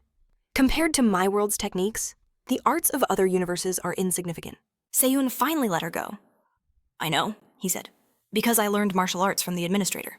But if you cultivate one type of internal energy, you become limited, unable to learn any others. Chiyama's eyes widened in surprise. That's not true. Where did you get such a ridiculous idea? Seyun stated plainly. Because I already have a master. The administrator and I share a master-disciple bond. The disappointment hit Chiyama like a physical blow. For the first time in ages, I desired a student. Only to have the opportunity stolen by some unexpected interference? Seyun raised a hand. It just occurred to me, he said. I've learned a spiritual method called the blood heavenly energy. Chiyama froze. What did you just say? She whispered. Seyun's theory solidified. If he was right, the one who granted him that power was the administrator, the fallen heir of the Blood Demon Church. He was one of them. That technique can only be learned by the church's direct successors, Chianma exclaimed. How can you wield it? It's due to certain circumstances, Seyun replied cryptically. At that moment, the medallion on his chest began to glow, transforming his attire. Chianma sneered. A gift from that woman of the Beck family. I never liked it. Then her expression softened. Fine, I'll consider you half a disciple, she declared. And I must admit, that outfit suits you. Now, our martial arts? Training session can finally begin. To put it simply, the Blood Demon Divine Art is no mere martial art based on ki energy. This technique was less a martial art, and more akin to pure sorcery. The Blood Demon Divine Art held a secret, its amazing ability to substitute mana with blood itself. This meant no more self-mutilation was needed to draw out vast quantities of blood. Chionma also explained that the art could even manifest restorative powers, using that blood and command it with terrifying precision. So Yoon considered this. The only problem was, it merely mimicked the abilities he already possessed through Bloodseeker and Ashen Blood. A wicked smile spread across Chionma's face as she cackled, asking how he liked her martial art. So Yoon just stared back calmly. His expression was unreadable. Who would have guessed? He already commanded the very essence of her ultimate technique. Now then, Chionma demanded, show me what you've learned. Instantly, a brilliant crimson aura erupted from So-yoon, flooding the entire chamber. She was utterly stunned. What was this insane power? It had already eclipsed her own Blood Demon Divine Art. That's more than enough, she stammered. It seems you've truly mastered its core. Inwardly, she trembled. There was no other monster in the world quite like him. So, what now? Seo-yoon's answer was simple. I'll keep climbing the tower. Chionma's eyes widened, unable to believe it. You mean, right now? He simply nodded. But you just survived the last ordeal. You have to at least rest for a moment. But Seo-yoon refused. He couldn't afford to stop now. Tapping the system window, his goal was clear. He needed more power. His gaze hardened with resolve. He had to become so overwhelmingly strong that no one could ever oppress him again, not even the gods themselves. A familiar notification rang out. The 17th floor trial will now commence at high difficulty. Trial theme massacre. Time limit 7 days. The conditions for victory appeared before him. Success, defeat all enemies within the time limit and reach the end of the heavenly battlefield. Failure, death of the challenger, or expiration of the time limit. The stakes were as high as ever. Reward, Great S ranks pill. Penalty for failure, death. The world dissolved, transporting him to a new dimension. He was plunged into a suffocating, pitch-black void. It wasn't just his senses that were paralyzed, but his very energy. Xianma's voice echoed in his mind. Be on your guard. An attack could come from anywhere. At any time. Skill I of the fire dragon has been activated. Suddenly, human silhouettes began to materialize from the darkness. He counted them quickly, 6 in total. A sword lunged for his back, but with lightning speed. He vaulted into the air, dodging the blow. Activating holy light, his surroundings were revealed. They were in a cave. He channeled his power to the ceiling. Unleashing his full strength in a space this tight could be just as dangerous for him. His opponents were blinded by the radiant explosion he'd created. Seo-yoon landed softly, facing the hostile crowd. They were all warriors from the Murim. Chionma's mind raced, identifying them. The Wasan sect, Shaolin, the Mutant sect, the Blood Demon Church, and even a Triad member. When facing people from Murim, one must never lower their guard. And since the trial's theme was massacre, there was no need for idle threats or posturing. Seo-yoon stood before them all, a confident smirk on his face. If you plan on fighting, he declared, then come at me all at once. Qianma was baffled by his arrogance. She called out his name, completely bewildered. But Seo Yun just smiled wider as his hand fell to the hilt of his sword. Drawing the blade, he finished his thought. Because I'm going to kill every single one of you anyway. That pushed her over the edge. Qianma roared, "You crazy idiot!" As Seo Yun lunged into battle, the system chimed in with a new message. Challenge, annihilate all formidable enemies. All stats are temporarily increased by 3 points on the 17th floor. Without hesitation, he decimated them. A stream of crimson energy flowed in Chaitian to Seo Yun. Success, all stats are temporarily increased by 2 points on the 17th floor. Seo Yun then walked towards a lone survivor. Crawling on the floor, the man pleaded, "Wait, listen, I'm an occultist. Just like you, we can talk this through." He never got to finish his sentence. Seo Yun ended him with a single, merciless blow. Kill confirmed. All stats permanently increased by 1. Seo Yun looked down at the corpse. What's the point of talking to a dead man? He sheathed his blade. I've dealt with everyone. Is there anything else? He asked into the silence. A new notification appeared. You have crossed the path of parasitic poison, within the Palace of Heavenly Arts. Right on cue, the very walls of the cave began to shift and transform. Seo Yun just smiled. I was hoping for something like this. He gazed upon the massive gate that had materialized before him. His stats had risen dramatically, and now he understood why. The system's voice returned once more. Since he had conquered every condition, the path forward was clear. With a confident smile, Sanyan said that the only thing that mattered now was a reward worthy of his struggle. He stepped through the gate and entered another vast cavern. Sanyan, Xianwu called out, her voice urgent. Listen to me. I remember this place. Sanyan scanned his surroundings, asking what she meant. He spun around and saw her hovering right in front of him. He leapt back and shouted that she scared him. Startled by his outburst, Xianwu asked why he was so terrified. Sanyan retorted that if she was going to materialize, she should at least give him a heads up. How could he not be? Scared. But then, she shrank in size, now looking more like a small child. Xianwu said with a smile that whether it's a child's body or her usual appearance, the choice was entirely up to her. Why are you looking at me like that? Sanyan's expression turned serious. Anyway, what did you mean? You remember this place. Xianwu explained that it was simple. She knew this location, and why countless martial artists had come here. With a thoughtful look, Sanyan said, sometimes the tower reproduces real events. Is this one of those cases? Xianwu confirmed that he was right. This was the Palace of Heavenly Arts. Several hundred years ago, the Light Sword Emperor, who was called the Hein Nishit, strongest of his time, left behind countless martial arts techniques in a secret library. This became the basis for the test, on the 17th floor. Sanyan realized that this was why everyone who wanted to master the techniques of the Light Sword Emperor came here. Xianwu confirmed his guess.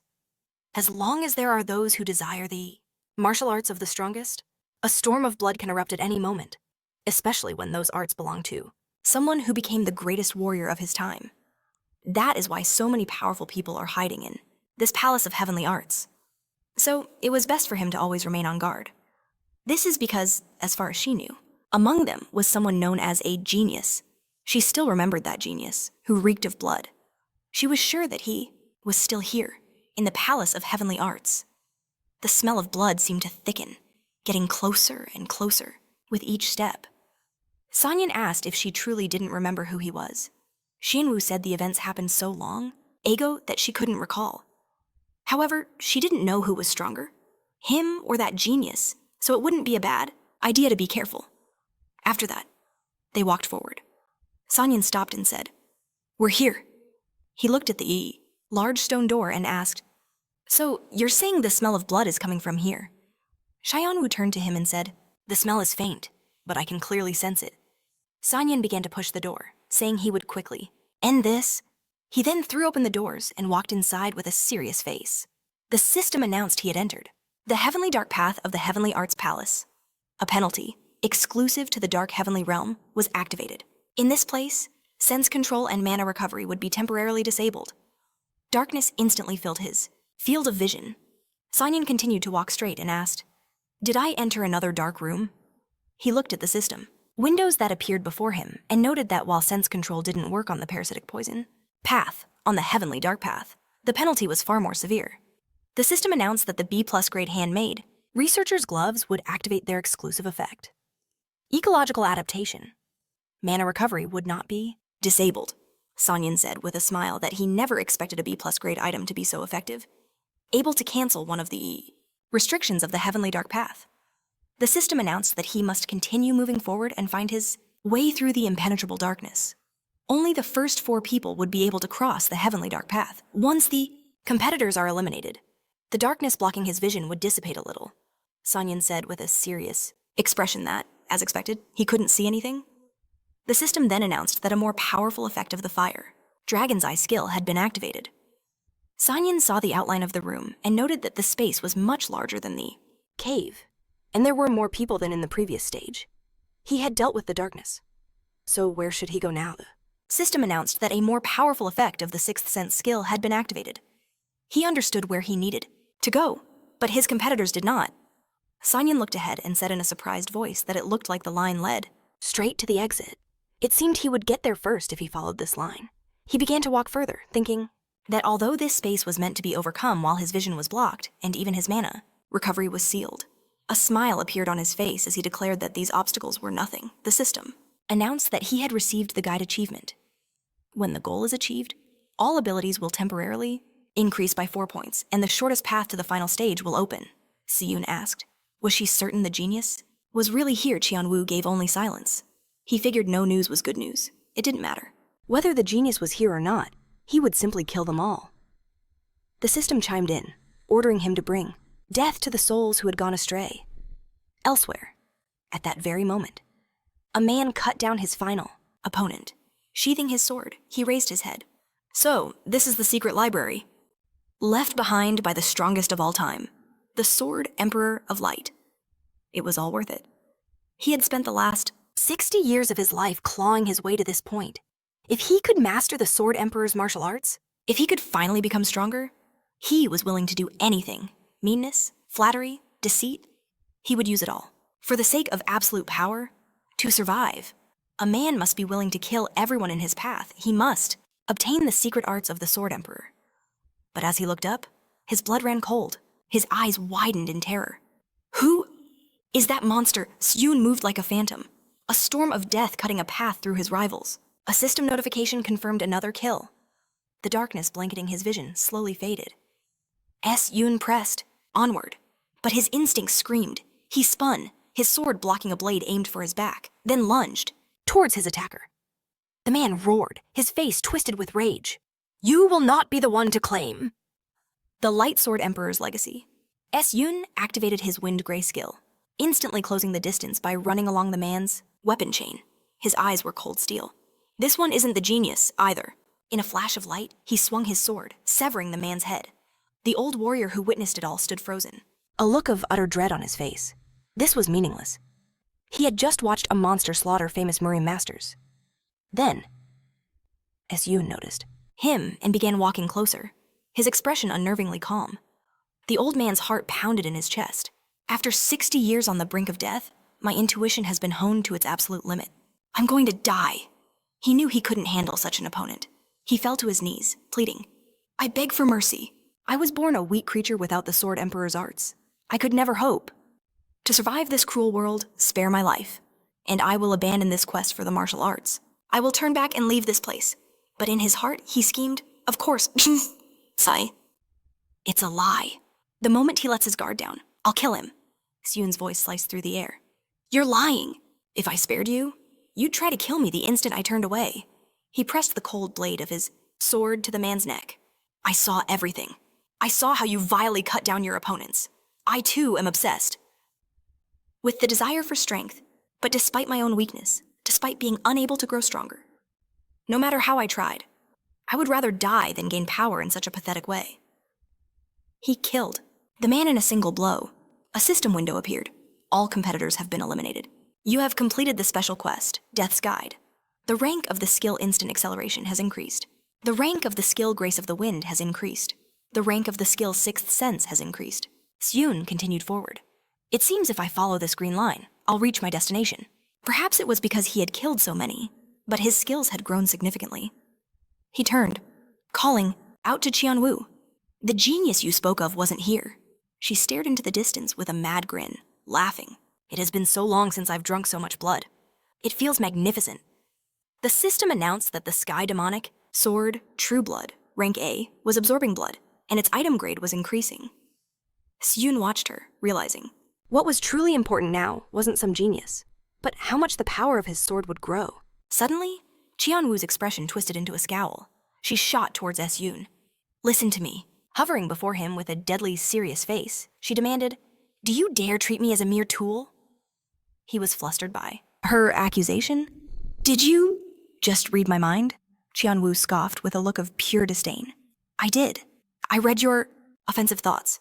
If you want my help to continue, you will show me the respect I am due. A system notification interrupted them. You have passed through the Heavenly Arts Palace's Heavenly Dark Path. You have satisfied the conditions for opening the shortcut. The Heavenly Light Path has opened. Siyun stopped before the newly formed portal. What opportune timing. But still, a shortcut portal in the Marim dimension. Is this truly safe? Qianwu admitted this was a first for her too, a phenomenon that likely only appears when special conditions are met. But that wasn't the point. As her partner, he was strictly forbidden from treating her like a mere tool. Sun Yun, caught off guard, could only say her name. After a moment of heavy silence, he broke into a grin. He told her to stop getting worked up over nothing, and that they should just move on. But Qianwu's face darkened with rage. Furious, she shot back.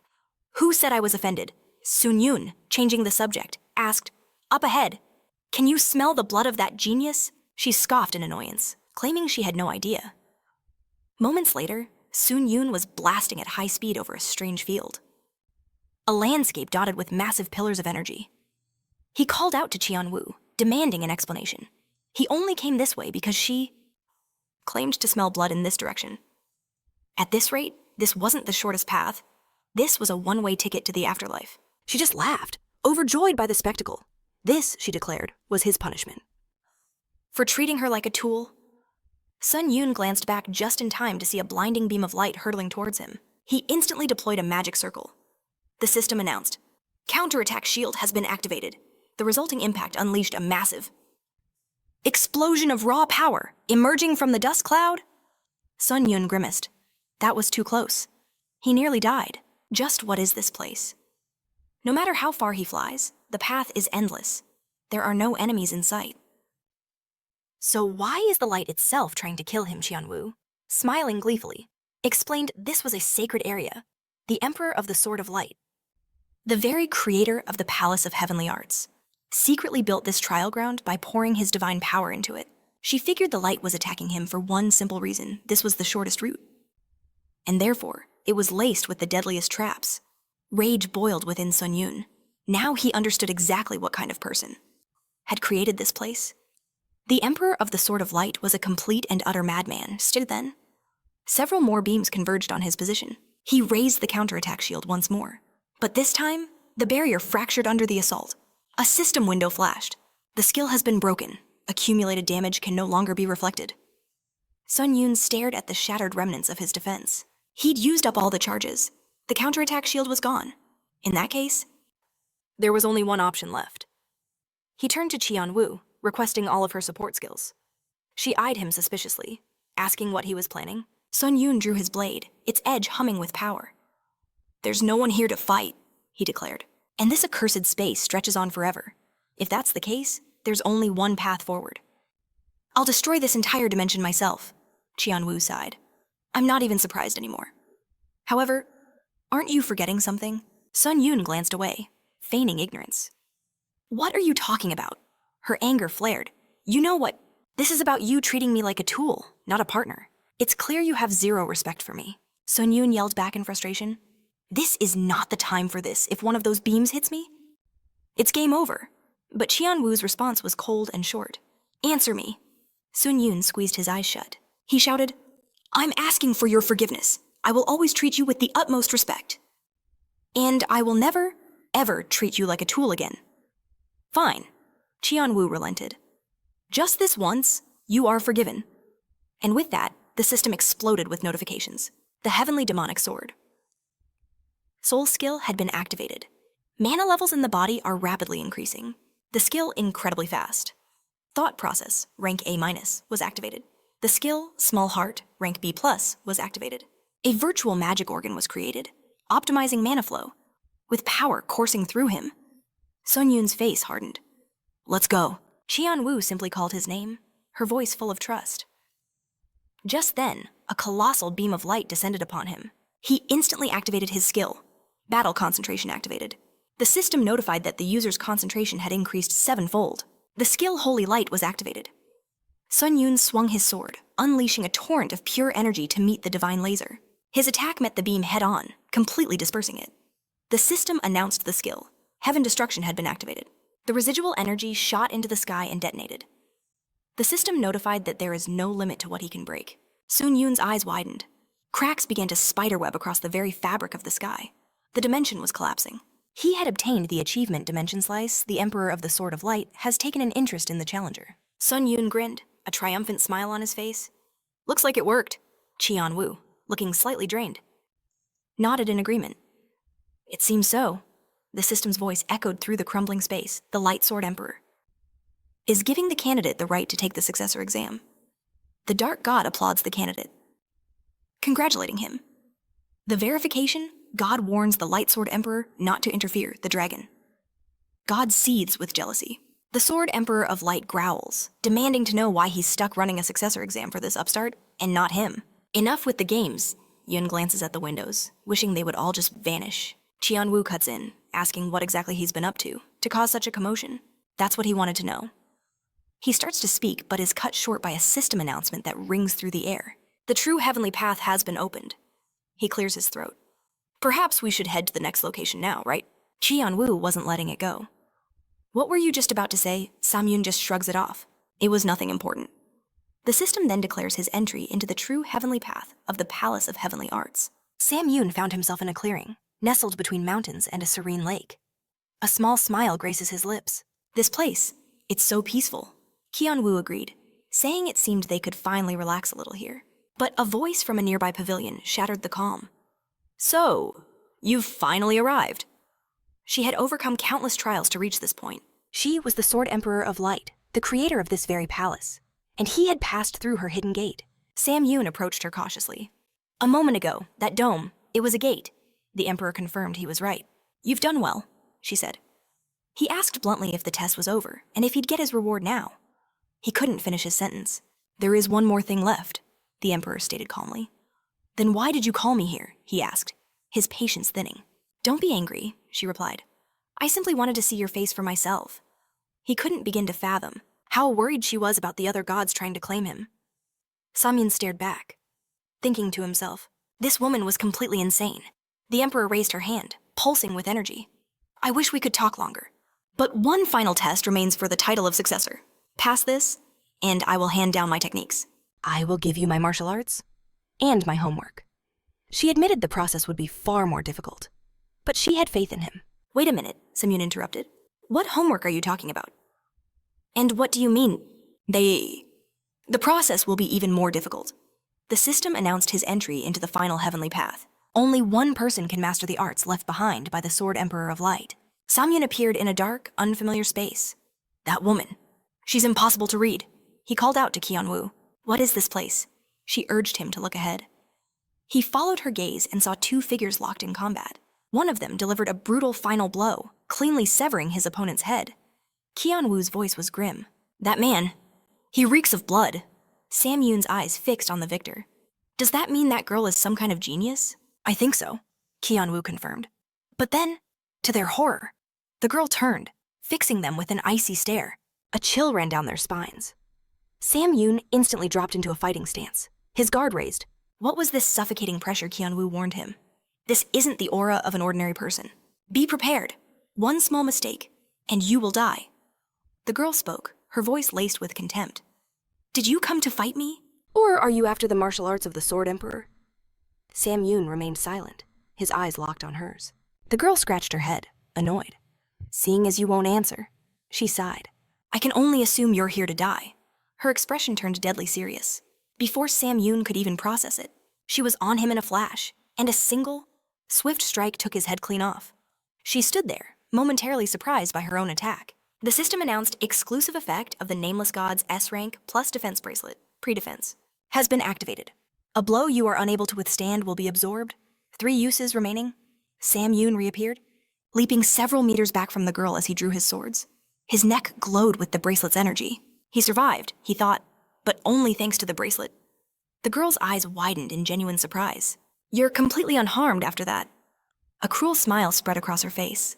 An interesting talent, she mused. One that has no business being in a place like this. In a blur of motion, she closed the distance, unleashing a storm of rapid strikes. Who are you? She demanded, her voice loud and excited. You're the first interesting person I've met here in Murim. Sam Yoon desperately parried the onslaught. Before asking for a name, he shot back. It's proper etiquette to introduce yourself first. The girl let out a wide grin. You're acting as if you have no clue who's standing before you. She unleashed a powerful blow, sending him staggering back. He stared at her with a grim face. I don't think, he said, I'd want to give my name to someone who rushes in to attack like that, to slaughter everyone in his path. The girl looked away. Admitting his reason for refusal was convincing. Since she agreed, she would introduce herself. She is the world's greatest demonic occultist. And in the future, she will be known as the most powerful being of all time, the Heavenly Demon. The system flared with a warning. A powerful opponent has been encountered. This will be an incredibly difficult battle. The skill Indomitable Will has been activated. The battle-forged warrior myth has been activated. A special buff has been triggered. The mantis decided to halt the cart. Yoon stared at her, his expression grim. Now he understood why Kian-woo said that. She reeked of blood. The killing intent radiating from her was immense. But she told him not to worry. She would do her best to help him. Suddenly, Yoon sensed something that shocked him. He dodged the demon's attack. At the very last second, she smiled, a sinister gleam in her eyes. She liked him, she said. It was because he was so much like her arrogant father. To become stronger, she'd killed her own father and seized his position as sect leader. The memory was exhilarating. He was the only one who ever fought her as an equal. But as she expected, after her father, there was no one left in the martial arts world who could match her. Just as she was about to fall into despair, she met him. Right here. Because of her last devastating attack, Salmon was sent flying into the wall at blinding speed. The demon grinned down at him. He also entered the Palace of Heavenly Arts to seek power. She wondered just how far he was willing to go for it. Would he kill his relatives, betray his comrades, commit a massacre? Just the thought of it sent shivers of ecstasy down her spine. To be as strong as he was, he must have a trail of bodies behind him. But before she could finish her thought, Sonan cut her off with one word: disgusting. The smile vanished from the demon's face. Say that again, she hissed. She glared in his direction as he spoke. He admitted he was obsessed with strength, just like her. But despite that, there is a line that must never be crossed.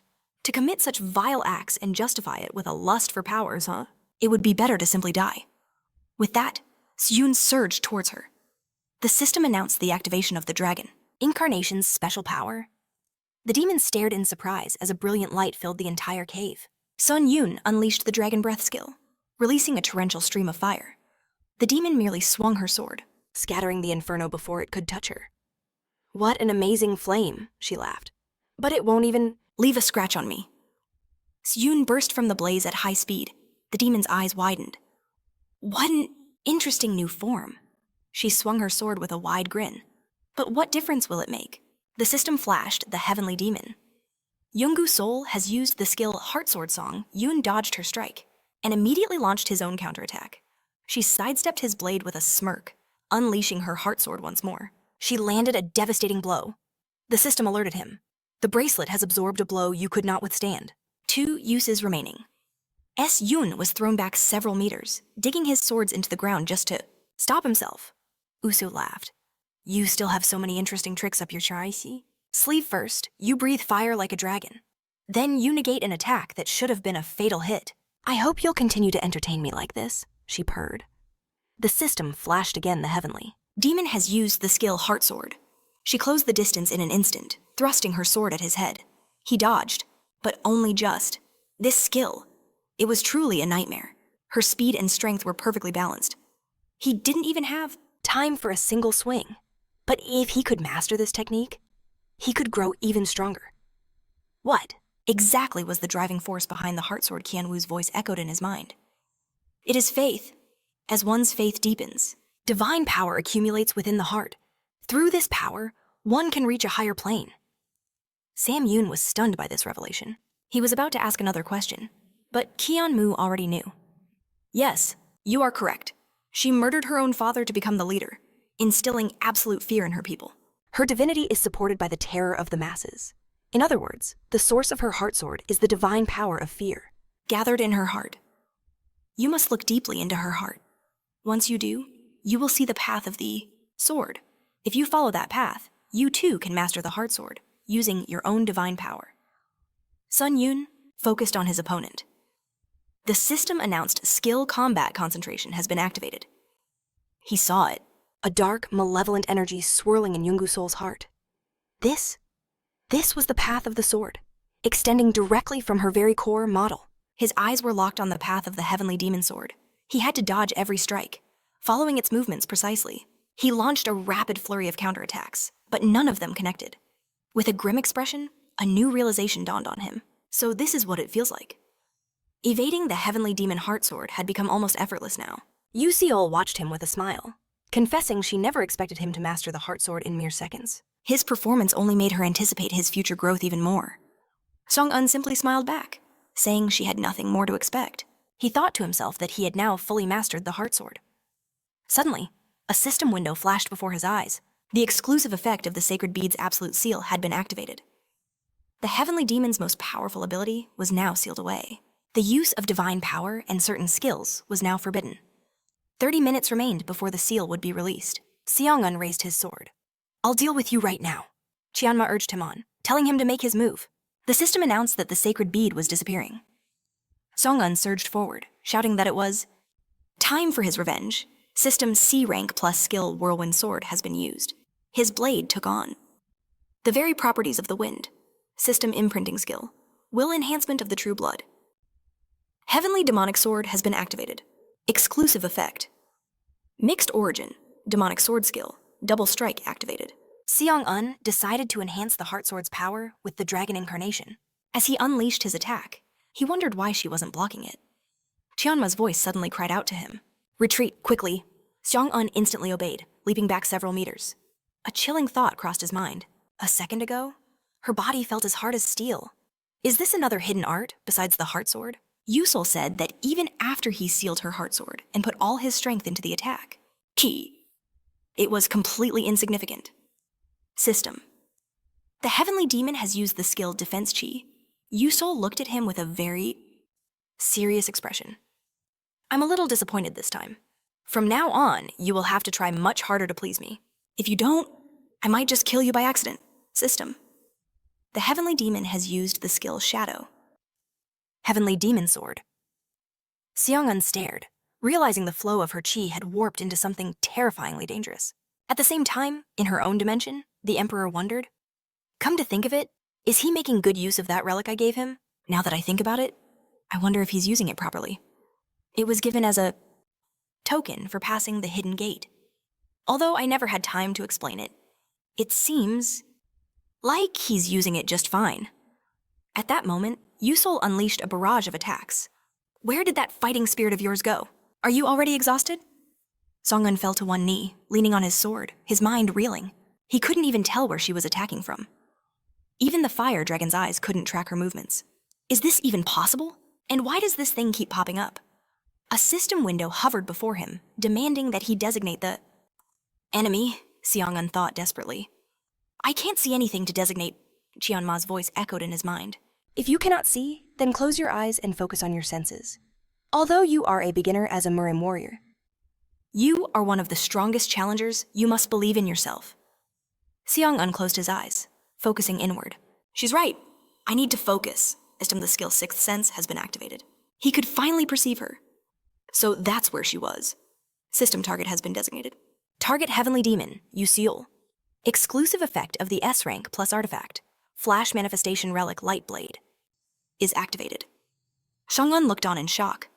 What is this? When did I ever obtain such a relic? A storm of energy swords materialized around him. The system explained that once an enemy was marked, the summoned blades would begin an automatic, relentless pursuit. All these swords then blazed towards Yu-hyun. And Soman knew. I don't know where I got this relic, but it's incredibly useful. Now I can safely stand back. He pointed his finger at her. Countless blades continued to fly toward Yusol. She stood calmly among the energy swords embedded in the ground around her. She leaned on her own sword and asked, "Is this really all it can do?" A look of utter surprise crossed Seongun's face. What did you say? Yusol activated the skill-enhanced sword and cut him to pieces with a single, devastating blow. System, the exclusive effect of the Nameless God's S-rank protective bracelet. Preliminary defense has been activated. Seongun was instantly restored. What was that attack? I didn't even have time to react. There was no time to think. He had to strike again with the heart sword. And fast, he closed the distance in a flash, unleashing a furious assault. Facing a storm of swords, she stood unbothered as the system announced the heavenly demon's skill. Defensive chi. With a single, sharp gesture, she shattered his entire assault, the magic blades breaking like glass. Her counterattack was a blinding flurry of strikes, so fast that the defensive bracelet was instantly triggered. The system flashed a final warning. Uses remaining 0. The S+ rank protective bracelet of the Nameless God shattered into nothingness. Yusol stared him down, her voice laced with ice. He claimed he would finish her, but his every move was more boring than the last. "If you have nothing more to show," she declared, "then prepare to accept your death." A new alert appeared. The heavenly demon has activated the skill ghost sword splitting the skies. Seyun's face tensed with worry. She was radiating a murderous energy of terrifying strength. Just remaining on his feet against her aura was a struggle. She was crushing him with her killing intent alone. Could this immense pressure be coming from the divine power that replaced her magic? Qianwu's voice cut through his thoughts. "Gather yourself, she's coming." Seyun was utterly shocked. In an instant, Yusol was already upon him. He threw his swords up in a desperate defense, thinking, "She's too fast." But he couldn't block the blow. Cold steel pierced through his guard and tore into his body. With a sharp twist, she ripped the sword free. Blood gushed from the gaping wound as Seymun coughed violently. As his life faded, the system intervened. The skill Last Resistance has been activated. Any fatal wound inflicted is nullified. All senses are momentarily heightened, and all skill effects are adjusted. The cooldown for this desperate measure was 1 week. "So," Yusu mused, "it seems this was your final trick." Seyun felt it in his gut. There was no hope. He was just a toy in the palm of the heavenly demon. But Qianwu's voice refused to let him despair. "Even if it's hard, don't you dare give up. We still have a chance to win." He was right. As long as he was still alive, victory wasn't impossible. The system chimed in once more. "You have achieved the beginning of transcendent achievement. The power of the Chi Swordmaster has been upgraded to the power of the enhanced Ji Sword." Seyun noticed a new energy crackling around his blade. What is this power? He wondered. Yusol stood before him, calm as ever. "I'm surprised," she admitted. "You mastered the enhanced Ji Sword, but it won't work on me." She smirked. "However, you did manage to amuse me. I will allow you to land 3 attacks." Seyun immediately charged forward, swinging his swords. "I'm grateful for that," he roared. But Yu Su blocked his attack with a simple barrier of energy, her expression cold. "You will achieve nothing with such a direct approach." She unleashed a few blows of her own, stating, "I'm disappointed." Seyun struggled to his feet after her assault, channeling his remaining energy into his sword. The system announced. The skill Holy Light has been activated. He unleashed the energy, causing a cataclysmic explosion. But Yusu emerged from the dust cloud without a scratch. "It seems," she said, her voice dripping with scorn, "you rely more on your items than your own abilities." She flashed towards him, striking him with her bare hand. "In that case, there is no point expecting anything more from you." The force of the blow was devastating. Seyun began coughing up blood as he was sent flying, crashing into the wall at unbelievable speed. In that moment, his dragon form vanished. Yusol looked down on him. "Out of the 3 attacks I granted you, you have used 2. Now, you have only 1 attempt left." Qianwu desperately called out his name, trying to get through to him. "Come to your senses." But Seyun could only think one thing. "Nothing is working. All of my attacks are pointless. Is it even possible for me to win?" Yusu stood over his broken form. "Based on your current state, it seems you have nothing left." Seyun looked up at her, wondering. Why was she looking at him with that expression? He knew that look. Better than anyone. It was contempt. It all started with that exact same expression of disdain. He was lost in memory, sit. And Xianwu's voice became a distant echo. This was it, Seyun thought. This was the very reason he had come this far. He never wanted anyone to look down on him again. He never wanted to lose to anyone. He never wanted to be oppressed. But achieving that was so incredibly difficult. Xianwu suddenly appeared behind him. "So that's what this was all about." It was never as simple as it seemed, was it? Seyun turned, surprised, and called her name. She floated closer to him. No matter how much I called you, she said, you continued to ignore me. So I entered the depths of your consciousness, and I read your thoughts. But don't you already know you want to take this opportunity to prove yourself? Over and over again. So who are you trying to prove yourself to? Seyun looked at her, his eyes clear. I'm doing it for myself. A system window flickered to life. Interference has occurred. The conditions have been met. Qianwu asked. Because regret, Seyun declared, was a luxury he could no longer afford. The system's voice echoed, approaching a transcendental being. He rose to his feet, his voice firm. Never again will I be oppressed by anyone. Never again will anyone stand in my way to forge my own path. That is my true desire. The very fabric of reality fractured before him, the system announced. A more powerful effect of divine power has been activated. A playful slap on the shoulder from Qianwu broke his concentration. Startled, Seyun turned, asking why she'd suddenly hit him. She just kept smiling at him. Finally, she said. The light is back in your eyes. A smirk touched his lips. Then let's finish this, quickly. As he stood, a powerful energy began to radiate from his very being. He could feel it now.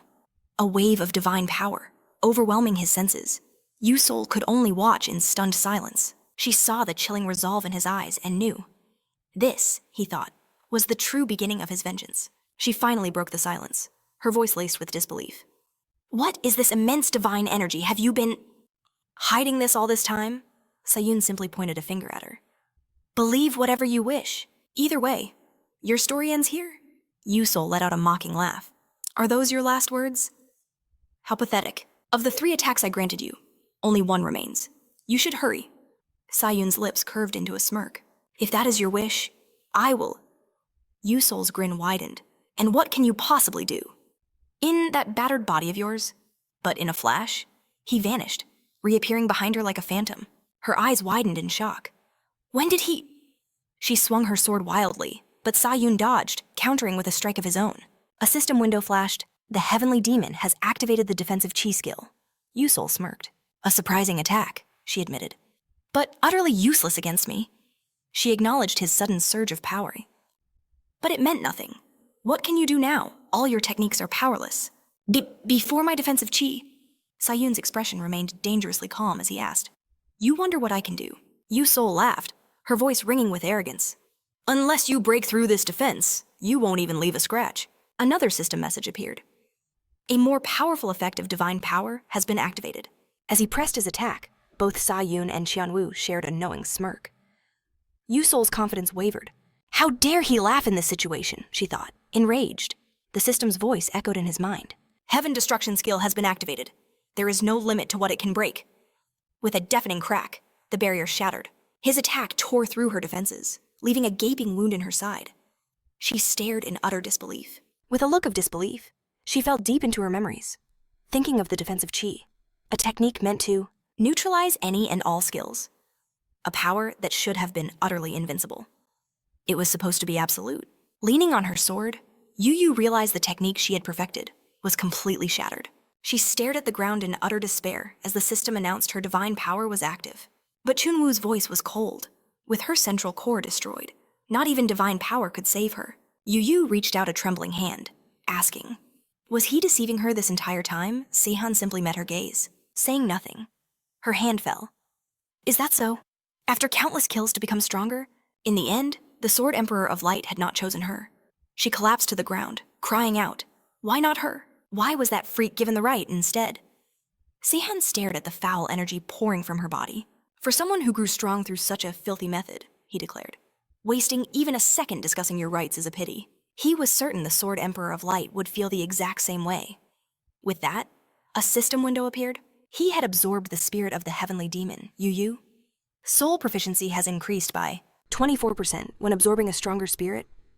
An evaluation begins to extract its power, Seihan thought to himself. As expected, she was a formidable opponent.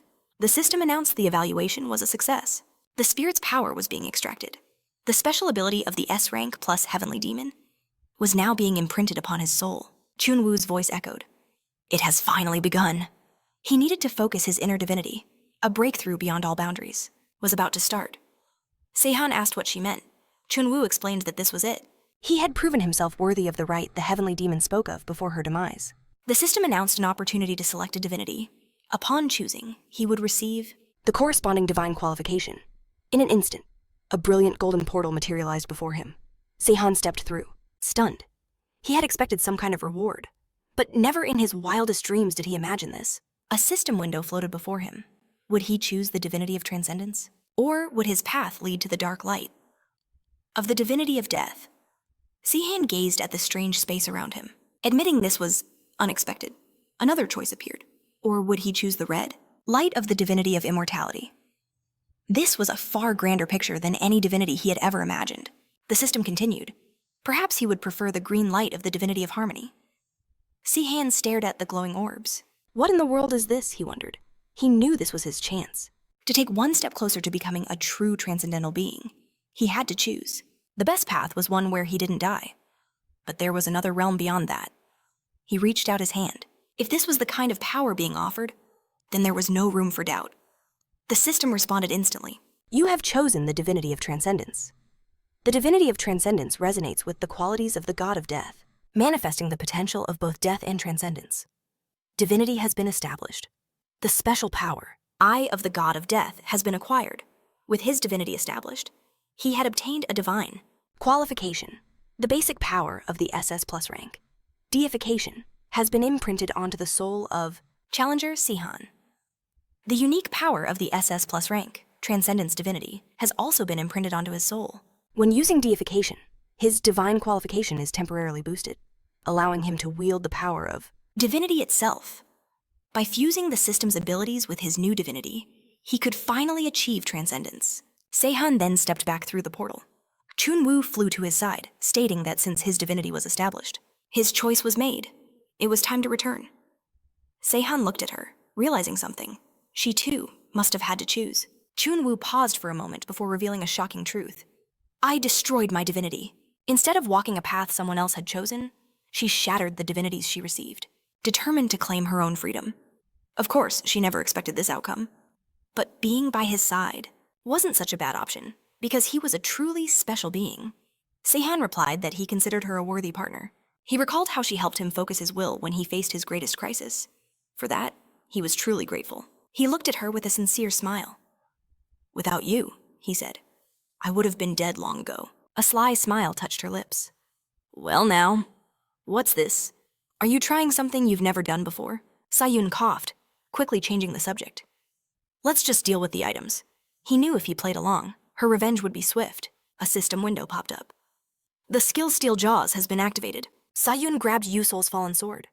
The items dropped this time can only be used by the heavenly demon. Then shouldn't I just get rid of this? He did the unthinkable, and devoured the sword whole. The item Sword of Blood Ties, has been consumed. Absorption is complete. Divine power is activated. Mana is completely converted into divine power. Sayun stared at his hands. The heavenly demon's ability to turn mana directly into divine power. He had acquired it himself. The power to create divine energy at will felt like cheating. Qianwu watched impatiently. Are you done yet? She sighed. I'm dying of boredom over here, Sayun replied.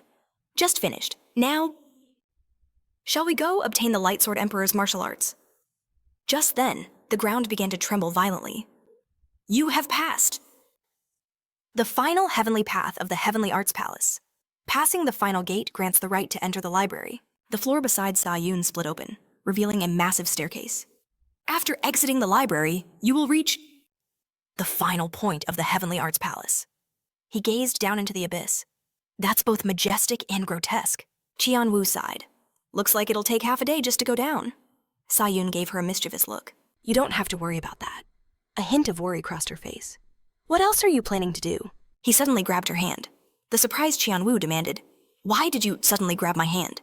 With a wild grin, he simply leaped into the abyss, pulling her with him.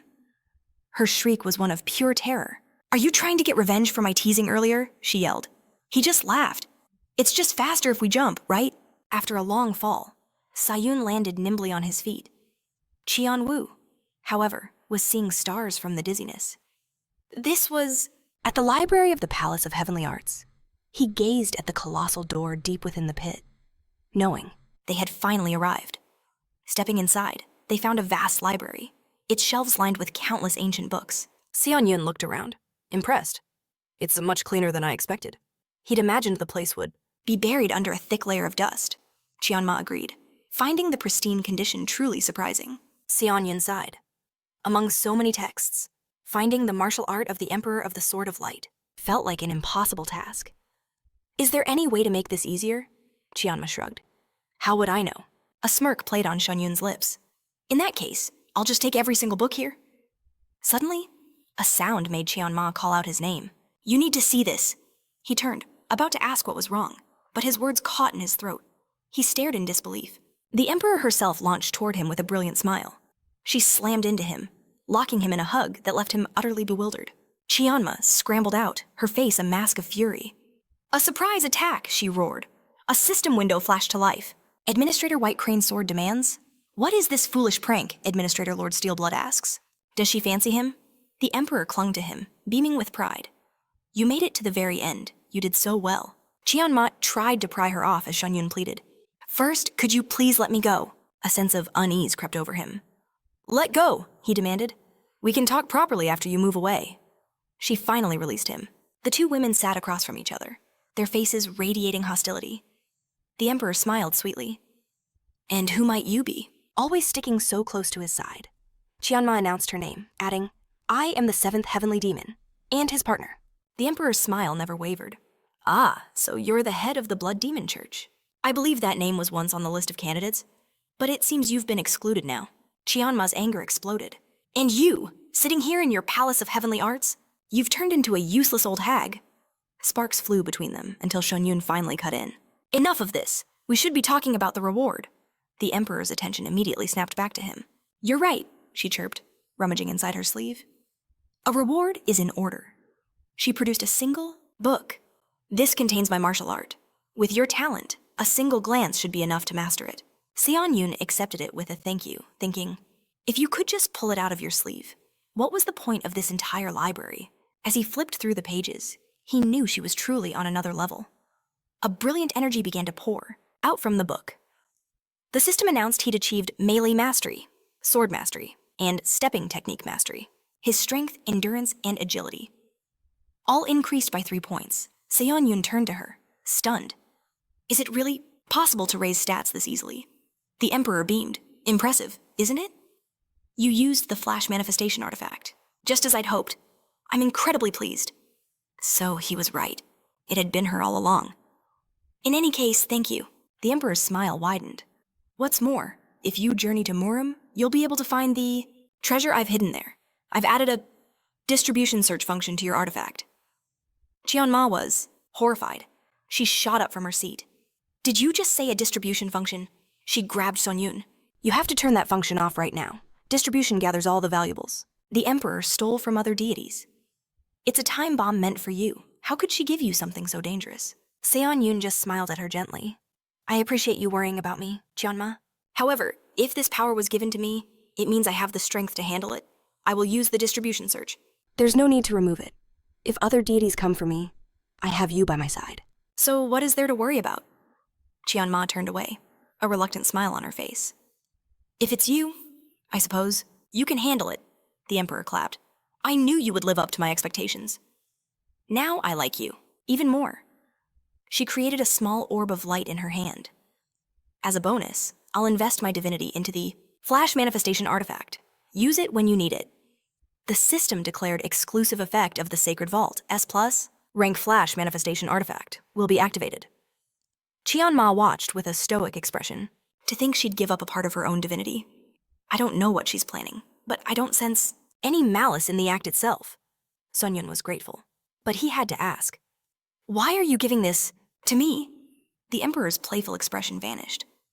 Because I had no other choice. He stared at her, confused. What do you mean, she? She simply smiled, saying she couldn't reveal the details. But he should consider it a special contract between herself and the tower. Clapping her hands, she declared their time was up. A brilliant energy began to radiate from her, and the others recoiled. Quickly backing away, the Emperor beamed, hoping he would make excellent use of the flash manifestation artifact she'd given him. With that, the system announced his victory on the 17th floor. Special points and breakthrough points flooded his inventory as rewards. In a flash of light, he was transported to the waiting room for the 18th floor. But as Soman stepped through the portal, he was met with a surprising shower of confetti. The system declared that the conditions had been met. All 1,000 people of the official Ascension dimension had cleared the 15th floor. A joint event for all official dimensions was now being opened by the tower. At that exact moment, in the real world, a live broadcast went on air. A reporter's urgent voice asked if the viewers could see it. A massive labyrinth had just appeared. In the very center of the city, the system confirmed it. These labyrinths were appearing in every official dimension. The labyrinth was an opt-in event, but challengers who failed to form a team would be barred from entry. Hyen stared out her window in disbelief. She frantically tried his number again, wondering why Soman was unreachable. A colossal tree now dominated the city skyline. This was an emergency. It had to be. The system issued a warning. This event could become a fierce competition between dimensions. Participants were advised to think carefully before committing. Sometime later, Soman found himself in the Steel Bloodlord's domain. A system window confirmed that, by consuming the great pill from the Heavenly Arts Palace, all of his stats had surged. The Lord sat in a chair, across from him. "So," she began, "did you have fun playing with the Light Sword Emperor?"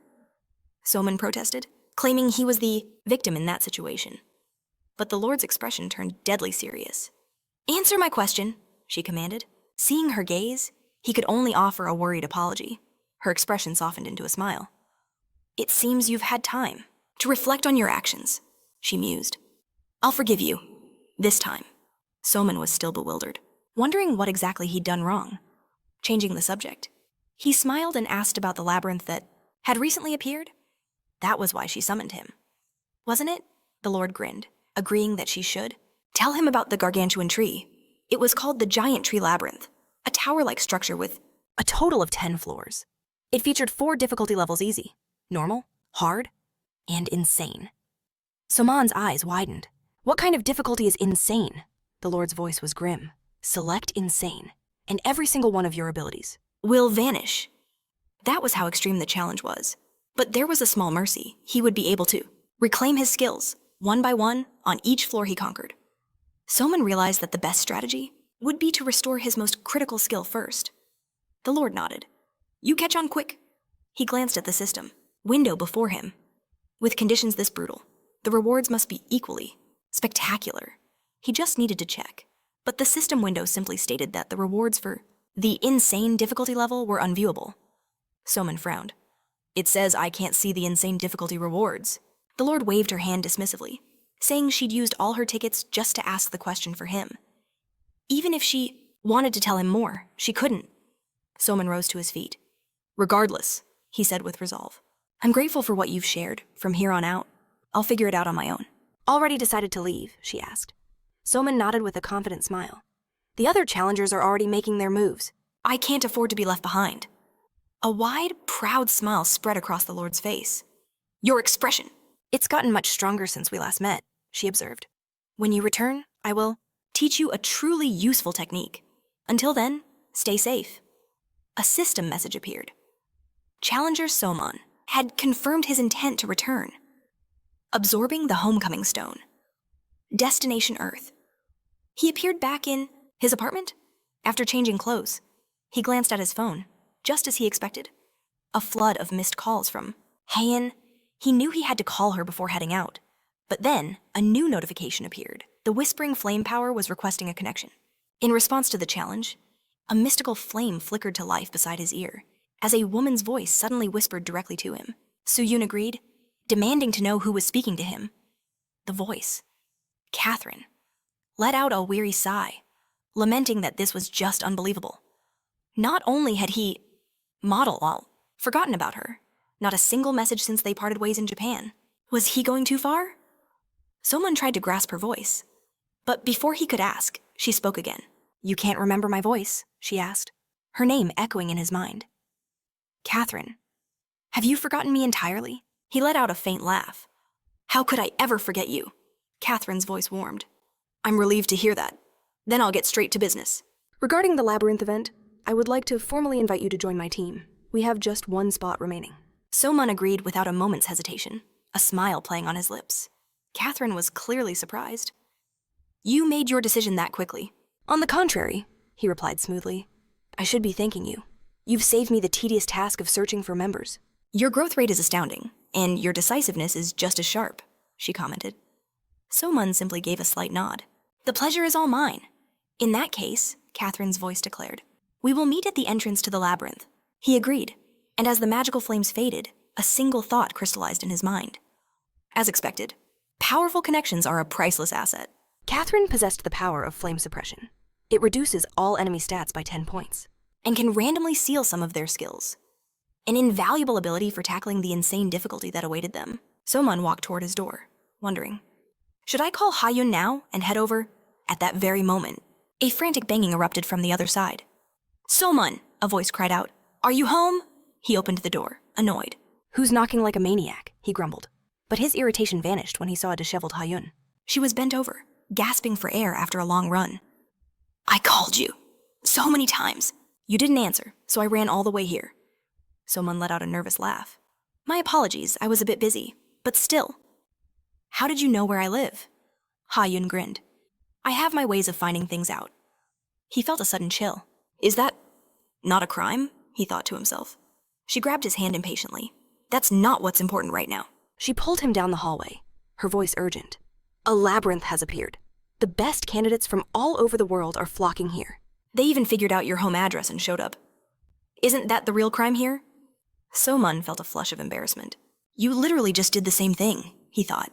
Ha-yun turned to him, her eyes wide with urgency. We have to go somewhere quiet and start the candidate selection. Suddenly, a roar of voices washed over them. Candidate Soman! She spun around, and they both froze. A massive crowd of people was staring right at them. The mob surged forward, shouting greetings. Do you have any desire to join our Eden clan? One of them boomed. Why would he bother with a clan that's already fallen apart? Another one sneered. What did that freak just say? Ha-yun looked on, worried. We're too late, she muttered. Soman placed a reassuring hand on her shoulder. Ha-yun, forgive me for my tactlessness. She looked up at him, her expression a mix of confusion and embarrassment. Soman. In one swift motion, Soman swept her into his arms. Time to leave, he said with a smirk, launching them high into the air with a powerful jump. We're leaving, he shouted to the stunned crowd below. They landed in a quiet alley, far from his house. Soman looked around. It's unlikely they'll follow us here. Ha-yun, still dazed by what just happened, finally found her voice. Could you put me on solid ground? She stammered. I think I'm going to throw up. Soman quickly set her down. Sorry, I might have gone a little too fast, he said. And about the candidate selection you mentioned, there's no need. I've already joined a team. Tears immediately welled up in Ha-yun's eyes. I came all this way because I was worried about you.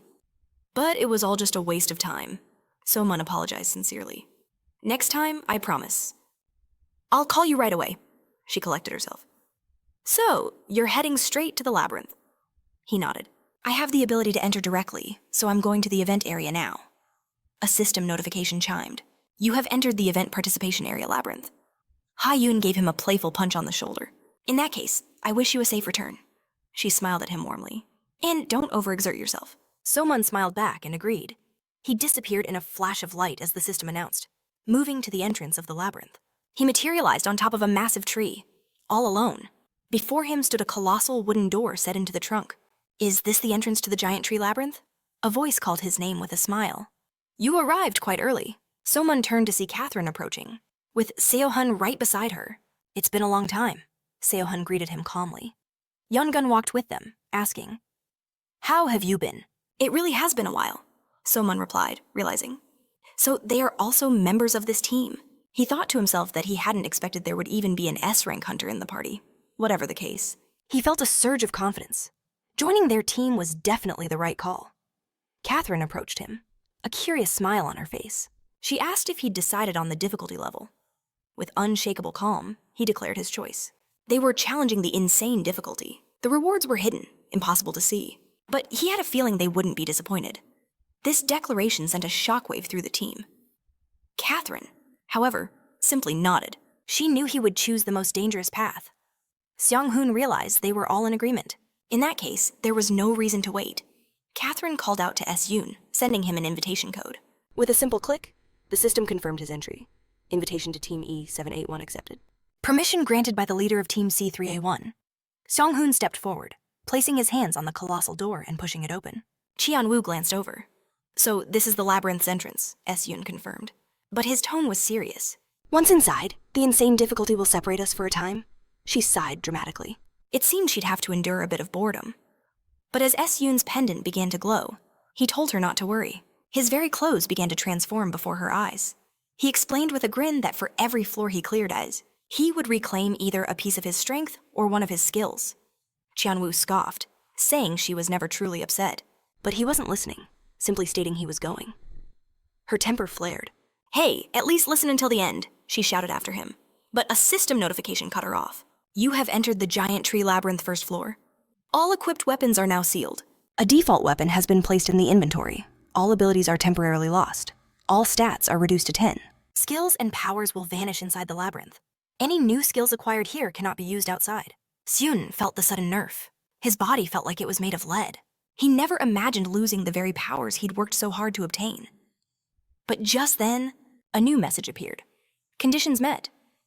Divinity against the will of God activates unconditionally. The divinity overrides the system's restrictions. All powers and divine might belonging to the user will remain. Seon couldn't help but smile. It seemed he had an ace up his sleeve after all. His status window confirmed it. Necromancy rank C and Divine Power rank A were untouched. Catherine watched in disbelief. Is that really the speed of someone with only 10 points in agility? Yong-un was just as shocked. Did he already get a skill back in that short time, as Yoon stood before a hulking monster? It swung its massive weapon, but he dodged at the last possible second, propelled by the skill Grace of the Wind. The system chimed. Total speed increased by 80%. He launched himself off a nearby wall like a cannonball, and obliterated the monster with a single thunderous punch. A critical hit. Current progress, 8.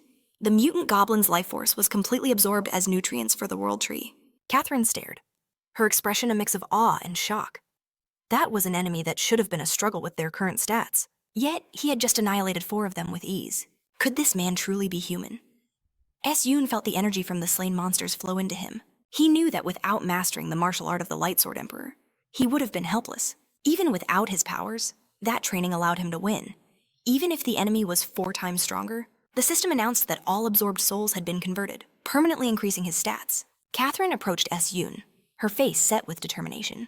From the next fight onward, she said seriously, you need to let us participate. She admitted they were ambushed this time. But if he kept fighting alone, they would become nothing more than dead weight. Seong-hoon quickly agreed. They needed to fight to adapt to this new, weakened state. Yong-un nodded as well. He refused to clear this labyrinth without pulling his own weight. Seon accepted their resolve. They all needed to grow stronger. The system declared their victory over the 4 goblins, revealing a hidden room. Seon's gaze shifted to the secret passage. Catherine wondered aloud if a key might be inside, suggesting they investigate. As they stepped through, the sight that greeted them was startling.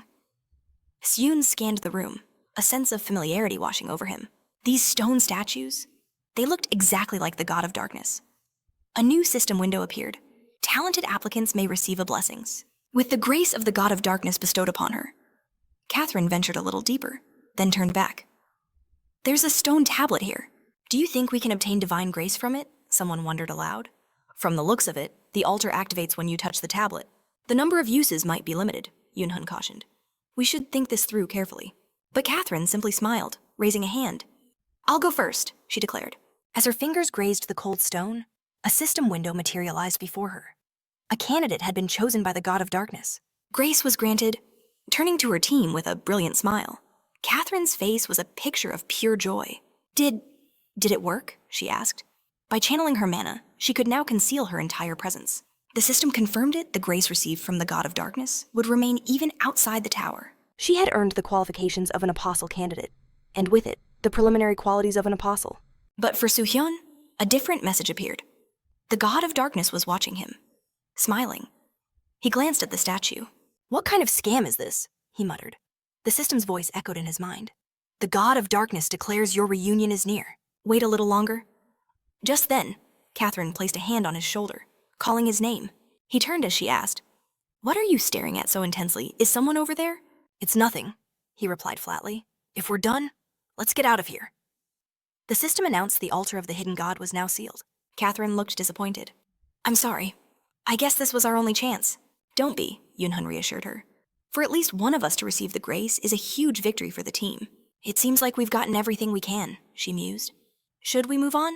At our current pace, clearing this floor will probably take half a day. Her expression brightened. With this new grace, I should be able to contribute more now, right? Yunhun stepped forward, placing a hand on her shoulder. Hold on a moment. He'd heard her assessment that with their current stats, it would take half a day to clear the floor. Catherine's face clouded with worry.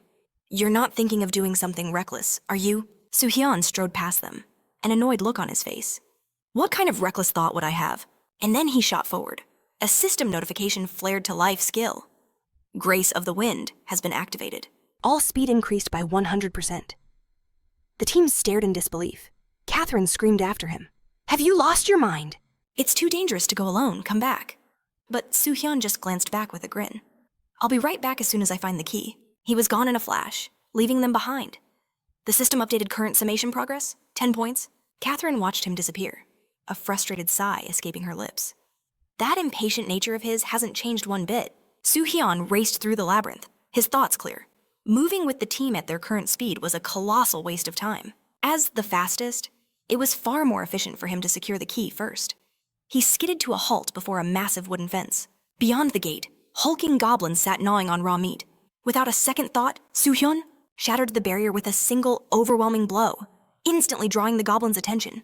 A new alert appeared. You have entered the boss room of the Giant Tree Labyrinth's first floor. The vicious Goblin King, who devoured all other mutated monsters, was hiding within. It could not descend past the first floor, and as a result, had feasted on the World Tree's available nutrients. Soo-hyun ignored the wall of text. Too many explanations. He scoffed. Too lazy to read all that. Another window popped up. Skill Combat Concentration. Rank C+ has been created. The user's concentration is doubled. In a blur of motion, Soo-hyun closed the distance and unleashed a devastating punch. The massive monster was obliterated in a single hit. He mused to himself. Unlike tower achievements, it seems these skills are only usable inside the labyrinth. Still, if I keep up this pace, clearing all the floors will be a breeze. The system chimed again. Labyrinth achievement unlocked. Make the impossible possible. Unique rank. Soo-hyun casually plucked the key from where the monster fell. 15 labyrinth points acquired. He turned with a confident smirk. Time for the second floor. The system confirmed the team's labyrinth exit key has been obtained. Soo-hyun slotted the key into an unseen door, and it swung open. The system made its final announcement for the floor. You have reached the end of the Giant Tree Labyrinth's first floor. The labyrinth exit key has been used. You have earned the right to ascend to the second floor. As a reward, you may restore one ability. Overwhelmed with joy, Catherine wept. To reclaim the abilities she thought were lost forever. It was a happiness she never imagined feeling again. Seong-yoon felt the heavy weight in his heart finally begin to lift. The tension was broken. He pulled up the system window, thinking, considering efficiency and cost, I'll start with the blood heavenly energy. He turned to his teammates. All right, we've sorted the equipment. Let's head to the second floor. Catherine studied him, amazed. You don't look tired in the slightest. A system announcement echoed. You have entered the Giant Tree Labyrinth's second floor, the Whisper of the Evil God. This was a gathering place for challengers of the same level. A grand stage for a dark ritual.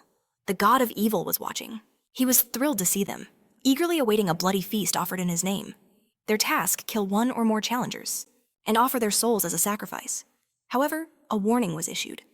If they dared to deceive the evil god, by refusing to make any sacrifice, an ancient demon would appear. Song-yoon's gaze fell on the glowing pentagram. So, he thought, if no offering is placed on this altar, a demon descends. A dangerous penalty for most. But for him, it was an opportunity. A wicked smile spread across his lips. Catherine noticed it instantly. Oh no, she sighed. Are you planning something crazy again? Not that we could stop you anyway. You'll just do as you please. So, go ahead. Song-yoon turned to her, amused. Aren't you even a little bit curious what I'm about to do? Catherine shook her head. Knowing you, you won't listen to anyone. We'll leave this altar to you while we go inspect the area. We'll see you later. She looked at him with a smirk. Besides, this is you we're talking about. You can handle this alone, right? She gave a casual wave. We'll definitely bring back some useful results for you. Seong-yoon watched them go, wondering if their absolute faith was such a good thing. A system window shimmered before him. He drew his sword, his voice echoing in the vast chamber. From this moment on, this altar is mine. Sometime later, The ground was littered with the bodies of the wounded. A defeated challenger whispered, "It's all over. This is the end." She glared at the lone figure by the altar. "Why are you doing this if you don't make an offering? An ancient demon will appear." Seong Yoon sat before the altar, his expression perfectly calm. "You're all too noisy," he stated coldly. "I'm in the middle of some calculations, so be quiet for a moment." He mused internally. By crushing these other teams, he'd accumulated a massive amount of labyrinth points and new skills. He wasn't sure about the points yet, but their time would come. Suddenly, a chilling notification rang out. The time for offerings has expired. As a floor penalty, an ancient demon is summoned. Dark energy erupted from the altar. A massive demon materialized, laughing. "Ha! It's been far too long since I visited the world of insects." It pointed a massive claw at Song Yoon. "My name is Connie, and I shall be your judge." But as the demon surveyed the carnage, its arrogant tone faltered. "What is this?" He saw dozens upon dozens of injured people. They were all screaming at him. "It's because of that freak a demon appeared because of him," one of them shouted desperately. Ancient demon, what are you standing there for? Hurry up and kill that damned monster. We'll even support you. Connie was utterly bewildered. "Hold on, listen to me." It glanced at Song Yoon, then immediately started backing toward the portal. Addressing the human as a great being, it pleaded, "I beg your forgiveness. I will return at once." Hey! Song Yoon's sharp voice cut through the air. The demon froze, slowly turning around. What is it? He stared at the demon with a look of pure disappointment. "Are you tired of living?" Connie began to sweat profusely. Absolute terror gripped the demon's heart. Song Yoon asked, his voice laced with ice. "Are you telling me? This is the best you have?" The demon scrambled, offering up treasures. "Great being, these humble items will surely be of use to you."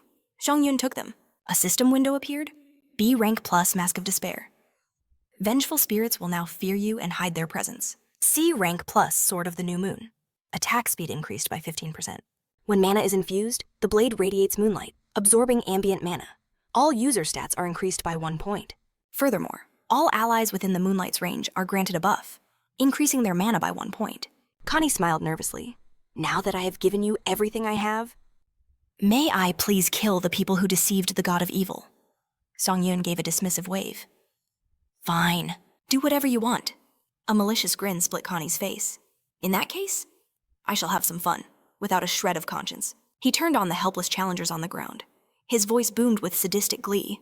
"Listen up, you little insects. It is time for judgment." Maniacal laughter filled the chamber, as the survivors began to scream, begging for a death they would not be granted. "Mercy," mocking the demonic creature. Sang Yoon slashed down with a vicious smile. Instantly, the system announced the activation of the Chi Swordmaster's authority.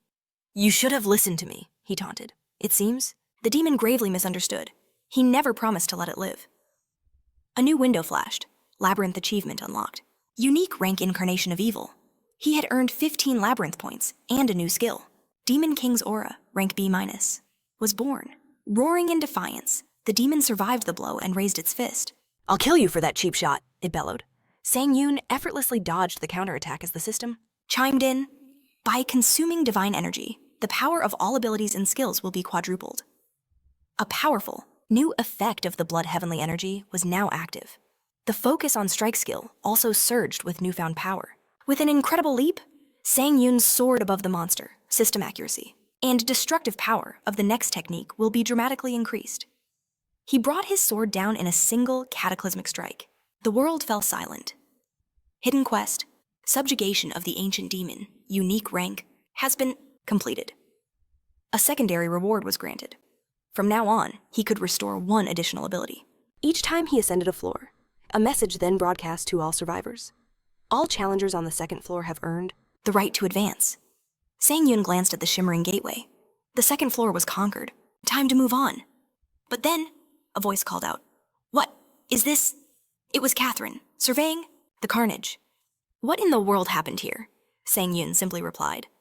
"Looks like we missed a party," Catherine recalled the panicked challengers they passed earlier. "Why were they all running away from this place?" Sang Yoon shrugged.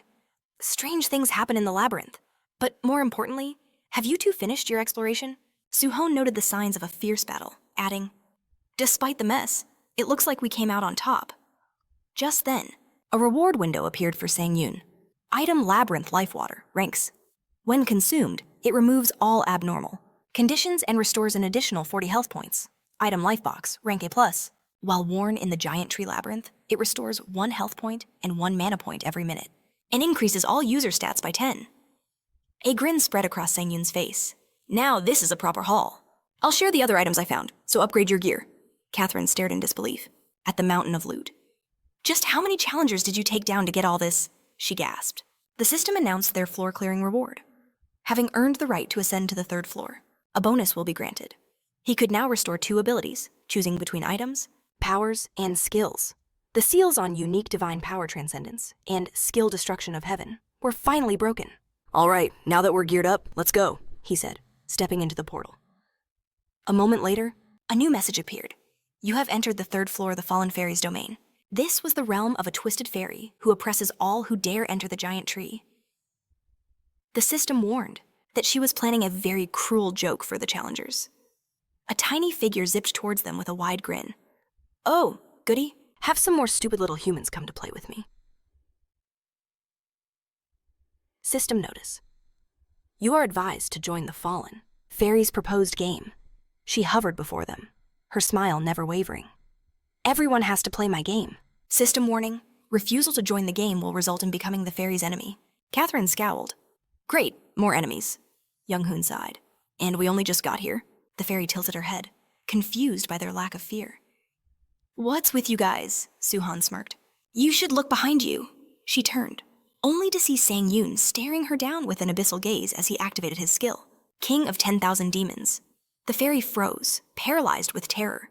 How could a mere mortal possess such an overwhelming aura? Before she could scream, Sang-Yoon's fist connected with her head. With a single unceremonious thud, she hit the floor.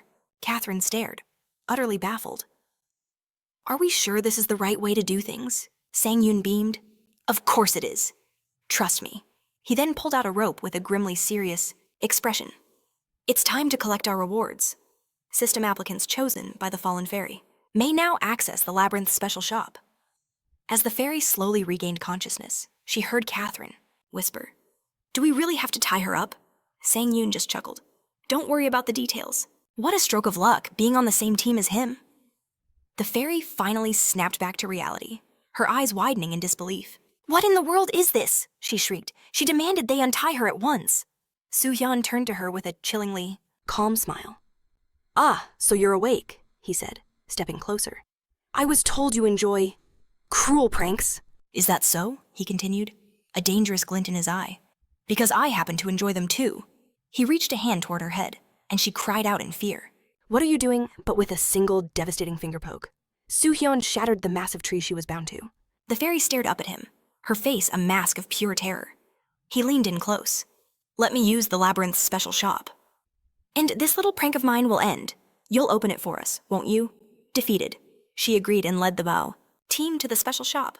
A talking cat, the shopkeeper, greeted them warmly. Thank you for using our humble shop. Once you place an order, he purred, the items will appear in your inventory instantly. We hope you'll find much to purchase. Catherine was utterly charmed by the feline merchant, while Soo-hyun watched with satisfaction. It was a perfect opportunity for his team to stock up. He approached the fairy once more. Listen to me, he said, his voice leaving no room for argument. Open the path to the 4th floor. Now! The fairy hesitated. If you don't join the challenger killing game, she warned, you can't proceed to the next floor. Soo-hyun's fist tightened. I told you, he said, his voice dropping to a low growl. Never to use negatives with me. That was enough to break her spirit. Terrified, she quickly offered a solution. I'll open the door. Just form a subordination contract with me. You can turn this entire floor of the labyrinth into your personal domain. Soman's eyes lit up. His own domain. I like the sound of that. Let's proceed with the contract. As the fairy burst into tears, the system window appeared. A subordination contract with A has been formed. The user can now summon the Fallen Fairy of Corruption. Control of the 3rd floor of the giant tree labyrinth is now transferred to the applicant. Free movement is now possible. You must set a new clear condition for the 3rd floor. I'm a human servant now. Ace sobbed, utterly defeated. But one phrase had caught Soo-hyun's attention. He could set a new condition. A cunning thought began to form. What if he set a condition that no one else could possibly meet right now? He could lock this floor down completely. Catherine walked up to him. So, what's the new condition you've decided on? Soo-hyun glanced at the system, window, and smirked. No challenger can pass. unless they present me with a C rank item or higher. Catherine's smile widened. Now that sounds exactly like you. A new system alert flashed. Unique achievement unlocked. Floor ruler of the labyrinth. You have earned 15 labyrinth points. New skill created. B rank plus guardian. It continued to weep. Even my playground has been stolen from me. The system wasn't finished. Since the right to ascend to the 4th floor of the giant, Tree Labyrinth has been earned. A reward will be granted. He could restore 2 abilities. the power of the warrior's defense, and the A rank plus item. True Blood Heavenly Demonic Sword were unlocked. A magnificent blade materialized before Soo-hyun. He immediately called out to Cheonma, but just as quickly, a red system window appeared. Rank does not match floor level. All exclusive item effects will be sealed until the 7th floor is reached. Soo-hyun grasped the hilt of his new sword. A pity, of course, but there was nothing to be done about it. He turned back to his team. It seems everyone is done gearing up. Let's move to the next floor. But A grabbed his sleeve, pleading. Take me with you, she begged, a pout on her face. I can't play. On the 3rd floor anymore, I'll be so bored, she whined. If you take me, I can create a truly wonderful sword ego for you. I'll even boost the sword's characteristics. Soo-hyun was unmoved. I will call you when you are needed. Until then, wait for my summons here.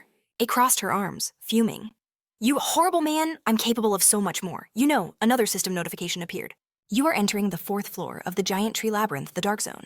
This area was corrupted by a Dark Lord. Monsters who follow the Dark Lord now inhabit this floor, which is currently ruled by the Lich, the Dark Lord's most powerful subordinate.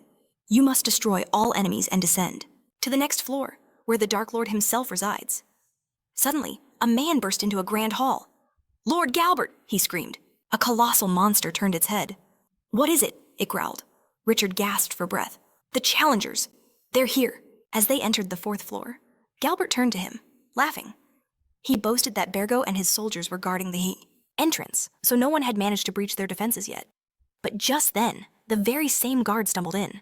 The guard staggered into the hall, and Galbert sneered. Speak of the devil. You're here to report that all challengers have been crushed, right? Richard beamed when he saw him, gloating about his expected victory. He knew his champion would win. Or so he thought. Covered in wounds, Bergo gasped that they had to run. With those final words, he collapsed, and Siyun and his team appeared.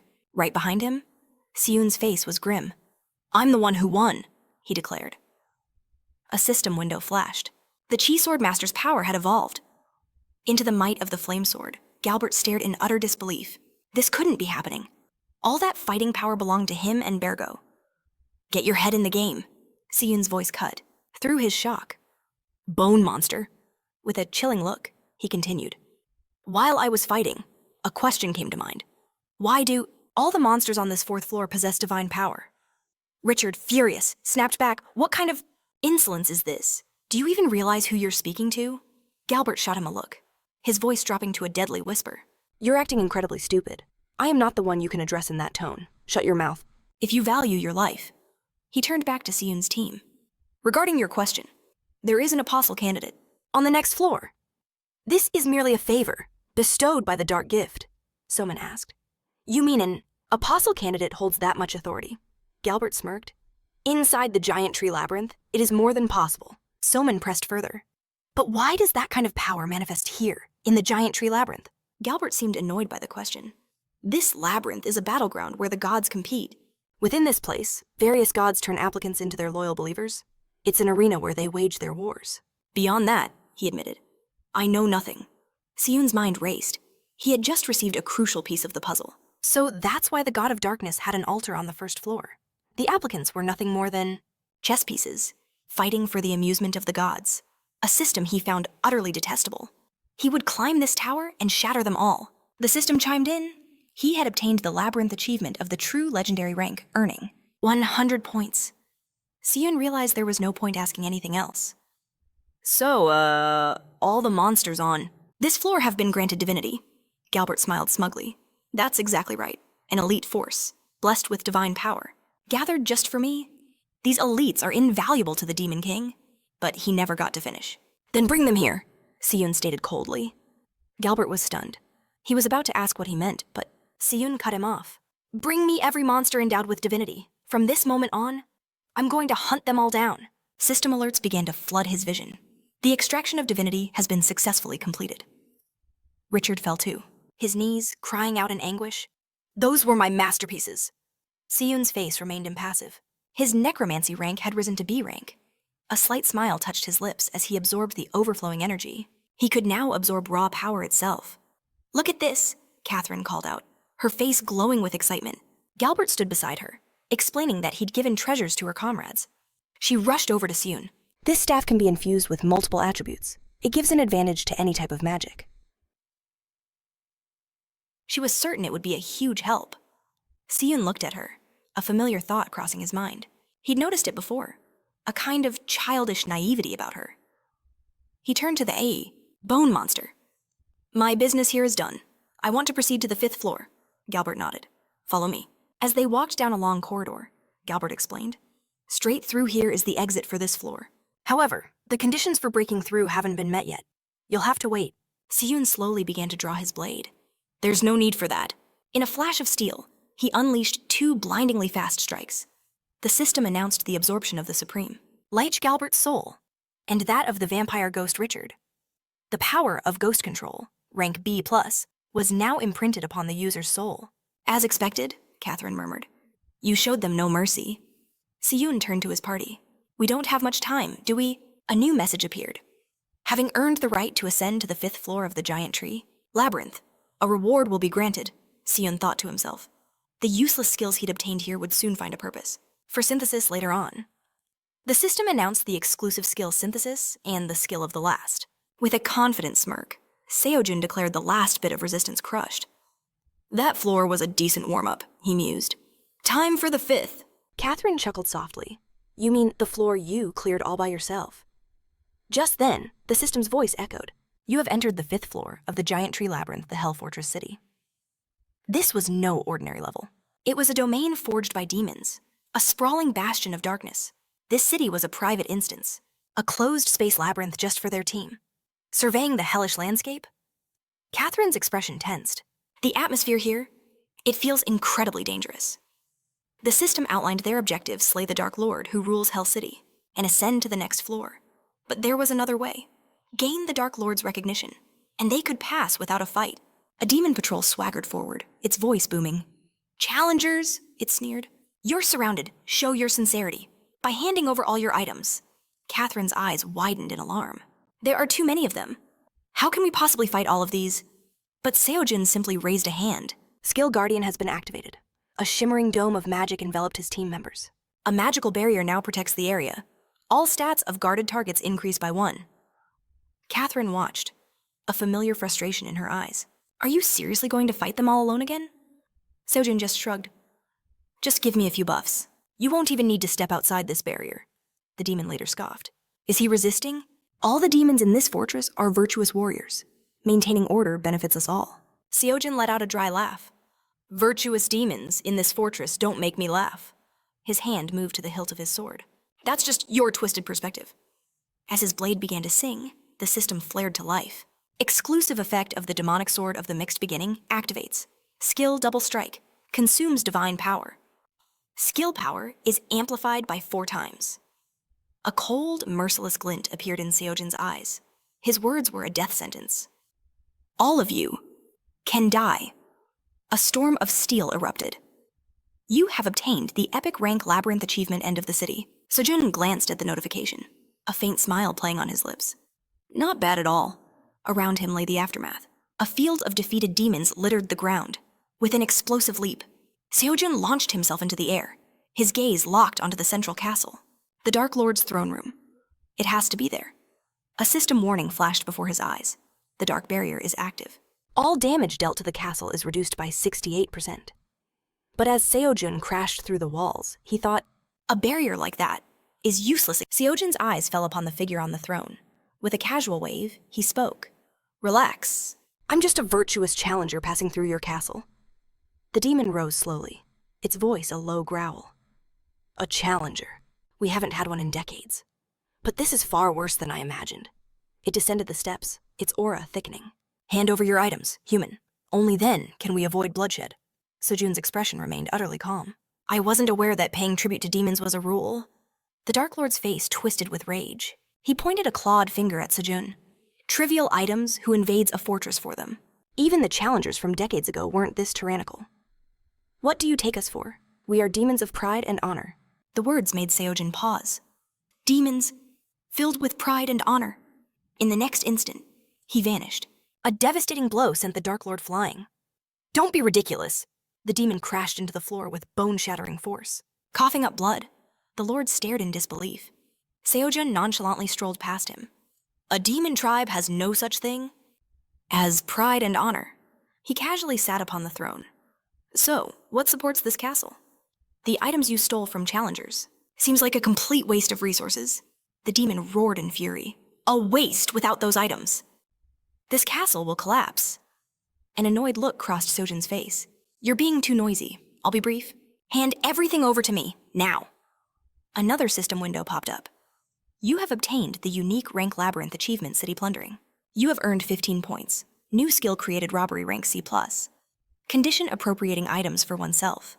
As the treasury's locks shattered, the demon screamed in despair. Seojun, busy checking the system window, glanced over. Making a fuss over nothing. The demon immediately fell to its knees. I've dedicated everything. The items, my very life. It's all yours. Just please, do not destroy the city. Seojun considered it for a moment. I am human, after all, he said magnanimously. I suppose I can grant such a request. He inwardly mused.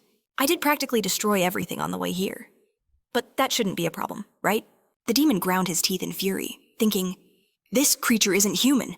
He's worse than any devil. Siyun gestured to a nearby structure.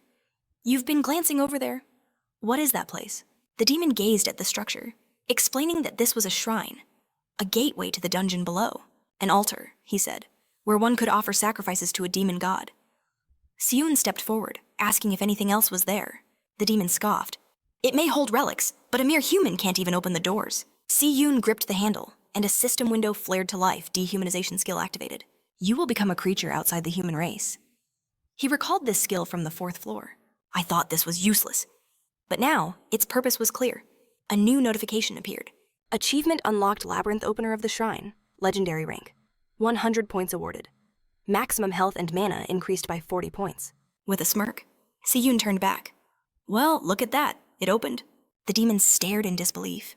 Impossible. How could a human open that gate? Are you a representative of the demon tribe? Siyun waved him forward impatiently. Enough with the demonic talk. Lead me to the altar, unless you have a death wish. First, what was this place built for? The demon explained. You make an offering to the demon god, and in return, you receive a holy relic.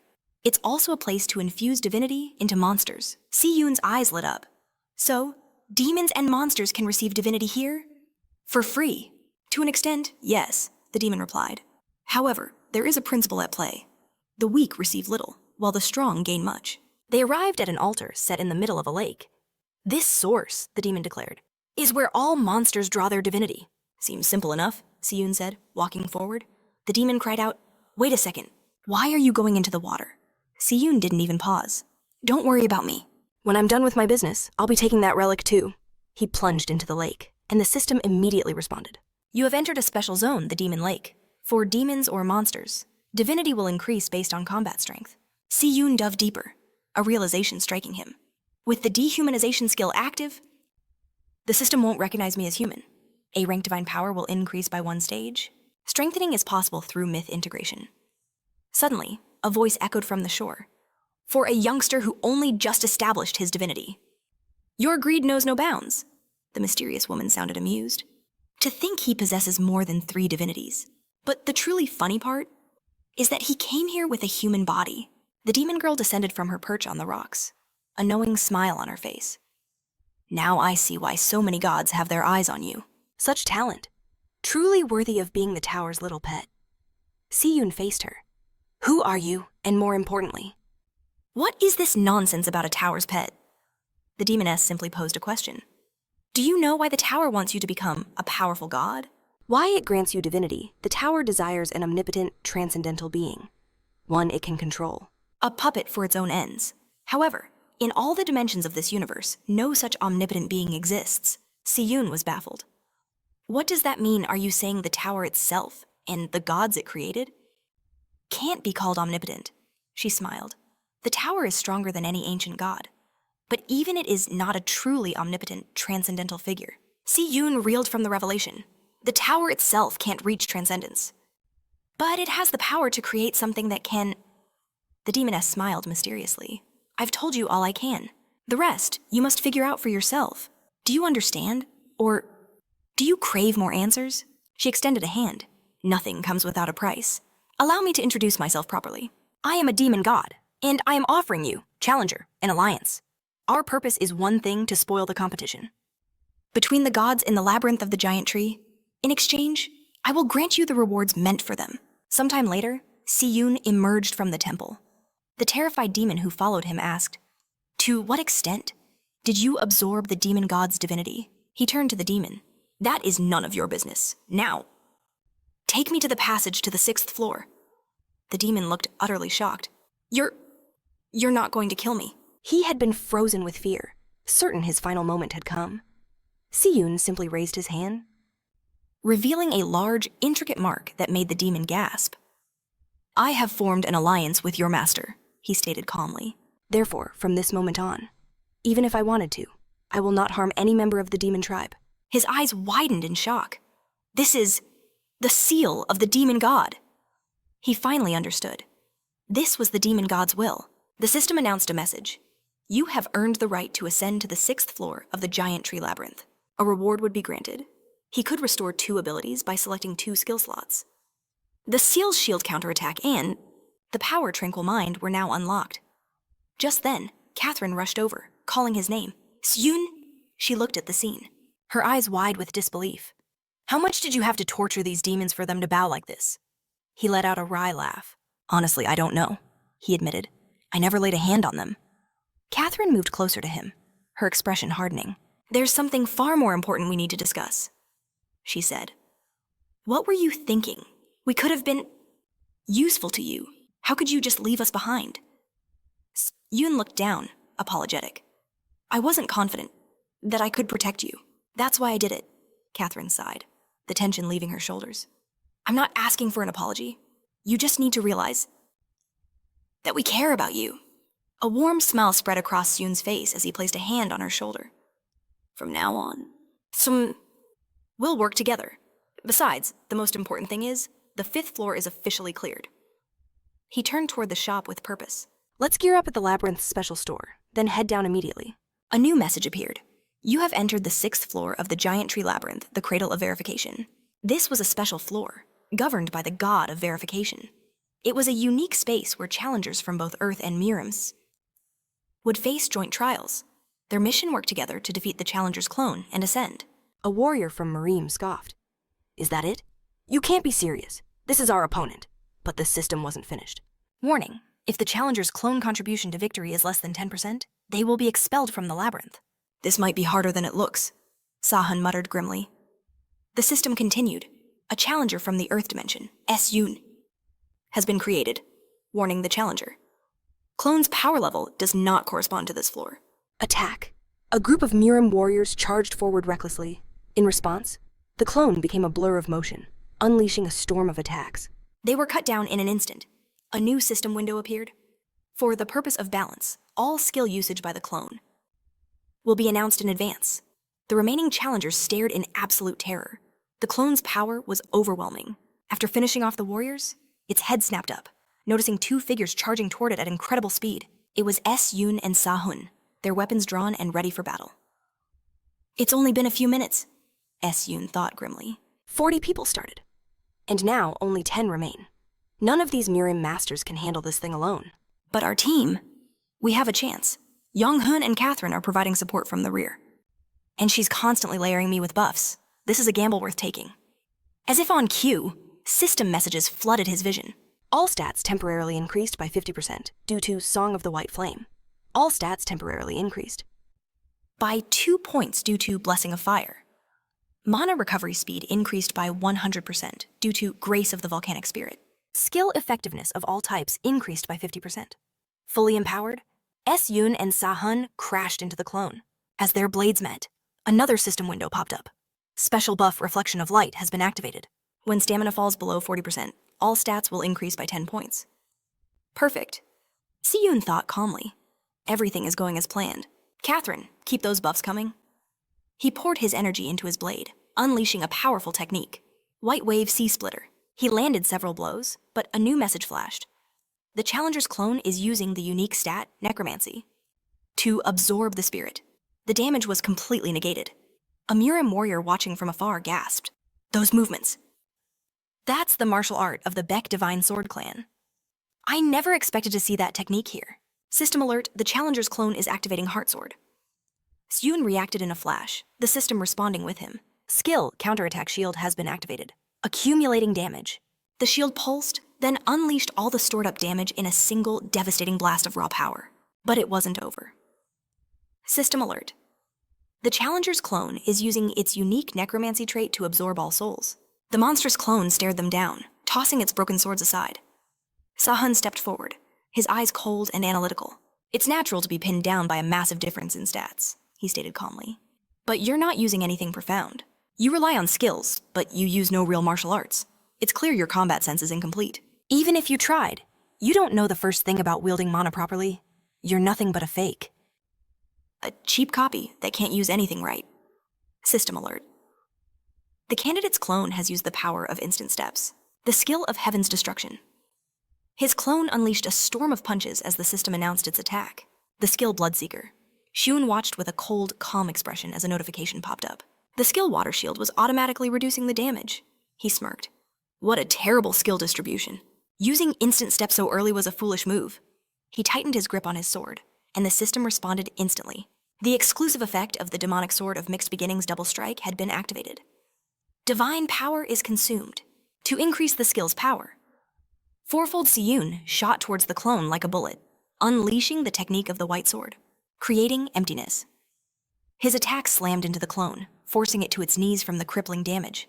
With another swing of his sword, Shun spoke with chilling calm. Weaker than I expected. The system announced Power of Mana Control activated. The skill, Focus on Strike, is now active. The accuracy and destructive force of the next attack increases exponentially. With a final, decisive strike, Siyun severed his clone's head from its body. Yungun stared in utter shock. He instantly identified the enemy's weaknesses and completely eliminated him. Catherine agreed, her voice full of awe. I almost wonder if this is the same person we've always known. A system window flashed. You have absorbed the spirit of the challenger's clone. Mastery has increased by 64%. Mastery of the unique attribute, necromancy, has reached 100%. The rank of necromancy increases by 1 level. The power of Bankai plus necromancy is imprinted upon the challenger's soul. Siyun's expression grew serious. He had just received a treasure truly worthy of his power, one that would allow him to slaughter countless enemies. A new system window appeared. Challenger Shun has eliminated the challenger's clone and completed the test. First place has been awarded to Challenger Shun of the Earth Dimension, with a contribution of 80%. The last 5 places were taken by contenders. From the Mirim Dimension, only the team that scored 10% of the contribution would be allowed to ascend to the 7th floor. The challengers from Mirim glared at him, their faces twisted with disbelief. I can't accept this, one shouted. There's clearly been a mistake. How could the rankings possibly be distributed like this? The system's voice boomed through the chamber. The god of verification is angered by the challengers who cannot accept the results. Sanctions will be imposed upon the challengers from the Mirim Dimension. Those who cannot prove their worth will pay the price. According to the myth of the Judge of Proof, blood began streaming from their eyes as they screamed in agony. The system announced with a chilling tone, the god of verification is smiling. This picture finally looks passable. A man then approached Siyun. He was begging for forgiveness, trying to get a word in. Siyun looked at them and asked if they could talk for a moment. One of his party members stepped in front of him. We don't know you. You better not get any closer to our contender. No, you misunderstand, the man pleaded. I only came to thank him for saving my life. I never imagined I would witness the martial arts of the Beck Divine Sword family, used by a warrior from another dimension. Shion paused. The Divine Sword. This is the first I'm hearing of such a name. The man was stunned. Are you serious? But you use the movements and tactics of the 7 white sword techniques? I had to assume you were a descendant of the Beck Divine Sword family. In the past, my Wasan sect was greatly indebted. To the Divine Sword family. Siyun's mind raced. He never thought his White Crane sword technique was connected to such a legacy. Just then, the system declared the god of verification is expelling all applicants with a contribution of less than 10% from the giant tree labyrinth. The man's body began to fade into light. It seems our conversation will have to continue another time, but since you are a descendant of the divine sword Beck family, our debt remains. We are honor-bound to repay you. If you ever happen to visit the Miram dimension, you must find Li and Jium of the Wasan sect. Then we can share a much deeper conversation. A final system message confirmed their fate. Applicants with a contribution of less than 10% have been completely eliminated. Catherine turned to him, curious. What did he want to talk about? Siyun dismissed it. Nothing special. Let's go up to the 7th floor. She smiled, relieved. In any case, I'm so glad everything ended well. Thanks to you, the end of the labyrinth is already so close. Siyun gave her a small smile in return. You don't need to thank me. The system announced their victory. You have earned the right to ascend to the 7th floor of the giant tree. Labyrinth would bestow a reward. He could restore 2 abilities by selecting 2 positions. The Starlight skill and the power of Faith Harvest were unlocked. San warned that on the 7th floor, their vigilance must be absolute. He had to remain ever vigilant. His mind raced, realizing it was time to uncover the true purpose of this giant tree labyrinth event. A system window materialized, announcing his arrival on the 7th floor of the giant tree. This was the labyrinth's sacred ground, where official challengers could finally face the trial. They were to align themselves with a faction, choosing a god they had bonded with during their ascent. Upon choosing, the strongest challenger would be named the apostle for that god's faction. 4 choices appeared before them: transcendence, darkness, demon, and a 4th, mysterious option. A cosmic allegiance had to be decided. A sense of certainty washed over Suhun. He knew instinctively that the title of apostle was his for the taking. Catherine turned to the others, utterly confused. What is transcendence? She had never heard of such a power. Suhun admitted he had no idea where it came from either. He glanced at his companions, realizing they knew little of the divine power plays at work. In that case, he declared, we all choose transcendence. Catherine confessed they were lost, but his confidence was absolute. They placed their unwavering faith in him. They would follow his lead. The system voice echoed. All team members had unanimously chosen. The Transcendent faction was formed. Challenger Suhun was chosen as the apostle of the faction's god. As his reward, a piece of the legendary Holy Grail materialized in his hands. The plan was simple, he thought: distribute the Grail pieces. To do that, he had to hunt down every other apostle and take what was theirs. He stopped dead in his tracks. With a guttural roar, he slammed his fist into the earth, shattering the ground beneath him. Suhun turned to his stunned team. I don't know what happens next, he warned. Get inside this pit. I'll erect a barrier. It was the only way to keep them safe. They just had to survive inside it. Yunhan stepped forward. The moment that barrier falls, he promised, we'll be by your side. Catherine followed, her voice heavy. We'd only be a burden to you out here. We'll wait quietly. Suhun knew they were disappointed, but there was no other way. The system chimed. The guard skill had been activated. The target and protective area were set. A magical barrier enveloped the crater, raising all of their stats by 1 point. Suhun brushed the dust from his hands. That should do it, he murmured, turning away. He had camouflaged the barrier's entrance. It was now nearly impossible to spot. A voice, slick as silk, spoke from behind him. You treasure your comrades dearly. Such sentiment is unusual for you. Suhun froze. He looked around. Since when have you been awake? She answered coolly. The moment you set foot on this 7th floor, I decided to give you time to assess the situation. So I kept my peace. Another system window flared to life. Item A rank plus True Blood Heavenly Demon Sword has been completely unsealed. Suhun faced her. I'm grateful for your consideration, he said flatly. The Heavenly Demon, Chunma, smiled with pure delight. Then you should revere me with every fiber of your being. I'm the only one in this world who cares for a fool like you. Enough, Suhun cut her off. Save your thoughts.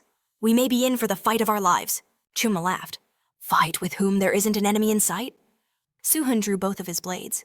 Then I'll just have to summon every single enemy on this floor, he declared. Chuma's eyes widened in surprise. Are you truly about to do what I think you're about to do? Energy began to swirl around Suhun's sword. A wicked grin spread across his face. Your thoughts, he said, are absolutely correct. The system announced, the Starlight skill has been activated. He unleashed it all in a single cataclysmic blast. New alerts flooded his vision. You have obtained a Labyrinth achievement. Unique rank talented person. Skill created. B+ rank massacre. 15 Labyrinth points acquired. A total of 37 challengers from the domination camp have perished. 41 from the oppression camp have perished. 18 from the nature camp have perished. The god of nature, the god of oppression, the god of domination, and the god of battle all turned their divine gaze upon challenger Suhoon. Meanwhile, deep inside the pit, Catherine leaned against the cold earth. Her voice dripped with bitterness. "Can we even call ourselves a team anymore? We're completely useless to him," Yunhan replied grimly. "There's nothing we can do. This isn't a battle mortals can interfere in. They couldn't possibly help him now." Tears welled in Catherine's eyes. "But I tried so hard. I did everything to be useful. I made my skill tree complex. I mastered every magic ability I could." She choked back a sob. Did I really think shields and buffs could compare to his power? A power he built risking his life to climb this tower? How pathetic. Everything I've worked for. It's all meaningless. Her life felt meaningless, reduced to casting a few shields and some simple buffs. How could she possibly handle? What was to come? Her teammates watched her, their faces etched with concern. But the goddess of darkness simply laughed. This poor child, she mused. What could have planted such hopeless thoughts in her mind? Does she truly wish to help that boy? The one who shines like a butterfly? The goddess smiled. There is a way, if she's willing to listen. At that exact moment, a challenger unleashed his magic circle. "Heed my call," he roared. "Emerge now, my summoned beast." In a flash of fire, a colossal, burning wolf materialized. Su Hyun moved like a phantom through the chaos. His blade became a blur, felling his foes with surgical strikes. He stopped abruptly. A monstrous beast lunged at him, its claws aimed for his heart. The system's voice echoed. "A candidate's nomination right has been used against candidate Suhyun." The monster's attack landed, but he had already vanished, reappearing. A few meters away, the challenger in front sneered. "Behold, god of dominance." "Watch as my summoned beast crushes this filthy thief." Other challengers, serving different gods, gathered around him. One of them spoke, his voice cold. "It seems our gods have made their decision about you. Surrender now, and we promise a painless death." The challenger serving the god of oppression drew his blade. "Enough talk," he growled. "Let's end this quickly." But Suhyun just smirked, a dangerous glint in his eyes. His plan was unfolding perfectly. He had used the skill to expose his location on purpose, and they'd fallen for it. Hook, line, and sinker. Qianwu's voice rang in his head. "In a crisis like this, you're still thinking about such things, you absolute idiot. Do you even have a counterplan?" One challenger stepped forward, a cruel smile playing on his lips. "You've left our generous offer unanswered. A painful end awaits you." Another began to channel his power. Twisted, unnatural plants erupted from the ground below. Qianwu watched, tense. "They're moving in. Get ready to fight." But Su Hyun remained perfectly calm. "Wait," he said, his eyes scanning the mob. He saw one of them suddenly ensnared by the thorny vines. The trapped man turned, his face contorted with rage. "Didn't we?" "Form an alliance to kill that freak," he screamed. The plant user just smiled back. "After thinking it over, "I decided killing you first would be much more beneficial. Don't take it personally." The trapped challenger roared, tearing the vines apart with his bare hands. "If you're so eager to die, I'll grant your wish myself," a system message flashed. The god of battle is enraged and unleashes his curses. The god of dominance spoke through his vessel. "The problem is," he said mockingly, "your brain works far too slowly." In that instant, his massive beast lunged at the enraged challenger. Another system window appeared. The gods of battle, dominance, nature, and oppression are consuming divine power to perform the Advent. The ritual was complete. The gods descended, possessing the bodies of their chosen challengers. Alliances crumbled into dust. "Trust no one of them bellowed. "I'll kill you all." Su Hyun watched the utter pandemonium unfold, his eyes wide with shock. Not even 5 minutes have passed, he thought, and they're already turning on each other. He never imagined all the gods would use the Advent simultaneously. It felt wrong to just stand by and watch this disaster. A new alert appeared. The god of darkness is smiling. Suddenly, a swirl of pure darkness coalesced before him. From the shadows, Catherine emerged. The system confirmed his fears. The god of darkness has descended upon the future apostle. She raised a hand, her expression serene, and began to gather a terrifying energy. That dark power surged across the battlefield. From the ground, shadowy vines erupted, thick as pythons. One wrapped around the giant beast's leg, inside his host. The god of dominance recoiled. This is the power of the darkness god. Why would an ancient being like her interfere to this degree? The goddess of darkness turned her gaze to Soo-hyun. "Child," she said, "did I not tell you I am not your enemy? Stay calm. I will eliminate another one of your obstacles." Soo-hyun's mind raced. Was this happening because Catherine received that blessing on the giant tree's first floor? Her vines snaked around another god's vessel. "Stop!" he shrieked, struggling against her power. He glared at another struggling host. "You stupid freak from the god of oppression. Are you just going to try and escape alone?" The goddess of darkness laughed, a sound that chilled them to the bone. "Did you really think I could be stopped if this is what it takes to protect this child? Then it is a price I am more than willing to pay." A sense of dread washed over Soo-hyun. This was dangerous. He never should have let Shu. Catherine received that blessing. "Don't let your emotions cloud your judgment," Cheonwoo warned. "You must act with a clear mind, or everything we've worked for will be for nothing. Isn't there something more important right now?" At his words, Soo-hyun bolted forward. With a single, swift slash of his sword, the challenger ended him, declaring loudly, "I knew it all along!" The system announced due to the death of the future apostle of Eredrivka. The advent of the god of domination has been eliminated. A fragment of the Holy Grail from the domination faction has been obtained. The god of battle glared, calling out to the god of darkness. "Why must you always interfere with me?" Seon scoffed. "Is your brain just for show? If you could think, you would have fled like the god of oppression." The god's eyes narrowed in fury. "What did you say?" Seon's voice was calm. "You don't need to worry about the god of darkness." He leveled his sword at the deity. "Because your opponent is me." The god of battle erupted in rage. "You damned dog of the tower!" he roared, clenching his teeth. "Do you even know your place? Do you have any idea who you're talking to? Without apostolize, you think you can defeat me again?" He began to manipulate a swirling mass of blood. "This time, you will die." But Siyun simply raised a finger as the system announced. "Blood heavenly energy. Effect amplified." The god of battle laughed maniacally. "You fool, did you really think I wouldn't be prepared for this kind of attack? It seems you don't know. That demon blood in a human's veins is a death sentence. Now, die a miserable death." But as the blood touched Siyun, the god's jaw dropped. The system chimed in once more. "Skill dehumanization. Effect amplified. All characteristics of a vampire have been completely absorbed," Siyun explained, "since I am no longer human in this state. Powers that are harmful to humans will not affect me." The system confirmed it. The inherent advantages of the vampire race are now embedded in the dehumanization skill. Siyun absorbed all the blood. With a slight smirk, he asked, "Is this all you've prepared?" The god of battle's face twisted with rage. "You're using the tower's abilities to mock me first. I will gouge those annoying eyes from their sockets." His appearance began to warp as he growled. "You must be prepared." A wide smile spread across his face as he gathered energy. A notification appeared. "The god of battle has paid the labyrinth a toll of divine power, receiving permission to use it during the sacred battle. A portion of Challenger Siyun's monostat is temporarily transferred to the opponent." The god sneered. "Such good divinity. Completely wasted on a wretch like you. If you continue to fight me, your divine power will gradually become mine." He then vanished, charging toward his opponent. "Let's see how long you can last." He closed the distance instantly, delivering a powerful strike. But Siyun managed to dodge the attack. He looked down and saw a small cut on his hand. The god grinned.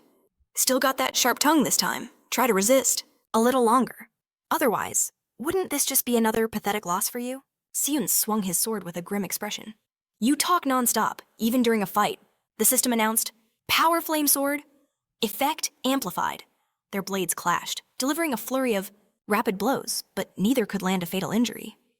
Siyun was suddenly surprised as a system window appeared right before him. "Alert due to the divine battle. All of the challenger's senses have become greatly weakened," and another line appeared. "Some of the challenger's mana is being temporarily transferred to the opponent." Chenwu cried out his name. "At this rate, you'll only die. You have to do something." The god of battle's aura swelled. "I've had my fill of your divine power. Now, you have nothing. Left, you can barely stand." He was about to say more, but stopped, feeling an intense, searing pain. He collapsed to the ground as his energy vanished, screaming in agony. He clenched his teeth tightly. "What is this pain? Where did it come from?" The system announced the truth. "Special skill Unstoppable Pain has been activated." Siyun slowly approached him. "Isn't this what happens when you recklessly absorb another person's abilities?" A notification explained everything.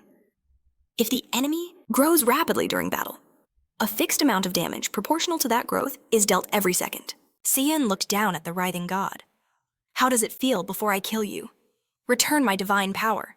A system notification echoed. The battle-hardened warrior myth had been activated due to the removal of the point increase. All stats absorbed in the divine battle would be nullified. The battle god glared, his expression twisted with disdain. Did my divine power just vanish? What pathetic trick is this? San simply smiled. Before we fought, he explained. I applied a reversal effect to your divine power. In short, by deactivating my skill, every last drop of power I absorbed returns to you as it disappears. The battle god's face contorted with pure rage, his voice a furious roar. You freak, don't you dare think this is over, he screamed. I will stake everything I have, and I will kill you. In a flash, San severed his head with a single, clean strike. You're too noisy, he stated calmly. The system chimed in. You have absorbed the spirit of a future apostle. Orb mastery has increased by 9%. A piece of the Holy Grail from the Battle God faction was acquired. The God of Darkness applauded slowly. I had planned to. Step in if you needed me, she purred. But it seems you can handle yourself just fine without my help. San caught the fragment she tossed him. The system announced. You have obtained a piece of the Holy Grail from the Nature God faction, the Goddess of Darkness observed. Your face is filled with questions, and since I have the chance to answer more freely now, I'm happy to listen. San didn't hesitate. Then let me ask you directly, he said, his gaze firm. Am I some kind of special existence to you, or are you trying to make me your apostle? The God of Darkness chuckled. I do like clever children, but I'm not fond of such directness. Yes, I wish to make you my apostle. And there is one more thing I sincerely desire.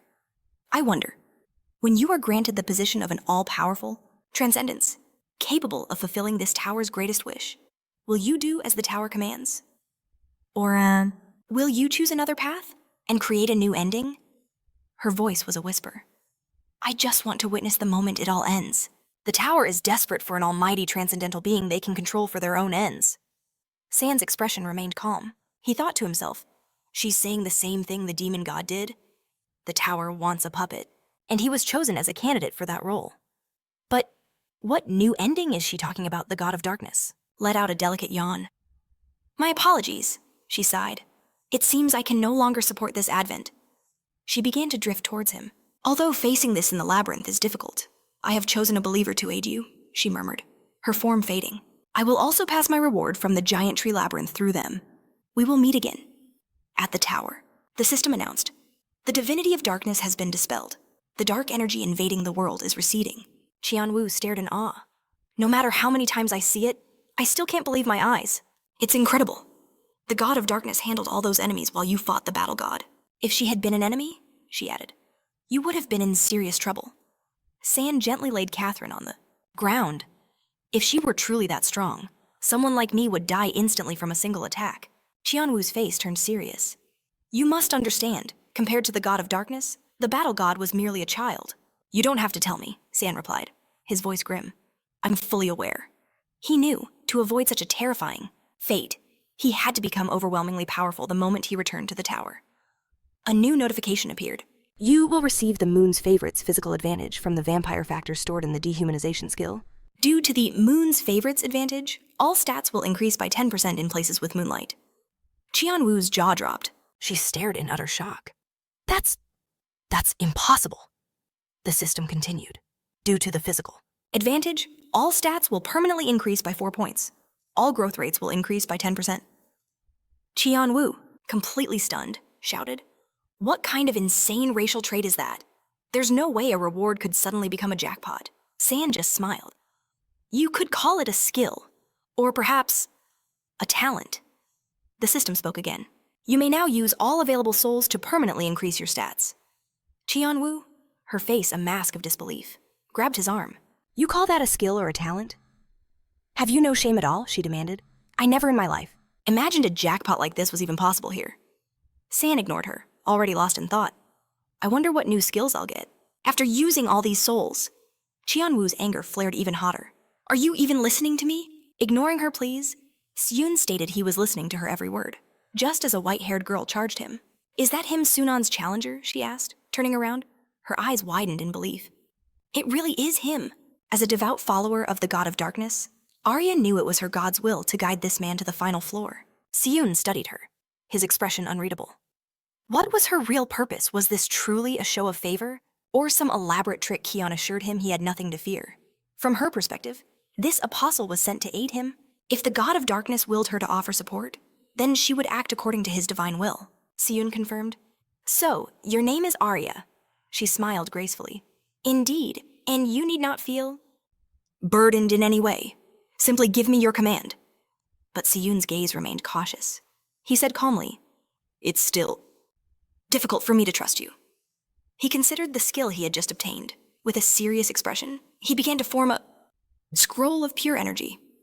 However, he stated, if you accept this contract, then I can truly trust you.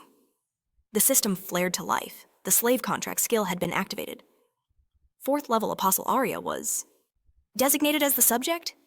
Siyun's voice was cold as ice. Sign it. The system's voice was absolute. Once the contract was forged, the bond between master and slave could never be broken. The contract was sealed by mutual consent. 4th level Apostle Arya could now never defy this sacred relationship. She looked down, her eyes wide with shock. I can't believe it. You have bestowed upon me a blessing. A full 14-point increase to my stats. A joyful smile bloomed on her face. Your generosity is so profound. It reminds me of the god of darkness himself, Siyun. However, was already focused on the next task. Your gratitude is enough. More importantly, there is something you must do for me. He gestured to his fallen comrade. I need you to heal her. Arya's expression turned solemn. My apologies, but I am unable to cure this future apostle. She has been struck down by Advent fever. Siyun's eyes narrowed. What does that mean? Arya explained. Those with mortal bodies are often unable to withstand the raw divinity injected into them. During the Advent, and they suffer a debilitating fever. She will likely remain unconscious for at least a week. Siyun's jaw tightened. If what you say is true, this is a terrible situation. Arya stepped closer, her tone urgent. More importantly, you are the one in grave danger. Now that you hold 2 pieces of the Holy Grail, you'll be a prime target for all other factions. The chilling realization hit him. His other comrades were also in danger. The moment he heard this, Siyun exploded into motion, launching himself towards their location. Arya was stunned. Lifting Catherine, she called out. Where are you suddenly going? His command echoed back. Provide protection for her and follow me. His mind raced. While he was locked in that grueling fight, he hadn't even considered the consequences. The fact that Catherine was outside meant the barrier protecting the others had been destroyed. This could only mean one thing: another faction had already made their move. With Catherine on her back, Arya scrambled to keep pace, shouting with a dissatisfied look. Wait for me. After a short time, Siyun arrived at a horrifying scene, a clearing littered with bodies. The situation is more serious than I imagined. His comrades were on the very brink of death. Arya knelt beside them. This was an attack. Intake! Using poison. The enemy must have coated their weapons. She surveyed the area. Although they managed to kill so many assailants while poisoned, they must have used every last bit of their strength. The enemy clearly took advantage of your absence. However, do not worry. This poison can be cured in a few months. For now, I suggest you deplete their health points and return them to Earth. Siyun stared at his friend's face and agreed with grim resolve. A system window appeared. Challenger Soo-hyun has completely used up his health points and is banished to his original world. Challenger Yoonjong has completely used up her health points and is banished to her original world. Arya turned to him.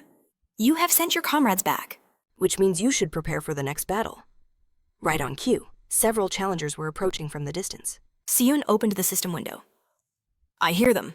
Give me a moment. He began interacting with the interface. He needed to exchange his useless items for divine power. Now, he was ready. This should be enough. A cascade of notifications flooded his vision. The conditions had been met. Out of 20 god factions, 11 had lost a piece of the Grail. The Holy Grail was being given to the faction that collected 10 or more fragments. The activation sequence of the Holy Grail began. Although the deity of the Transcendent faction possessed extremely low divine qualification, he had managed to satisfy all the necessary conditions a deity with very low divine qualification was. Temporarily granted ignition powers and an incarnate body. The divine power of ignition was finally unlocked. On the 7th floor, a system window materialized before Sonan, displaying his stats and skills. He smirked. So this was the power of ignition he'd obtained. The system suddenly warned him. The clumsy god of destruction. the inept god of observation, and the fake god of suffering were using their special power, the incarnate body, on him. Challenger Sunan's location was now exposed to every faction. He gripped his swords, a thought crossing his mind. He'd never faced a situation quite like this. What was happening, and why were they so desperate to capture him? Arya's expression turned grim. How dare those insignificant gods pull such a trick on my master? Rage burned in her voice. Just give the word, and I will eliminate every last one of those pathetic freaks. Qian Mu sighed. It seems anyone who calls themselves an apostle is a complete and utter lunatic. Moments later, a horde of candidates charged through the forest under the cloak of night. A system message echoed. Candidate Rewick has been chosen as an apostle of the Destruction faction. He has received a part of the Holy Grail. Rewick roared with zealous fury. For the glory of the great god of destruction, I will punish that monster, Sonan. But then, every head shot upwards. A brilliant energy had bloomed in the night sky. Rewick stared in shock. What is that? Is that the moon? The system announced. The special power, Moonlight of False Suffering, has been invoked. A crushing sorrow washed over the challengers. They collapsed to the ground, screaming as a piercing pain tore through their minds. Tears streamed down their faces. The system continued its update. The health of all enemies affected by Moonlight of false suffering will decrease when they feel sorrow. All stats reduced by 10 points due to the special power, Observer's Gaze, which looks down upon all. The clumsy god of destruction bellowed in his apostle's mind. Move forward, Rewick cried out. But my lord, if I keep moving, I'll die. The system relayed the god's chilling response. The clumsy god of destruction states, it does not matter. Beings like you are nothing more than expendable pawns. Rewick wept. I understand. A colossal accumulation of energy gathered in the sky. The system announced, the skill, Holy Light, has been activated. A total of 17 challengers from the Destruction faction were vaporized. A total of 11 challengers from the Observer faction were annihilated. And a total of 14 challengers from the Suffering faction were erased. Sunan smiled. Since the Moonlight debuff was active, the accuracy of Holy Light increased dramatically. He praised his own foresight. Grinding those return items at the Fallen Fairy stage to get Moonlight was a genius move. The system delivered another update. The clumsy god of destruction, the inept god of observation, and the fake god of suffering have sworn a temporary truce to eliminate Challenger Sunan. Qian Wu spoke. It seems they've finally realized that defeating you will take more than just pawns. Prepare yourself. The minor gods are coming. You must be on your guard. You're facing 3 of them at once. Sunan's gaze sharpened as he looked ahead. I know. From a shimmering portal before him, 3 figures emerged. System windows began to pop up.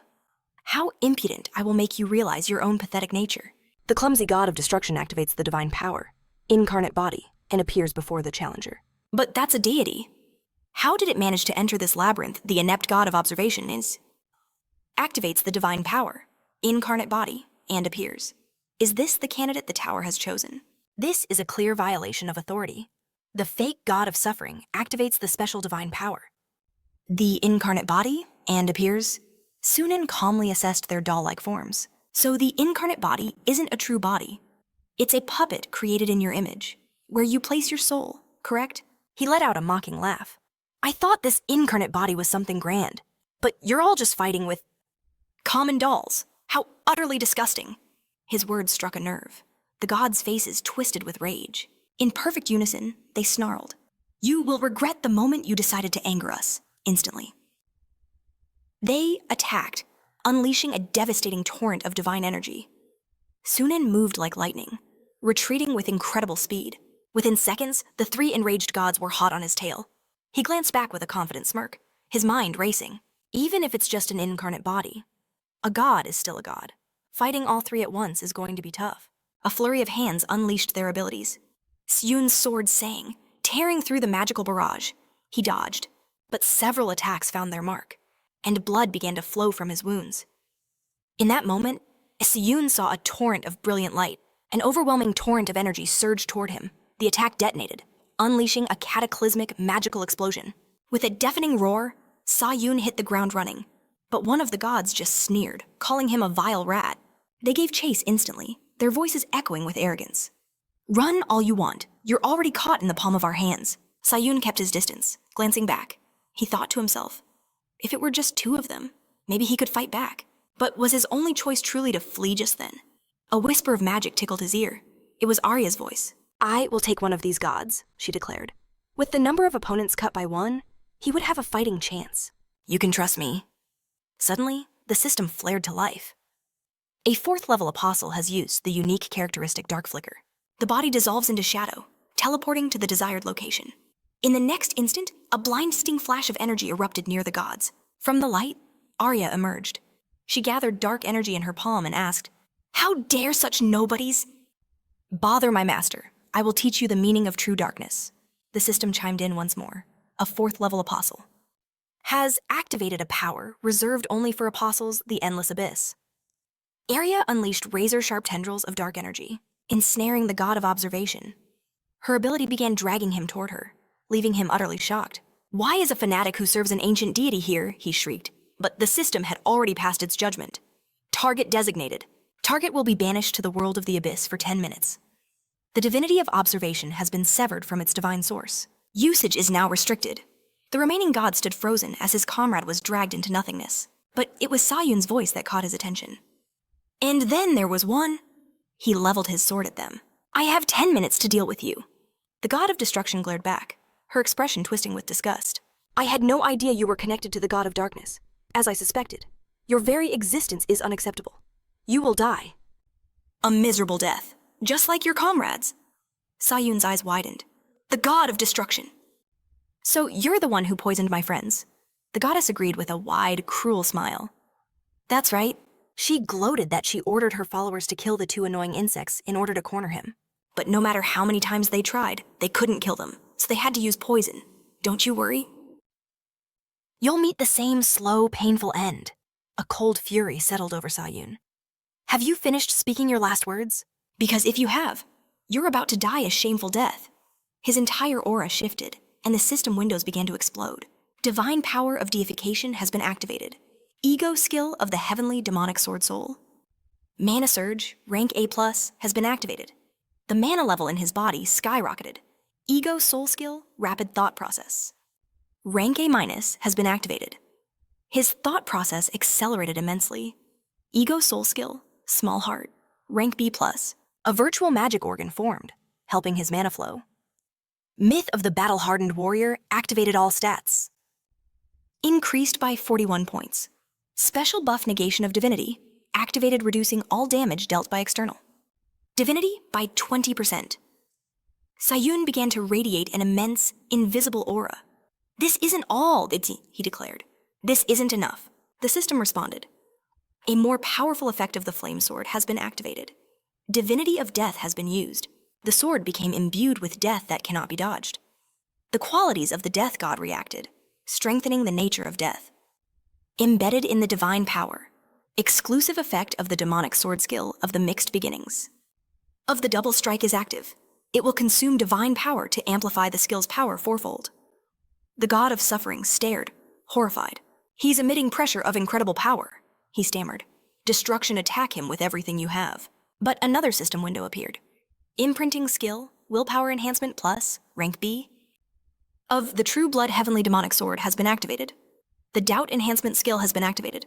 The god of destruction was frozen in shock. "What are you talking about? The pressure from his skills alone is overwhelming. I can't harm him in any way." The god of suffering's expression grew grim. "You're useless," he snarled, gathering his own energy. "Fine, even without your help. I can hold on for a moment on my signal. Prepare to flee." But in a flash, Sayun was right beside him. He unleashed a storm of impossibly fast strikes.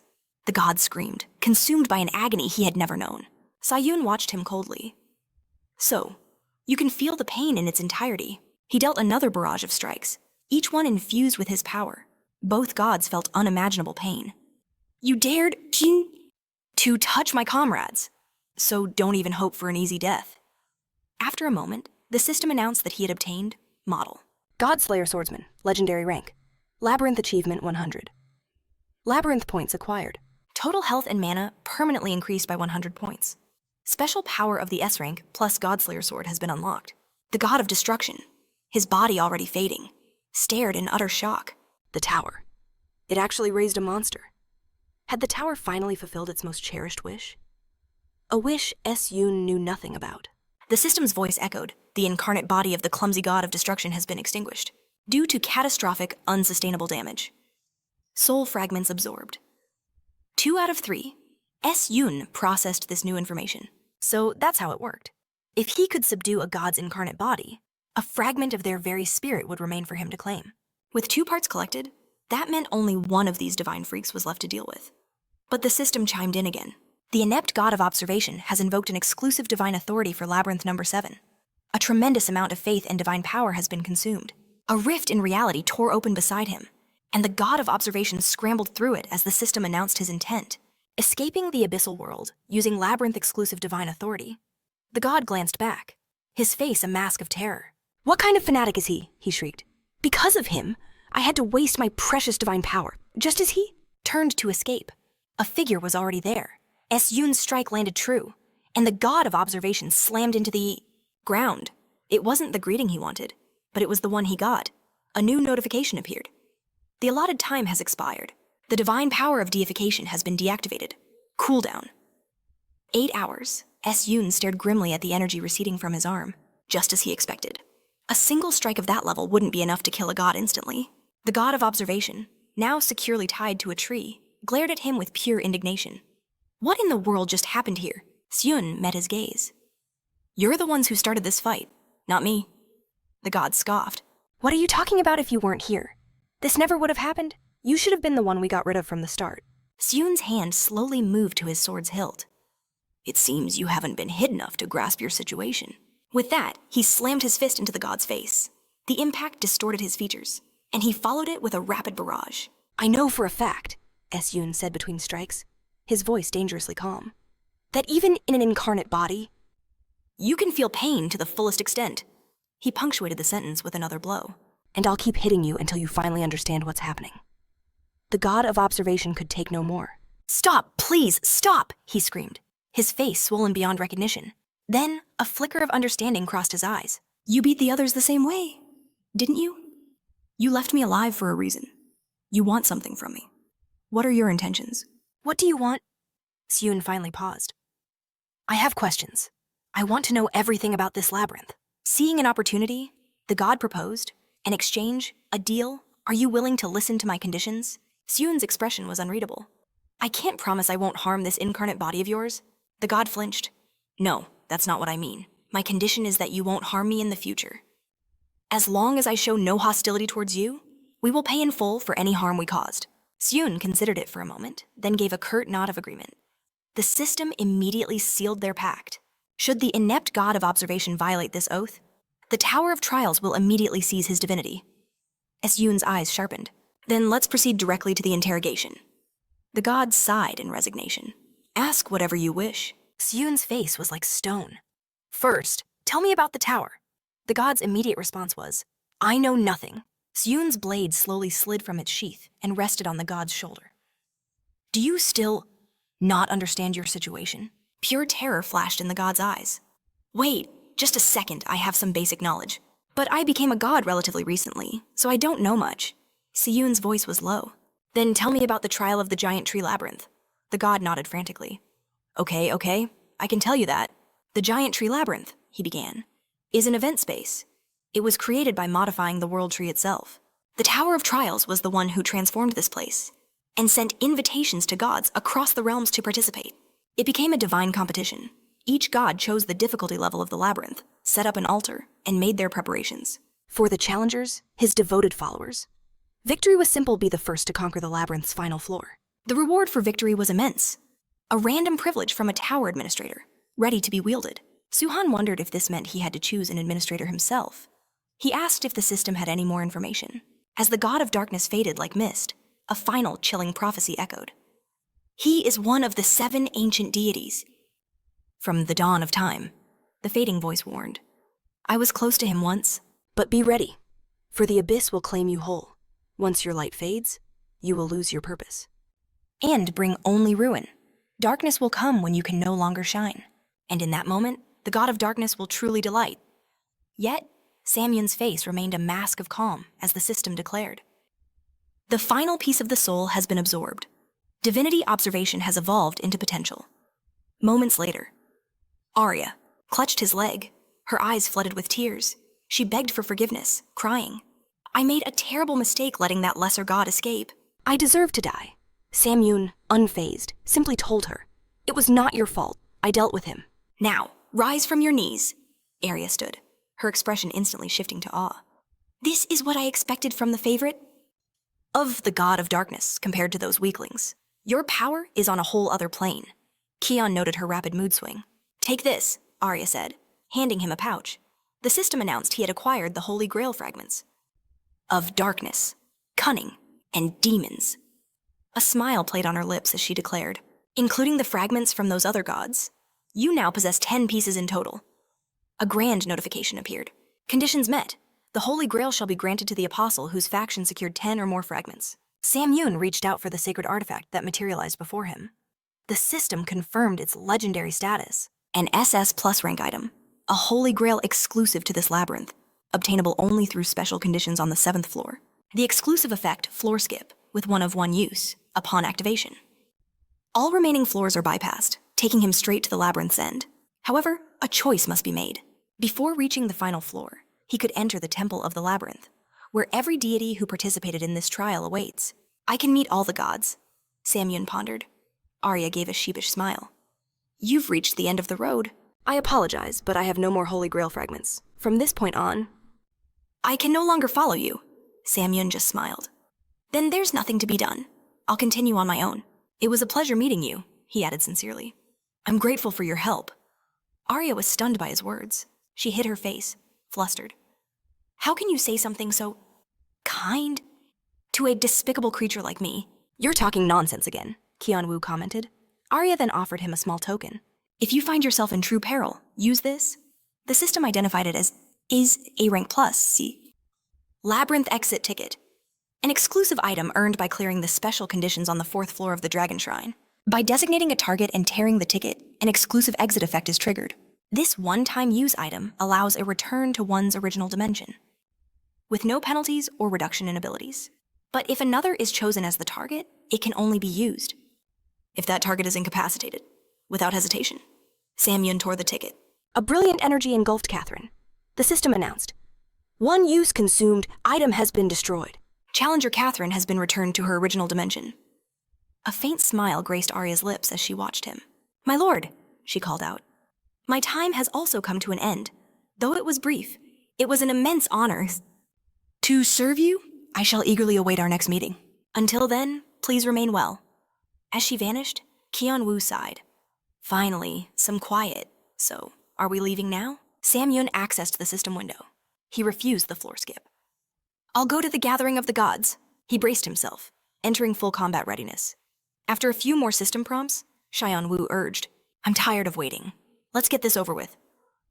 In an instant, Samyun was transported before a colossal gate. A message appeared. Before proceeding to the final floor, you shall enter the Temple of the Labyrinth. The gate groaned open, revealing a grand hall filled with divine beings. The god of darkness laughed. I'm glad to see you're unharmed. The god of demons waved playfully. That was quite an entertaining trial to watch. The contract is fulfilled. Your reward will be granted shortly. But not all gazes were friendly. The clumsy god of destruction shot a jealous glare at the challenger.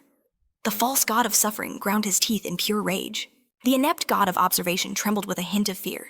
And the god of battle revealed his formidable aura. With murderous intent aimed at the challenger, Syun, one of the gods, suddenly intervened, demanding silence. Enough of this disgraceful behavior. A decision had to be made. Did this mortal deserve to know the truth? A system window materialized, tallying the votes for and against. Once every deity had cast their judgment, the system spoke. The voting was complete, 81 in favor and 77 against. It was decided Challenger Syun was worthy. He was worthy of knowing the truth of the tower. The gods summoned him, telling him to be proud of this moment. He had earned the right to know everything, but there was no time to waste. Let's get to the point, one said. Why was he so mischievous? This was an ancient deity, the god of light himself. It seemed he'd grasped the rude demon god's words, which meant he knew exactly what the tower demanded of him. Syun realized this ancient god must be a legendary being, one who had amassed power over countless eons. He asked, what does the tower entrust to a transcendental being? The god of light affirmed his guess. The tower wants only one thing. From a being like you. the complete and utter annihilation of every god. This was the true reason for the tower's existence. This is why the tower was forcing him to grow stronger. Yoon was stunned. The tower wants me to destroy the gods. Then why was he still alive? What about the gods who had aided his journey, after all? The divine beings gathered here could snuff him out in an instant. A cold dread washed over him as he scrambled for a solution. There's no need to be nervous. They told him. If they could have killed him, they would have done it long ago. They hesitated because they saw his value. The value of a man with the power to destroy a deity, Yoon asked with a troubled gaze. Do I understand correctly? You want me to destroy the tower? The god of light confirmed it. He was right. With a heavy expression, Yoon stated the obvious. He wasn't strong enough to betray the tower. Right now, destroying it was an impossible dream. The gods agreed. You are correct about that, which is why we should make a pact. From this day forward, the ancient deity would not harm him. In return, he would not be hostile to any god who had not wronged him. If any gods did stand against him, it was his choice to spare them or kill them. Yoon agreed. The terms of this truce were more than fair. Then the deal is done, the god of light declared. Now his companions could speak. How boring, one of them sighed. She thought he was going to kill him for sure. How could someone be so naive? The problem was resolved far too easily. But then, the demon god snapped her fingers with a wicked smile. The contract they forged at the demon lake had been fulfilled. She never dreamed it would cause the downfall of so many gods on the 7th floor. He had surpassed all her expectations. And now for your reward. A system window chimed. Exclusive power number A, 9,871 sight blocking, has been acquired. The ability to completely block the vision of deities and administrators. This power could be activated or deactivated at its owner's will. Just then, the dragon god called out to him. She declared she could grant him a similar power, in exchange for her gift. He would serve her and her alone. As Yoon's face grew serious, he recognized that arrogant tone all too well. Another system alert. Exclusive power number K, 1,547 information viewing, has been acquired. View the stored information of low-ranking beings through the system. This authority can be used without limit, even on inanimate objects. How do you like that skill the dragon god boasted? I gave you something magnificent. Now, come under my command.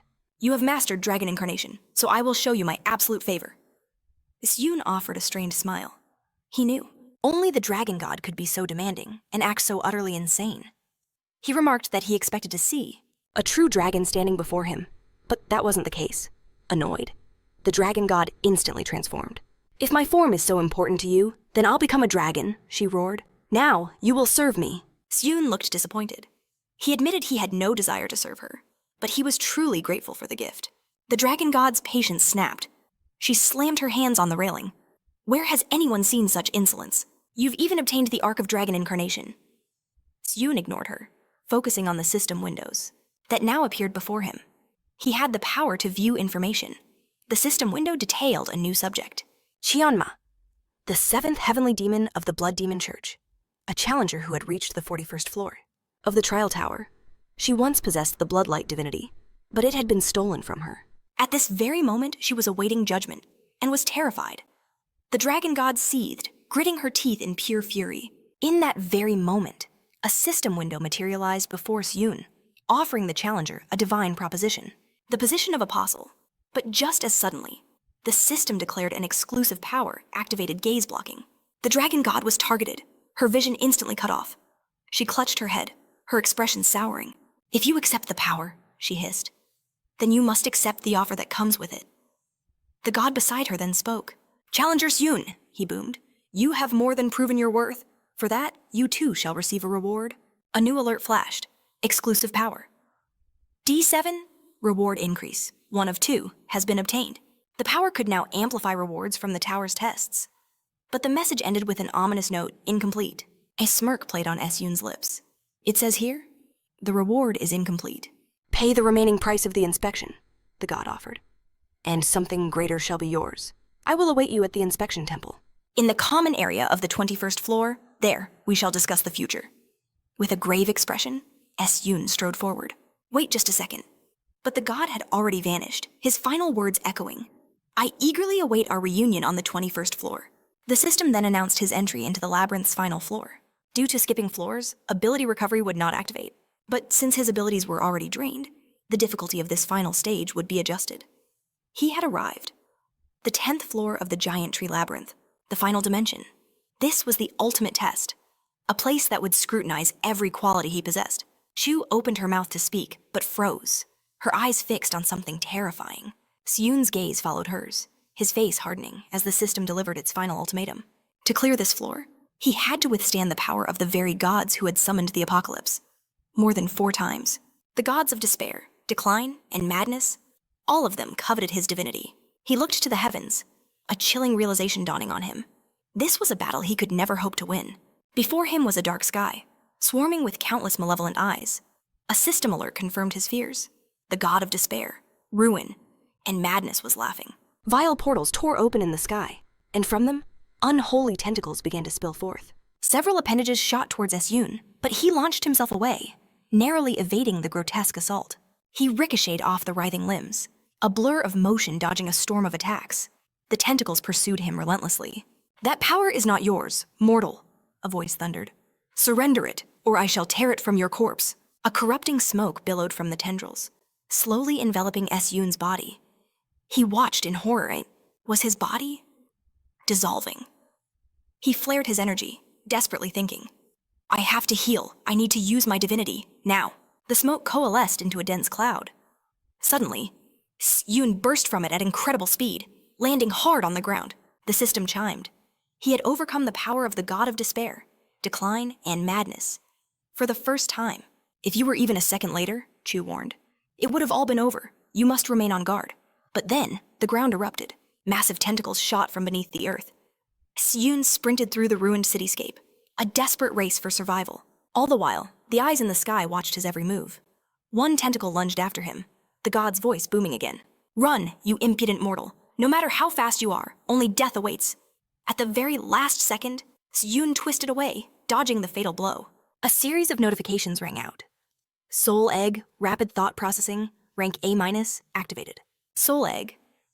Small Heart, rank B+, activated. Divinity Enhancement Imprinting, rank B+, has been activated. Yoon became a whirlwind of steel, his twin swords clashing against the onslaught of tentacles.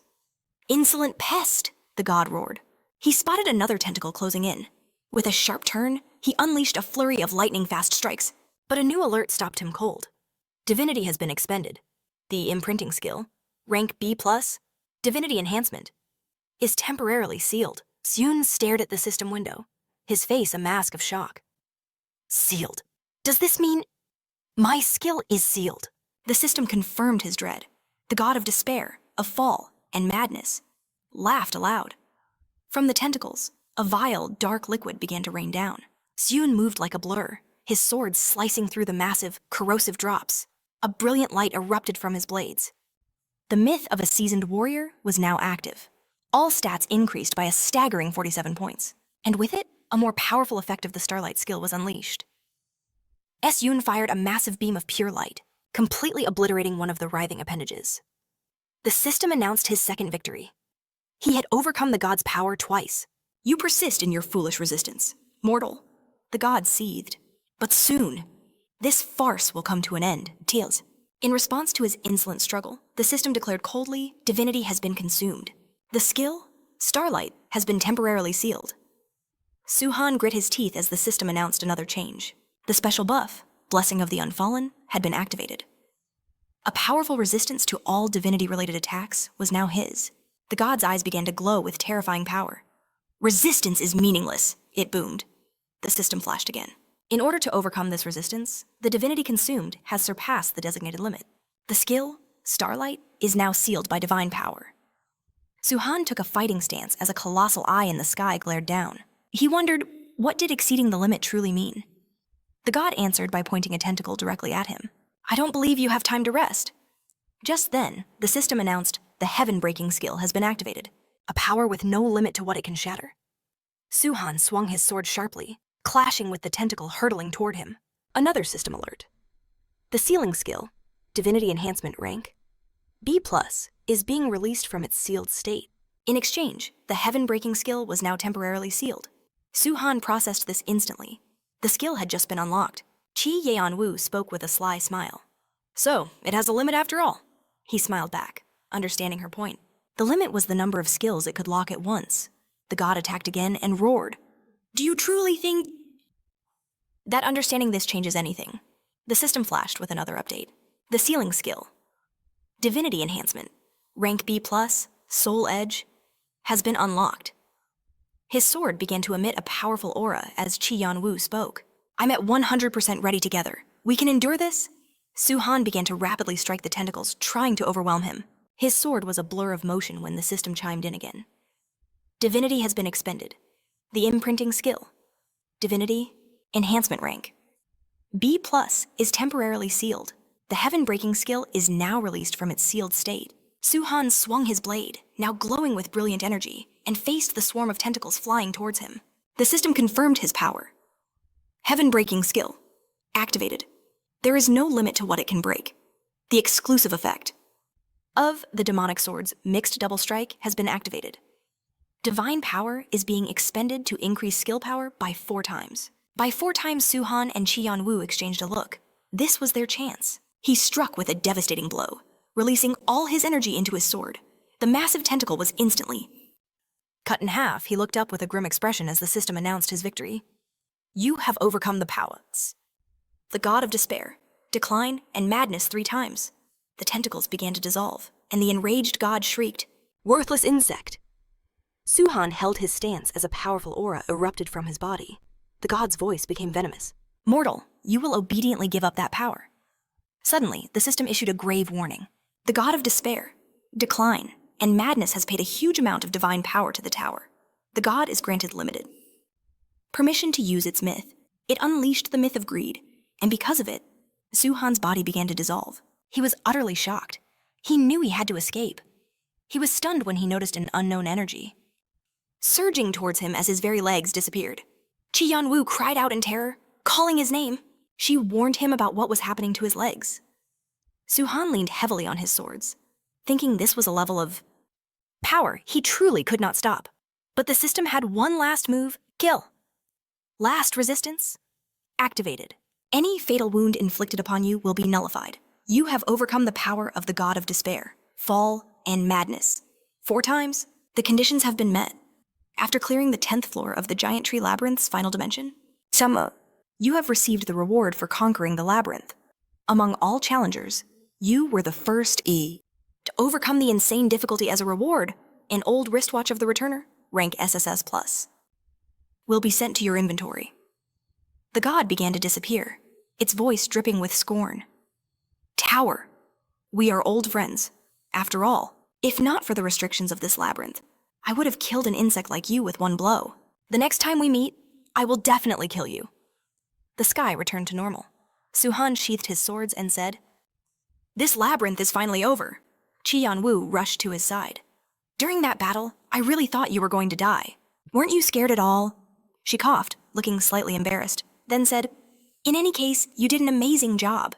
However, the victory was only possible because of my presence, so you should be grateful.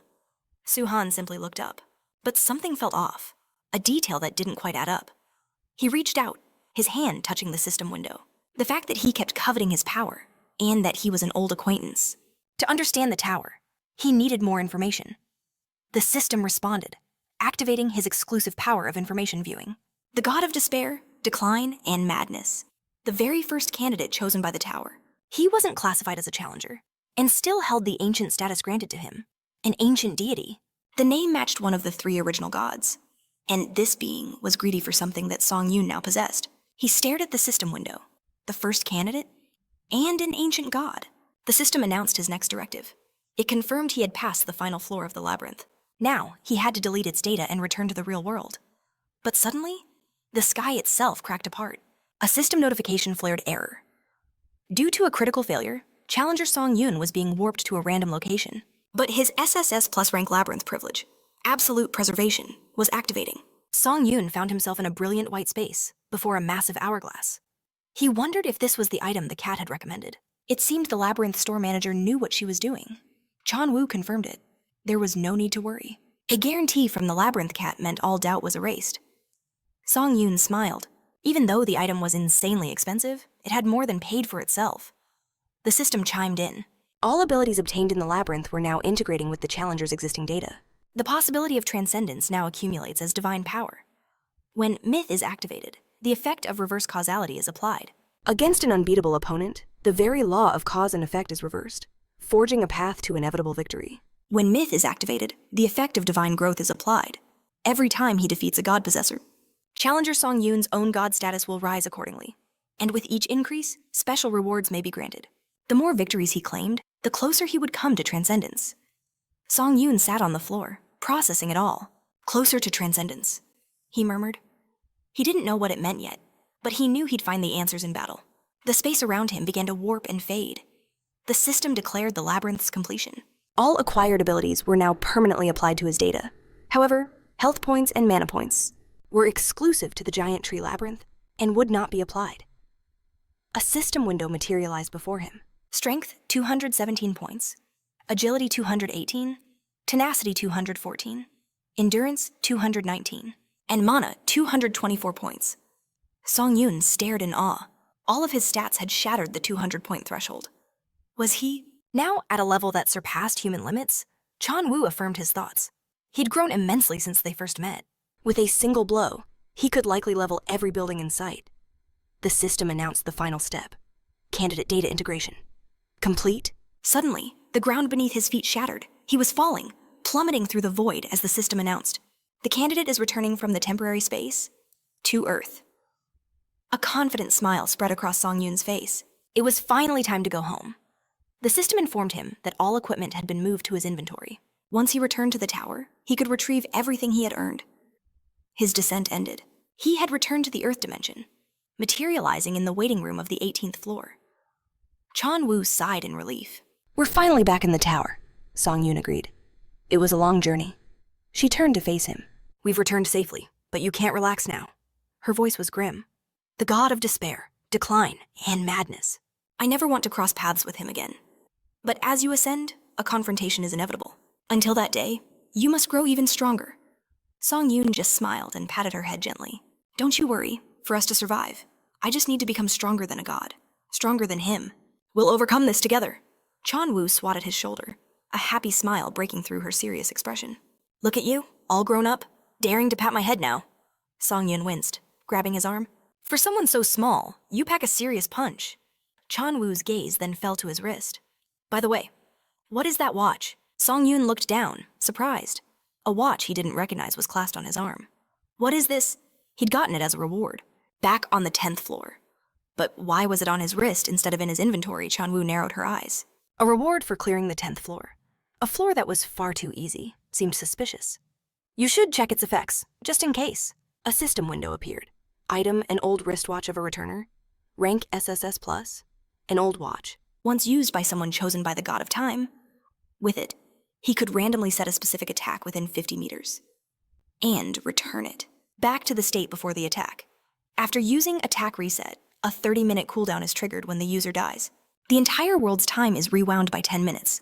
After using Return of the Deceased, a 30-day cooldown begins. Chun Woo stared at the descriptions, completely stunned. These were items of unbelievable power. Siwoo was speechless. Attack Reset and Return of the Deceased.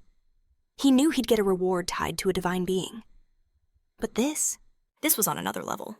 If the reward was this immense, just how terrifying was the trial he'd just overcome? The true identity of the god of despair, decline, and madness. He had to know more. He looked up and called out to the administrator. He had a question for them.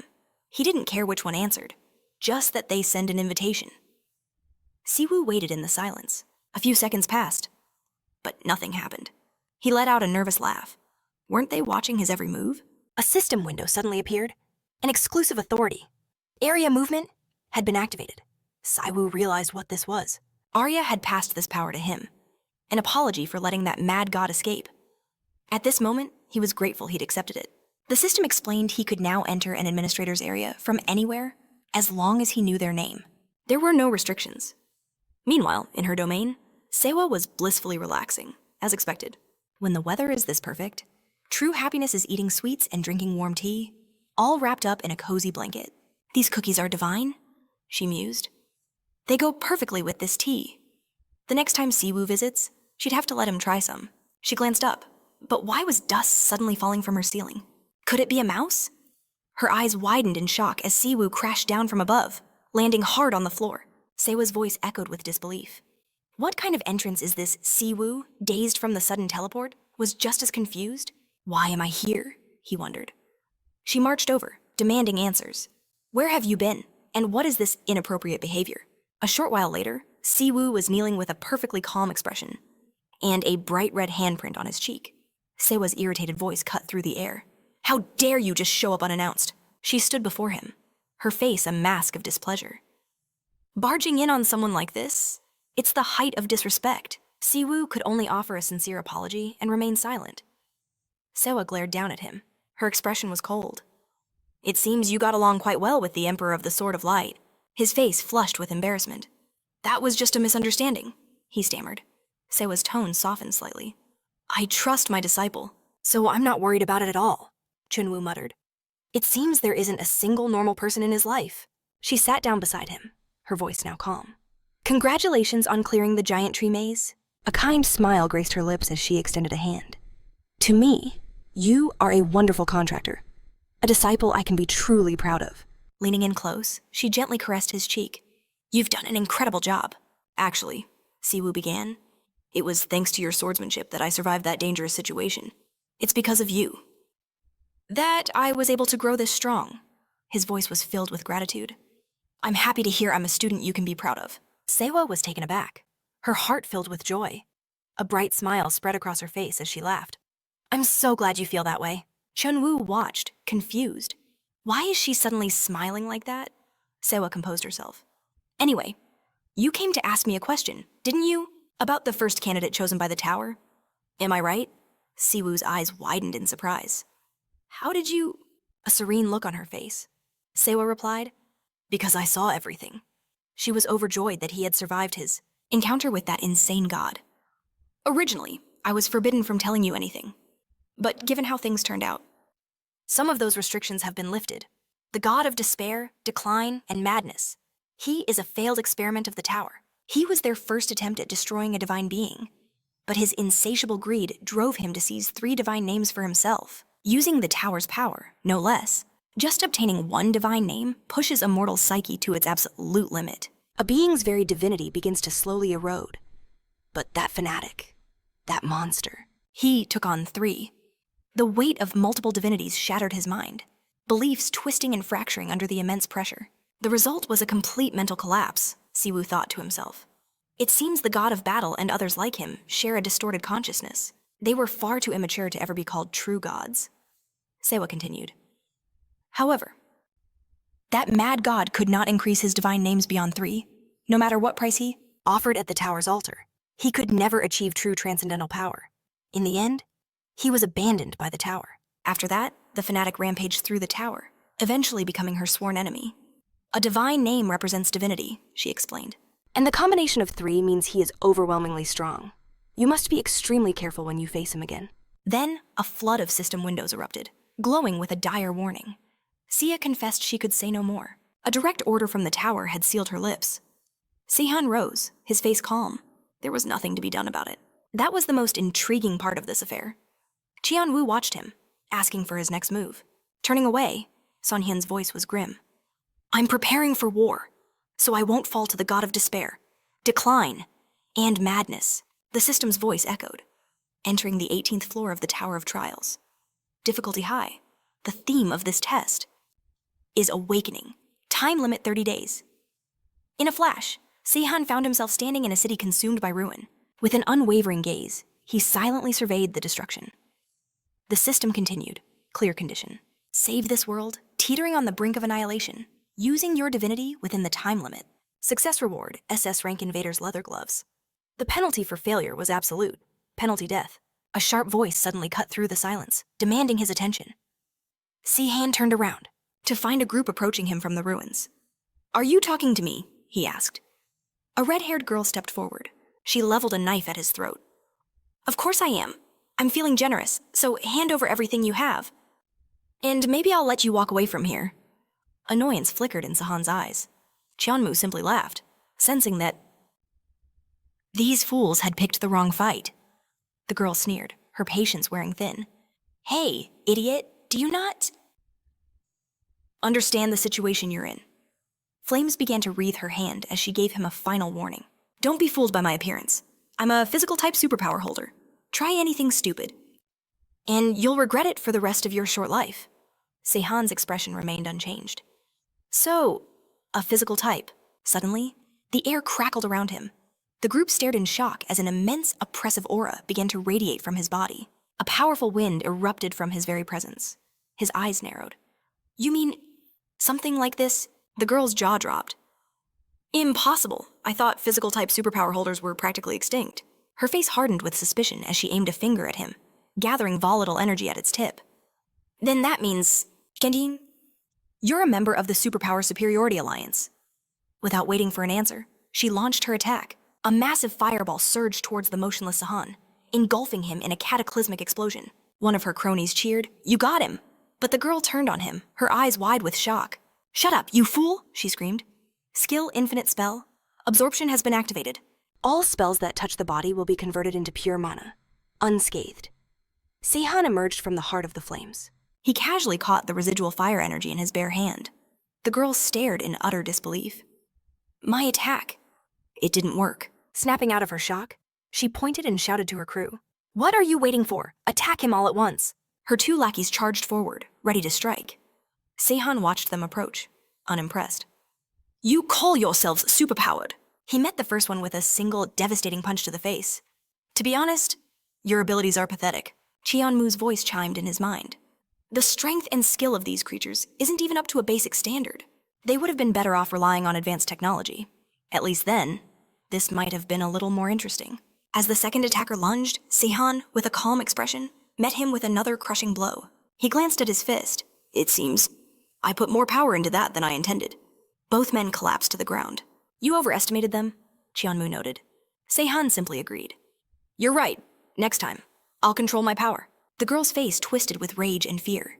She aimed her prosthetic arm at him, screaming, You damn monster!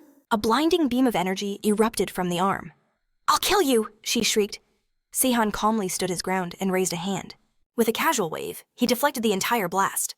The girl's face fell into utter despair as smoke rose from his palm. Skill, Ashen Blood, has been activated. All hope drained from her eyes. How can this be?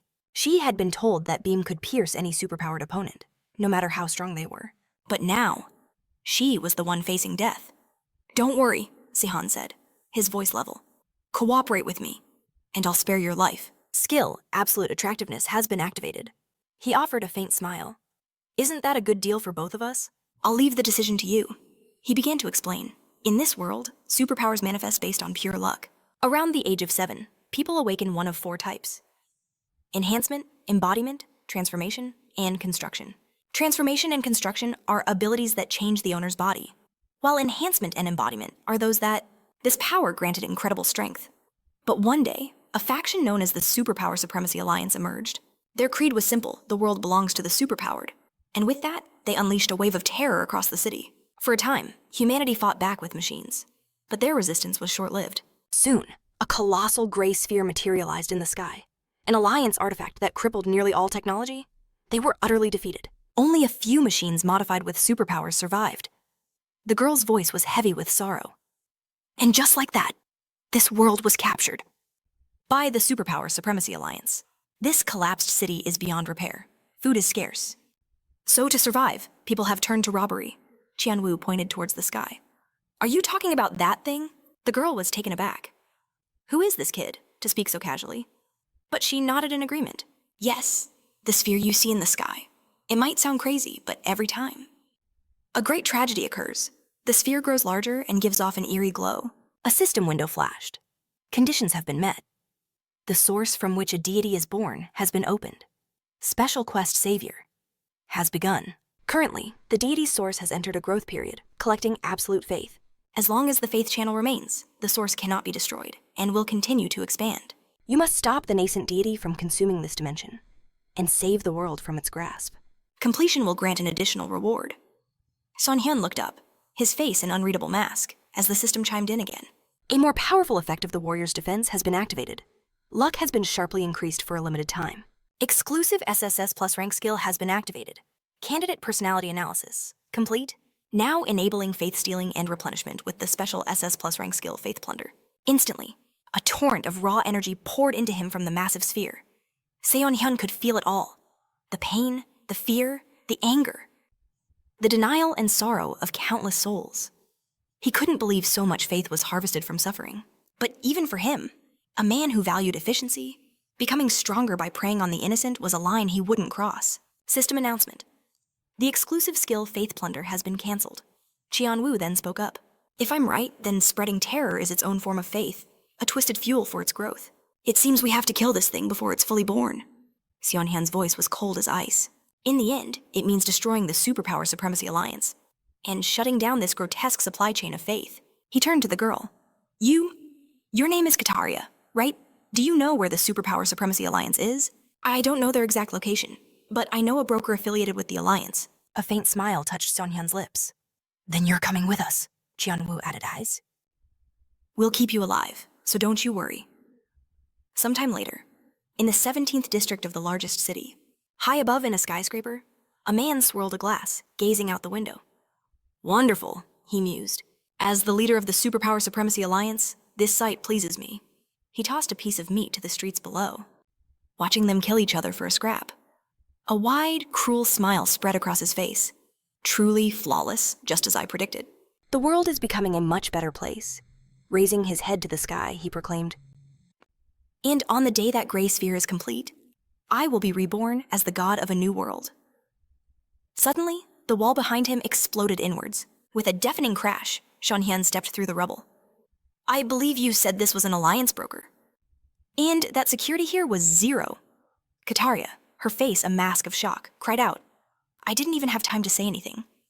And you've already destroyed the place. Seon-hyun glanced back at her, his voice perfectly calm. I can't stand it when the guide talks too much. She quickly apologized, looking utterly bewildered. I'll remain silent. Good. Sit quietly. He strode into the room, his gaze locking onto the man. Now, I'll have a word with the broker. The man glared at the intruder. Who the hell are you?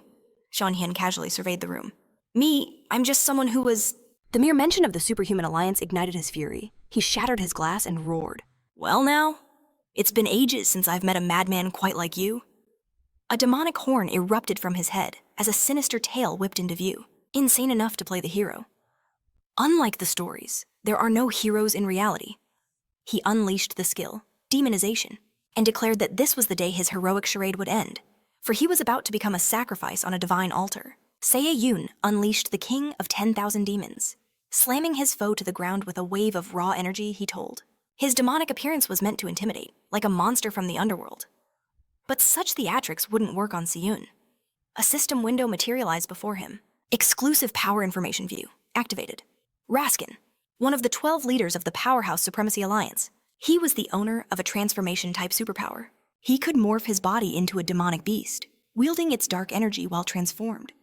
And right now, he was on high alert. Seyun swiped the window away. I thought there would be more to it, he muttered, unimpressed. Raskin struggled to his feet, a twisted smile on his face. Well, you certainly are full of surprises. How can one man possess such hidden power and ability? He boomed. With a grand gesture, he asked, Why not join us, the Supremacy Alliance? Those who have transcended the limits of humanity should stand at the very peak. Seyun's face remained calm. Are you saying that I have transcended human capabilities? Raskin's smile widened. Indeed, you should consider it carefully. You have astonishing abilities. Otherwise, you're not walking out of here alive. You have no choice but to join us. Then you can enjoy the privileges granted only to the leaders of the Supremacy Alliance. Seyun just stared at him. And what privileges might those be? He asked. Raskin's eyes gleamed. By joining, you will be rewarded completely. The strong have the right to do whatever they wish with the weak. This world is under our control now. You can do whatever you desire. Seyun's gaze hardened. And you call that a privilege? Raskin sneered. Let the woman behind you serve as an example. She dared to rebel against the Supremacy Alliance. So, her little sister paid the price. In these times, food is scarce, isn't it? So I made a condition whoever killed her sister first would get food. Everyone rushed forward, desperate to land the first blow. The woman fought to protect her, but they cut off her arm. In the end, her little sister died. This is a lesson about what happens when you defy us. Only the truly powerful can come up with such an entertaining game. Wouldn't you agree? Seyun's voice was dangerously low. You're making too much noise. Is it fun for you to trample on the weak like this? A worthless parasite. who relies on a gray sphere because he can't handle machines, is bragging about his newfound power. Do you seriously believe you have anything to offer me? System alert skill. Instant acceleration has been activated. In a blur, Seon appeared behind him. He grabbed Raskin by the head and brutally slammed his face into the ground with chilling intensity. Seon growled, "Now, it's my turn to have some fun." System alert achievement, Master of Taunts, obtained. Durability has increased by 1 point. Seon began raining down blow after blow. Watching this, Karya was in shock. That monster, a broker for the supremacy. Alliance was taken down with a single strike for the first time. A sliver of hope appeared. This man, could he save them? "Wait, please," Raskin begged with a terrified look. But Seon didn't listen, striking his head with crushing force. He lifted Raskin's head, his expression a mask of pure fury. "Where is the headquarters of the supremacy?" "Alliance." He grabbed him by the horn and dragged him away like garbage. The battered Raskin was too weak To resist, only able to beg for mercy. Seon swung his arm and hurled him into a wall with incredible force. As Raskin crumpled to the ground, he shrieked, I'll tell you where the headquarters is." Seon delivered one final kick, and a new notification appeared. The myth of the possibility of transcendence has been activated. When this myth is triggered, the effect of reverse causality is applied. Against an opponent you cannot defeat, causality is rewritten to create a state of inevitable victories. With each win, you draw closer to ascension. The challenger's victory has brought Seon 0.00001% closer to ascension. Chona gasped. "You defeated that idiot, and your divinity level actually rose. I never imagined it was possible to infinitely increase your divinity just by winning." The system confirmed he was gradually approaching a transcendent state. Seon clenched, his fist with a faint smile. "In short," he said, "it's a power that can grow into something truly transcendental." Chuna was amazed. "If you continue like this, you could become stronger than the god of despair, decline, and madness." Seon stood in thought, his gaze falling upon Kateria, who was pulling a cart piled high with bags. "I took all the provisions from the broker's storeroom," she explained. He turned to her and nodded. "You've done a great job." She looked down, her voice trembling. "But how can I accept all this? I, who failed to protect my own family. Do I even have the right to take it if only I were as strong as you?" Her, that if she'd had this power, enough to pin the broker to a wall, her younger sister never would have died for a mere piece of bread. Se-yoon met her gaze and told her she had every right to accept this food, a path most wouldn't dare walk. Now she had to lead him to the broker. For her sister's memory. She had to stop believing she was weak. Perhaps her departed sister believed in her strength, too. Kateria was deeply moved, and tears streamed down her face. The system announced that a seed of hope was beginning to sprout. She bowed deeply, her voice ringing with emotion. "I am so grateful. I will never forget your kindness for as long as I live." Se-yoon then offered her all the provisions he possessed. However, in exchange, "Could you fulfill one request for me?" Kataria looked at him with a surprised expression, but loudly agreed. "Just tell me what I need to do." The system confirmed his success he had obtained, the Seed of Hope achievement.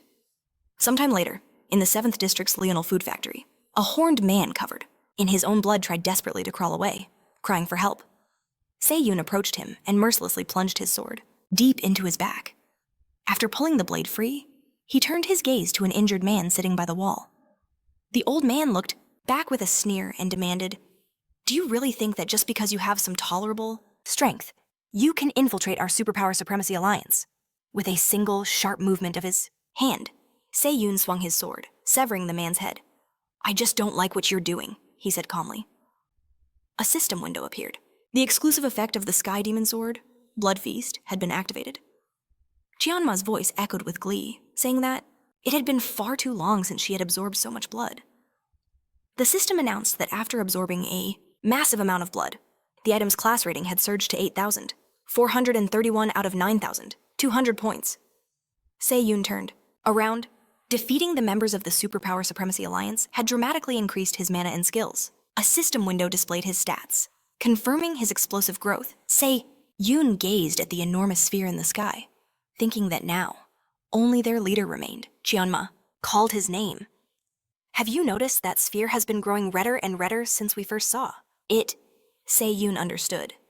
"This means the hour of the deity's birth has finally come."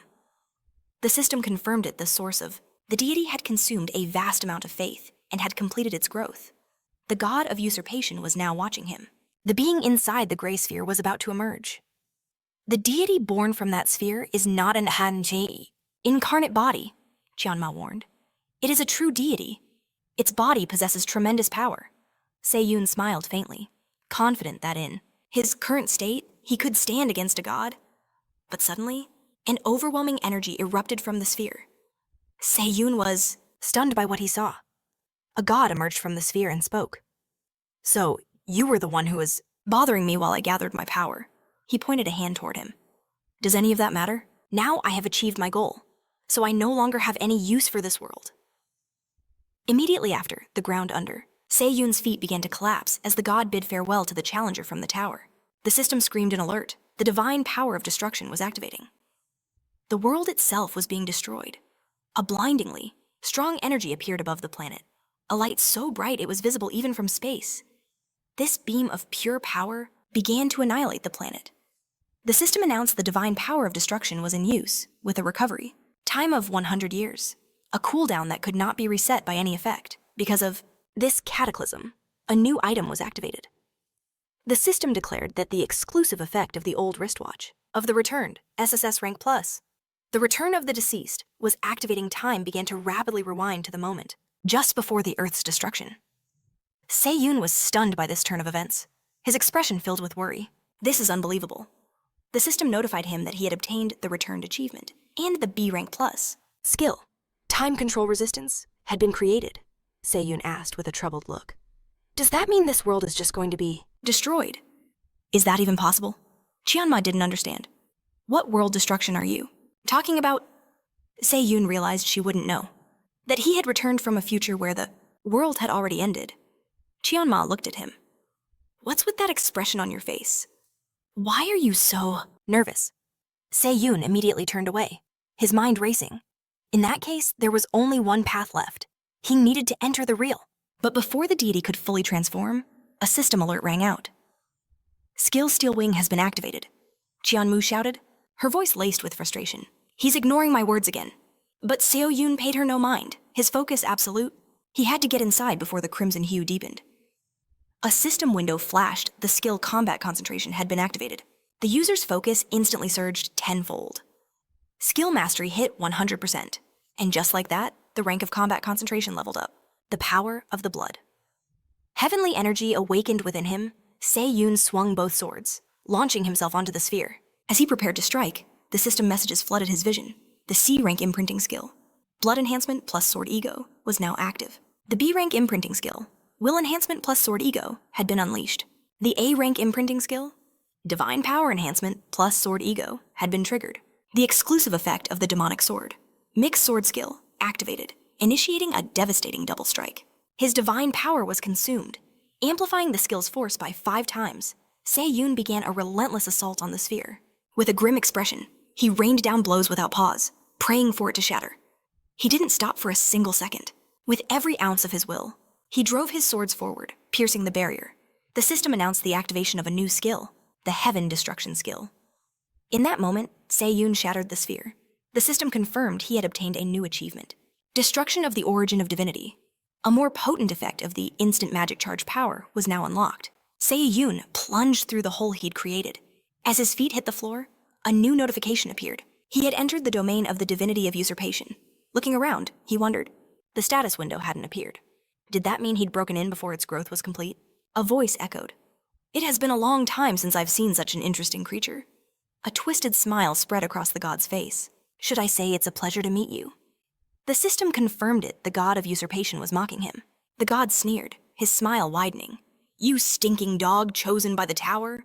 Se-Yun's expression was like stone. He said nothing. I know my home isn't the most pleasant place for guests. The god continued, his smile never fading. But I can't do anything about that. I am simply taking everything I lack. He stole the powers of countless people, leaving them to live in terror. He destroyed the machines, the world's only hope. Should I call these my spoils of war? Isn't it magnificent? These books hold the powers I've plundered, and these machine parts are a monument to my conquest of this civilization. Se-Yun's voice cut through the air, cold and calm. Was it you who ordered the 12 leaders to torment the innocent? The god's smile grew even wider. Of course, I did it to cultivate terror and gather faith. Isn't it just blood-curdling? You piece of trash. Qianwu's voice seethed with contempt. The god began to rise from his throne. So cold-blooded, he mused. Perhaps that's to be expected from a challenger from the tower. So you know about me, Se-Yun stated. The god stretched. I've heard a few things. That you can kill a deity, that your mission is to kill me, and that you possess the ability to turn back time. That's what the god of despair told me. Decline and madness. You're quite familiar with them, aren't you? But do you know what else that fanatic said? He said there's a chance you could destroy all the gods, that you must be eliminated. For the first time in ages, my blood is boiling. To destroy such a monster, that means you must hold immense power. Right? I wonder how you will feel, dying in terror. Just like those weaklings below. He clenched his fist. I want to see you writhe in fear as you die. A crazed grin split his face. And when I kill you, for a final dessert, I will absorb your power and become even stronger than that fanatic, Qianwu muttered. Now I understand why those 12 executives were so insane. But Se-Yun began to unleash his own terrifying energy. With the power of deification, he declared. I was thinking the same thing. His form began to shift. I will make you tremble in absolute terror, he said, his voice deadly serious. And then I will kill you. The system lit up. Potential divinity transcendence, death, immortality, reverse causality, and observation. The god looked ecstatic. Amazing. So you've already acquired divinity? In that case, allow me to demonstrate something as well. A system alert appeared. You are within the usurpation divinity area, a portion of the intruder's mana. Is forcibly transferred to the area's owner every second. Se-Yun stood unflinching as his energy was siphoned away. The god absorbed the stolen power with a wide grin, laughing. I will make good use of your mana. Se-Yun watched him in silence, a plan forming in his mind. Then, it's time. A system window appeared. The punishment skill had been activated. While active, all stats would increase by 7 points. Mana would not be consumed. The power of a dragon awakens within him. His mana stats surged by 100%. The god's smile faltered. His thoughts raced as he stared down his foe. Does that mean his mana consumption is 0? He felt a pang of regret, knowing the special ability he'd just acquired was now completely useless. But there was no time for doubt. He had plenty of other cards to play. Countless magic circles ignited in the air. They swirled around him as the system declared. The god of usurpation is using abilities stolen from others. And just as the god unleashed his power, Se-Yun exploded forward. He charged head-on into the storm of magic. A powerful blast of energy scorched the ground right where he'd been. But he was already gone. Weaving through the barrage of attacks, he slid to a halt across the ground, never taking his eyes off the god of usurpation, Qianmu murmured. This is strange. It's like that freak is just testing him, So-Yun agreed. He probably doesn't want to reveal his entire hand at the very beginning. Just then, a new notification appeared. Exclusive power information viewing has been activated. Target Uld Farron, the god of usurpation. After obtaining immense spiritual energy, faith, experience, and myths, he has ascended. Available divinities: usurpation, destruction, discipline, and activation. Warning: the divine power of destruction is currently on cooldown. The target is waiting for the perfect moment to make his choice. Yu Leda opened his mouth to speak, but suddenly, the magic circles he had summoned vanished into thin air. He stared in shock. System alert skill: infinite spell absorption has been activated. All spells that touch the user's body and will be converted into pure mana. Se-Yun surged forward, his speed defying belief. No matter what you've planned, so I won't let you see it through. The system announced another power-up. A more powerful effect of the enhanced G-Sword has been activated. Exclusive effect of the demonic sword skill. Mixed beginnings of the double strike has been activated. Se-Yun unleashed a devastating slash, but Uled leaped into the air, dodging the blow. System alert superpower, A rank plus. Chosen angel wings is activating.